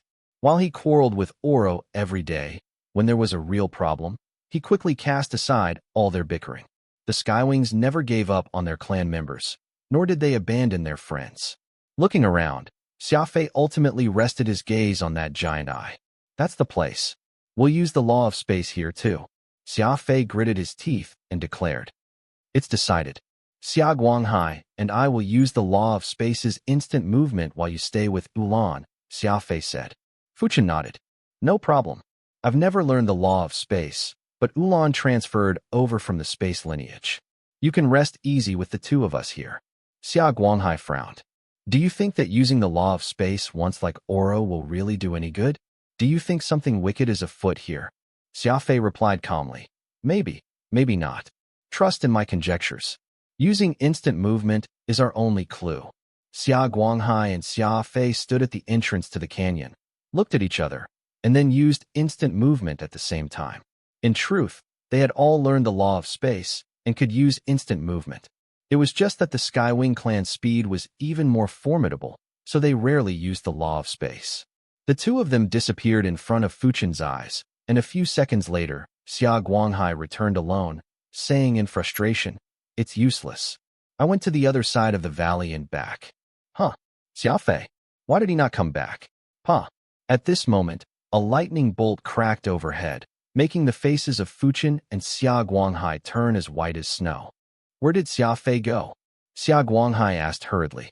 At this moment, a lightning bolt cracked overhead, painting the faces of Fuchen and Xia Guanghai white as snow. Hurry up and look for him. Don't just stand there. Fuchen urged Xia Guanghai. At the same time, he grabbed his communication device and called Ulan. Come to my location at once, Fuchen said with a frown. What happened? Ulan was currently moving around his plants. As expected, Xia Fei had made huge advances, and the energy he had released was far greater than before, which had greatly benefited Ulan's beloved plants. I'm afraid that Xia Fei is in trouble again. Fuchen sighed. Again? Ulan asked in dismay and shock. He and Fuchen had not known Xia Fei for long, but they both knew that the young man frequently got himself into trouble. However, no one had expected for trouble to come knocking only a few minutes after he left the Silver Spectre. Nothing, said Xia Guanghai in vexation, a nasty look on his face. The slogan of the Skywing clan was never to abandon and never to give up. Xia Guanghai was deeply upset over his powerlessness to do anything about Xia Fei's disappearance. As for Oro going missing, he really did not take it to heart. I already tried everything. There must be some detail in this process that we're not understanding. It's the same law of space as instant movement, so why is Xia Guanghai and I fine, while Xia Fei and Oro are gone? Ulan muttered. You learned the law of space before becoming a spiritualist, so shouldn't I be the one asking you that question? Fuchen grumbled. Spiritualists fought using dark energy. All spiritualists and soul practitioners needed to learn a law to its apex before unlocking dark energy. From what Fuchen knew, Ulan had been a genius when it came to the law of space. Even when he was no spiritualist, he had been a powerful master of it, a supreme expert at crafting spatial rings and other such storage devices. This was exactly why Fuchen was so relaxed about letting Xia Fei do all this. He felt that there would be no problem as long as a law of space practitioner like Ulan was around. Alas, it turned out that this problem was something that even Ulan would be puzzled by. There are no clues. The problem is that there are no clues, said Ulan somewhat frantically. It's not like I can pry space open.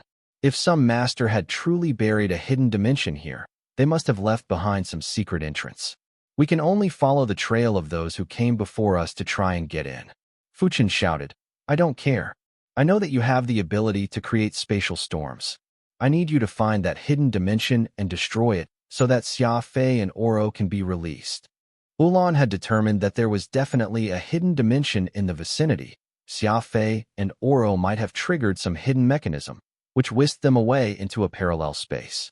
Ulan shook his head. I can't do that. Destroying another person's dimension will twist space. The people and objects inside will get destroyed alongside. Fuchen was stunned to learn that destroying a hidden dimension would kill Xia Fei. He had not expected the problem to be this troublesome. Still, we can't just do nothing as Xia Fei and Oro get stuck, can we? Fuchen asked. Ulan replied, since they're able to find a way in, I'm sure that they can find a way out. If they don't? Fuchen asked. Ulan's words failed. It was very common for masters to create dimensions. After all, those who unlocked dark energy called themselves founders precisely because they had the power to create worlds, dimensions.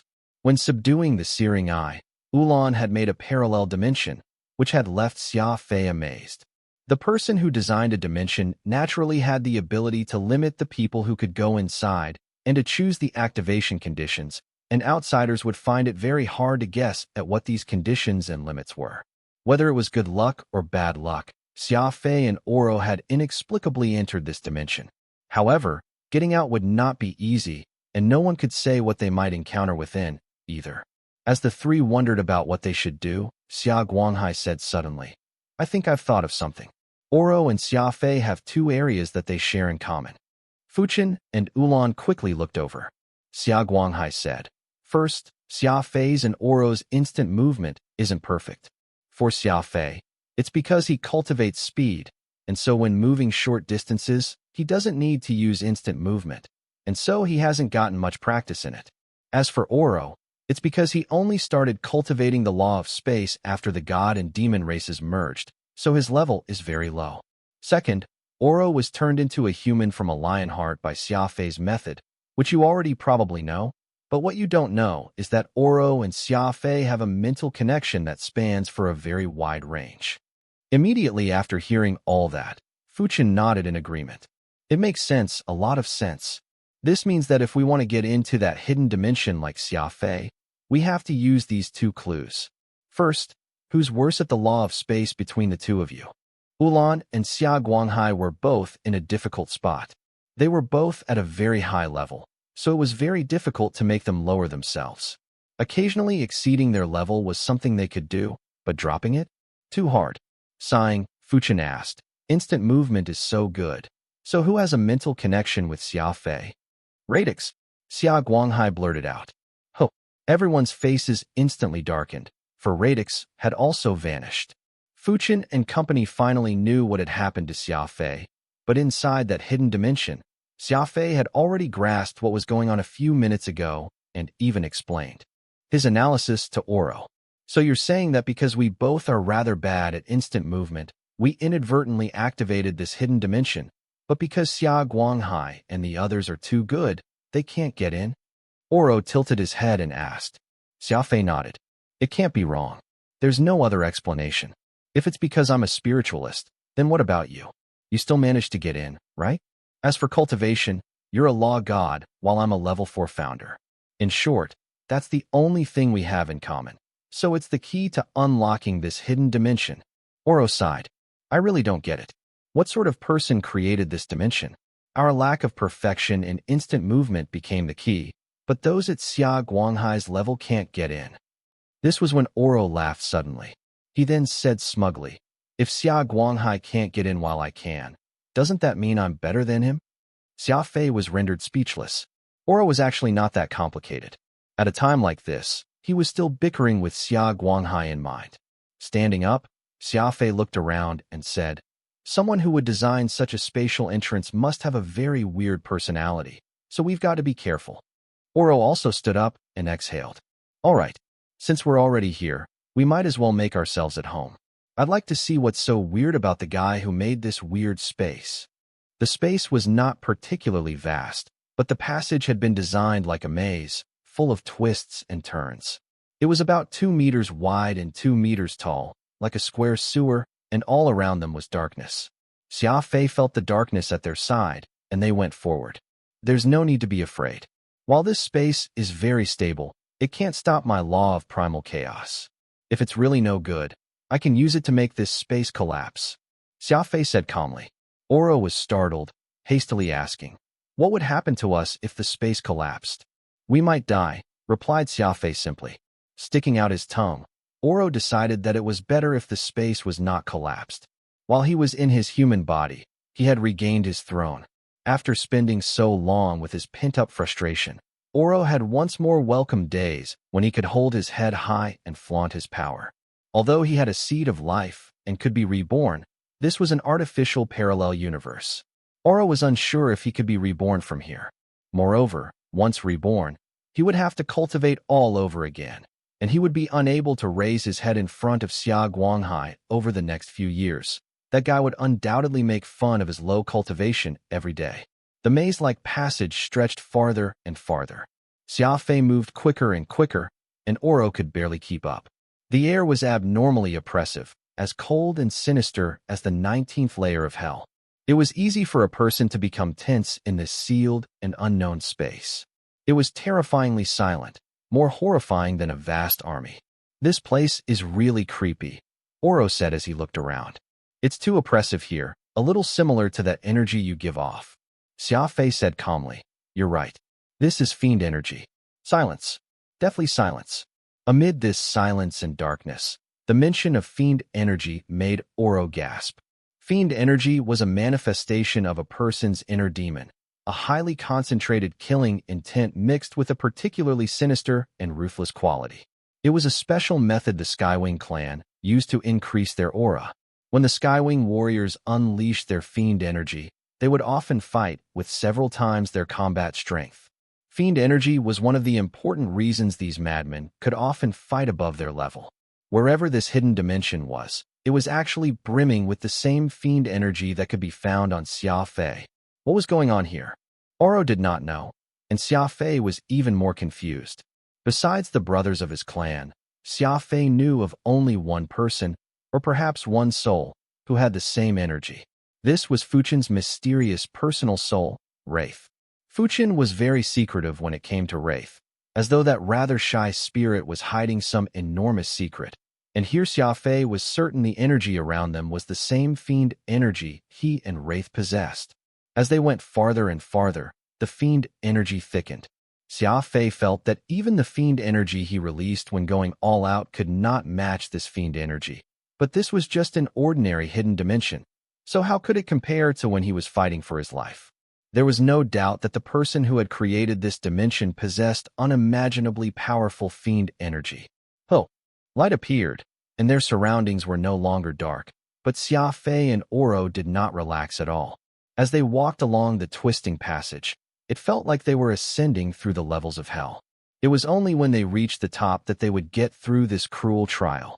Xia Fei, who was familiar with fiend energy, was in decent shape, but Oro's complexion had already turned purple. Fiend clan, the Triclopean soul stealer? Xia Fei's eyes erupted with a brilliant light as he muttered. The dimension was suddenly completely sealed. The long and oppressive path they had just walked had disappeared. The space had been sealed. Xia Fei and Oro arrived at an open plain covered in hills of varying height, yellow and green grass covering the ground. The hill closest to them had a stone stele with a single eye carved into it, as well as several words written in ancient text. Fiend clan, the Triclopean soul stealer? Xia Fei read out the words on the stele. Oro grew curious. The eye was the same as those lone eyes we saw outside, but now there was a name. Fiend clan? What sort of clan is that? Oro asked, raising his shoulders. Xia Fei shook his head. How would I know? Still, the passage we came in through was full of fiend energy, so this so-called fiend clan is probably like the Skywing clan. It's a clan that can increase the fighting power in combat by using fiend energy. The two strolled up to the front side of the stele.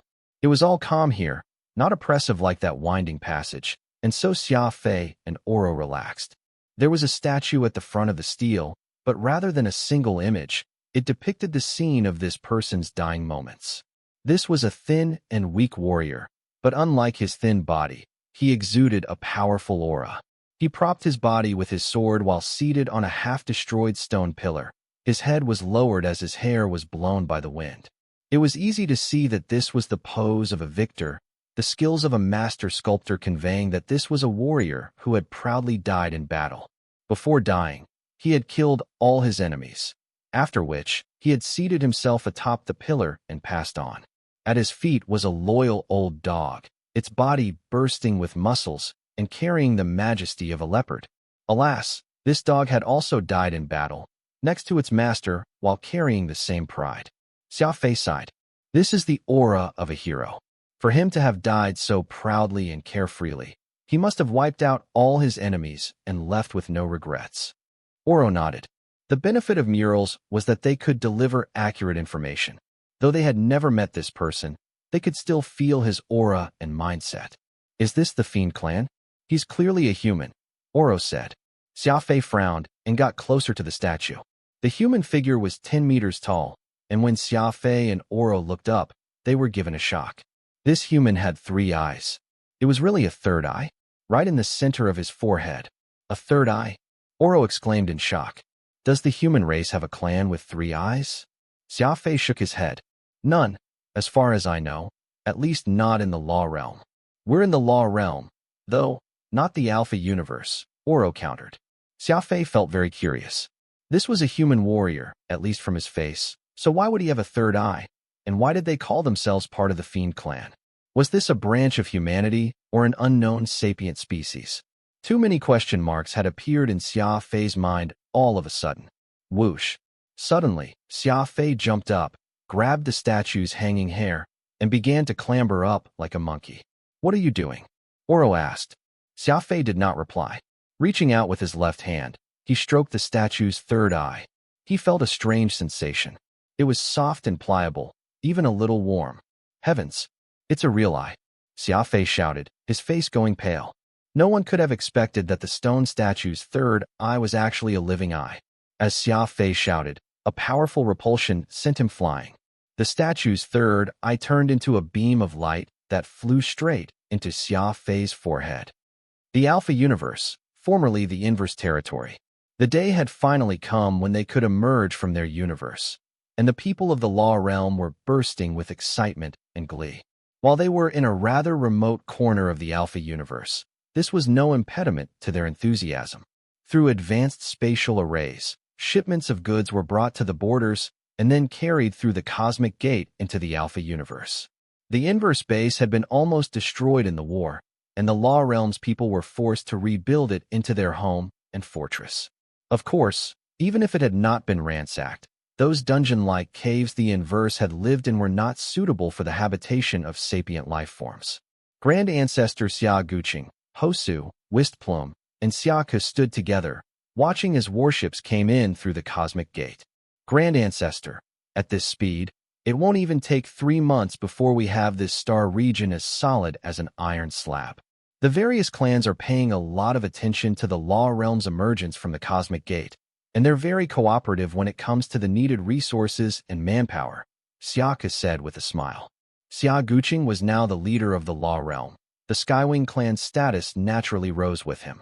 It had already begun to handle many of the daily operations of this coalition. Xia Guqing nodded and said, "A period of 3 months is too slow. What I really hope for is 1 month, no, a week to finish the construction going on in this star region. This will free me up a little sooner so that I can roam this brand new universe." The Skywings had always been very carefree people. Xia Guqing had only taken his current position because he had no choice. There was no other person in the Law Realm besides him who could lead the numerous warriors and members of the various clans. If he had been able to do as he wanted, he would have already run off to see the sights of the Alpha Universe. Alas, this was not the time for that. As the outpost of the Law Realm, if this star region was not settled properly, the rear would be unsafe. Hence, he would have to wait for everything to be on the right track before he took a vacation. At this moment, Hosu said, "While this plan to set up a foundation in the Alpha Universe is good, it will create many problems. The Alpha Universe is organized into various societies. For example, our Aurora clan belongs to Chaos Society. When word gets out that 2 universes have been linked, it will certainly cause a massive unrest in the Alpha Universe. Those societies will either try to recruit or kill you, and it's also hard to say which they will choose. Everything has changed since then. The Alpha Universe has huge numbers of people who have reached Founder Tier, like the number of water molecules in the ocean. While you have the elite warriors of an entire universe, you're probably only as powerful as a clan." Wistplum nodded. "Master Hosu is correct. Our Aurora clan is a Tier 2 clan of Chaos Society, and we have more than 2,000 Founder-level warriors, with many of them being peak experts like Wistful Hysis. As for first-tier clans, they're even stronger than that." Wistplum spoke very frankly. This girl did not seem like a girl at all. Ever since Xia Fei appointed her as the clan warrior's leader, she had done her duty diligently and learned many things from the Skywings. She naturally respected them, and there was clear concern in her voice. At this moment, Xia Lianing arrived with several strangers. He said in a weird tone, "Grand Ancestor, we have guests." Xia Guqing was taken aback. He looked at the strangers and said, "Since we have guests, hurry up and invite them in." Hosu and Wistplum both frowned, staring at the insignia on the chests of these strangers. Wistplum even shot a glance at Xia Guqing. The visitors were one leader with 4 guards wearing shining armor. Their weapons boldly shone at their waists as they wore fearless looks on their faces. "You're the leader here?" The leader of the strangers spoke in a shrill voice. He was not wearing any hard armor but a rather opulent fiery leather jacket, and his eyes were narrowed into thin slits.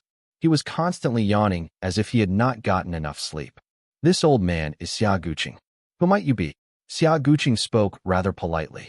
Oh, I'm Witter, the representative sent to the border by the Black Angel Union Corporation. Do you know that this star region you're in belongs to our Black Angel Corporation? Do you know the rules or not? Running off to our territory without even saying anything? Witter grumbled. This man spoke very impolitely, and Xia Guqing's face turned cold, his temper starting to act up. Hosu and Xia Ko both pulled at him, causing Xia Guqing to restrain himself for a moment. Witter laughed and looked around. His eyes paused on the completely open cosmic gate, a cunning look appearing in them. Don't underestimate the power of our Black Angel Union. We know everything that happened here.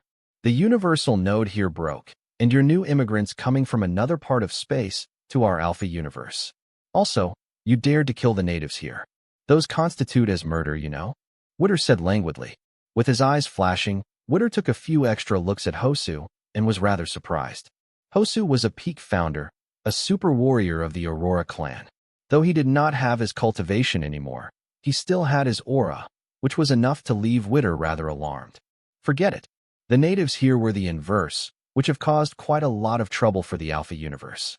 Black Angel Union can ignore their deaths, but you should have reported this matter to us.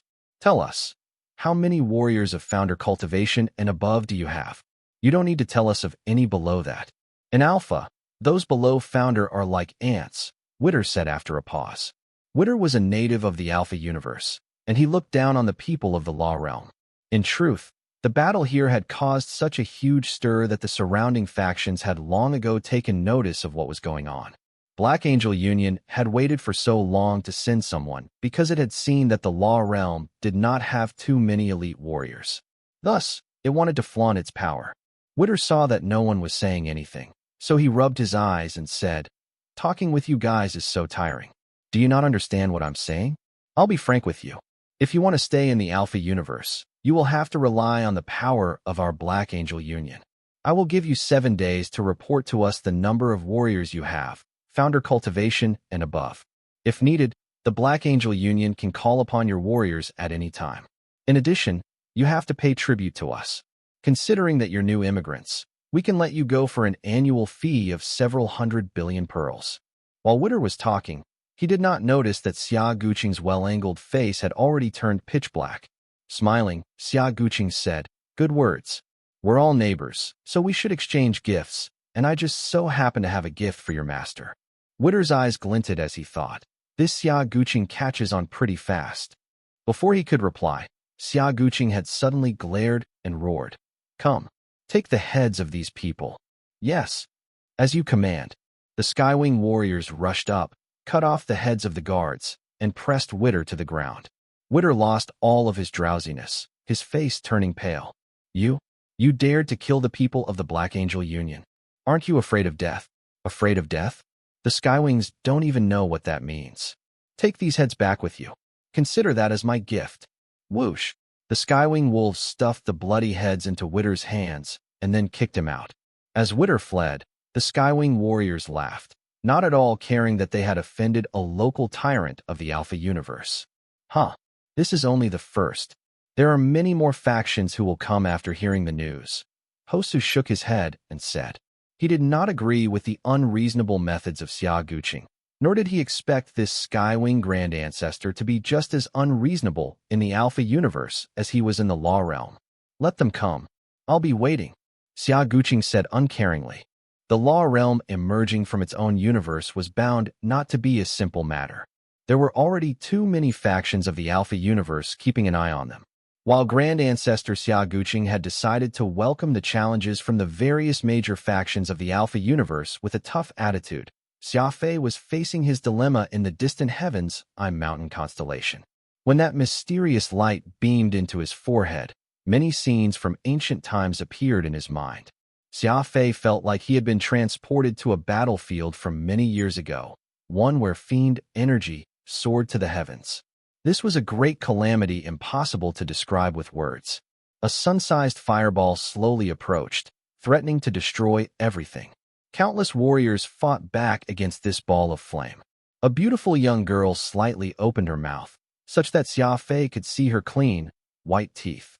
1 second later, the girl's gorgeous face turned savage, and veins bulged out of her fair forehead, upon which she unleashed a hypersonic wave far beyond the limit of sapient life.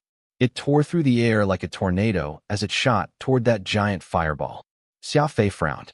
This was clearly a sonic attack, extremely similar to Avril's heavenly voice. Alas, this powerful sound wave could not stop the fireball's approach. Thump! Having used all her life force, the young girl collapsed onto the ground and gradually stopped breathing. More warriors soon followed in using their lives to unleash a fierce attack. This attack, which had the most stunning power in this universe, was none other than the kind that used life force. When a warrior decided to wager their life, to turn their life into a weapon, this combat power would far surpass that of any law or soul mark. He had no idea what level these warriors were at, nor did he understand why they used their life force to unleash such tragic attacks against this weak-looking son. However, the reality was right before his eyes. These countless elite warriors were falling in 2s and 3s, no longer rising. But that fierce ball of flame was as strong as ever. Things began to get more and more interesting, and Xia Fei's lips curved into a subtle smile. This was just how his personality was. He had never cared about the lives of strangers. He only cared about those he loved and respected. Thus, in Xia Fei's view, the deaths of these warriors were irrelevant. However, his light smile soon froze, for a sword had shot out of that ball of flame. It was a black sword decorated with beautiful curved patterns and designed like a giant hook. It was as if this sword could shatter the vault of the heavens. Rumble! Wreathed in flames, the sword slashed into the surface of the planet, and then countless meteors appeared in the sky. The fireball exploded. Even though he knew that he was in an illusion, Xia Fei still could not help but cover his eyes, for the light was too dazzling, the aura too overwhelming. It was as if he were right in the middle of it. When Xia Fei put down his arm and took in the scene again, this planet, which had been full of life, was now a blackened land awash with flames, and what had appeared after the explosion of the fireball was a being that Xia Fei would never forget. A dragon. An ancient dragon. The strongest creature in the myths of the universe actually existed. The naive worshipped it. The cowardly feared it. The insane attempted to duplicate it. It was all because this was the strongest being in the universe, the peak of all ranks. The shock of this creature appearing before Xia Fei penetrated right through his skin, and he felt as though a piece of absolute zero ice had been stuffed into his body, freezing him on the spot. Xia Fei had been on large battlefields before, seen countless wicked life forms, and had participated in innumerable battles that could shake the sea of stars, but all of these memories put together could not match the shock of this singular moment. With his brows slightly furrowing, Xia Fei realized that this indescribable creature had a black armored rider on its back. He looked down on the scorched earth with eyes of blood. In the distance, something seemed to be approaching. It was so far that Xia Fei could not make out what it was. The giant dragon roared, flames soaring to the heavens as it charged down from the sea of stars. The remaining warriors saw that there was no chance of surviving and did something else shocking. Each of them gathered a ball of white light above their head, and these balls of light linked together into a spider web. The giant web ascended, closing over the dragon and its rider. Space then began to crack apart. At this moment, the universe fractured. This group of supreme warriors turned this universe from 1 into 9, and that dragon also ended up in one of these fragments. Xia Fei suddenly realized that he was witnessing the fracturing of the universe. Why was the Law Realm split off from the Alpha? Why did the sapient life forms of the Law Realm not seem any different from the Alpha? It turned out that they had originally been one. The universe had been artificially fractured so that the strongest creature of the universe would be sealed. What was even more shocking was those supreme warriors. Once the battle was over, they silently took their leave. Xia Fei's point of view followed that three-eyed warrior to the heavens on mountain constellation, where he saw that smiling warrior sit down on that broken pillar, where he stroked the head of his loyal dog. His body gradually stiffened as the flame of his life burned out. They were different warriors, but all did the same thing. Each one found their own pure land where they would die alone.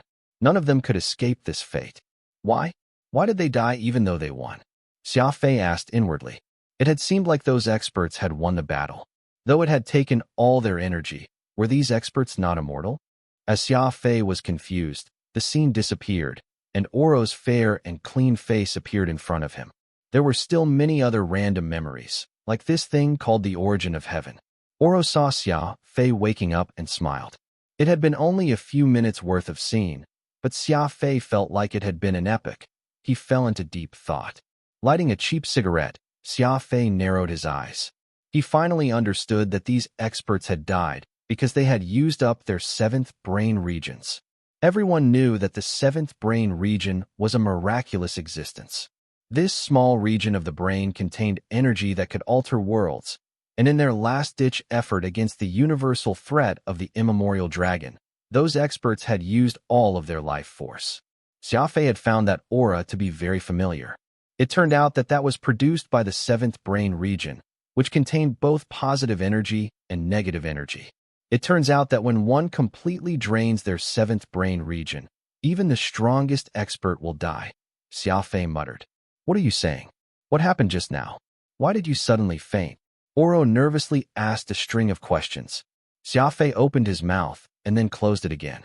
He decided not to tell this matter to Oro or to anyone else. It was the ancient dragon that had caused the universe to fracture. These experts, which had ruled the universe, had no other choice except to use that poor plan. It was a shocking revelation. He could tell from the power those warriors had shown in that battle that these were all old monsters who had the power to rule, but even they had been unable to deal with that giant dragon. The current experts who ruled the universe and his own ancestor were far from reaching their level. What made Xia Fei even more concerned was the cosmic gate. That thing had been a scourge all along. It was actually lucky that the Law Realm had linked with Alpha Universe. If it had, instead, linked with the universe where that giant dragon resided, the consequences would be unthinkable.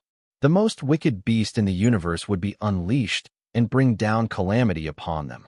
As Xia Fei became silent in his pondering, Oro grew impatient and continued to question him. Smiling, Xia Fei raised his hand and pointed at the statue. This is truly benefiting from misfortune. I think I've obtained that person's legacy. The legacy of that Triclops? Oro asked in disbelief. It's not some monster.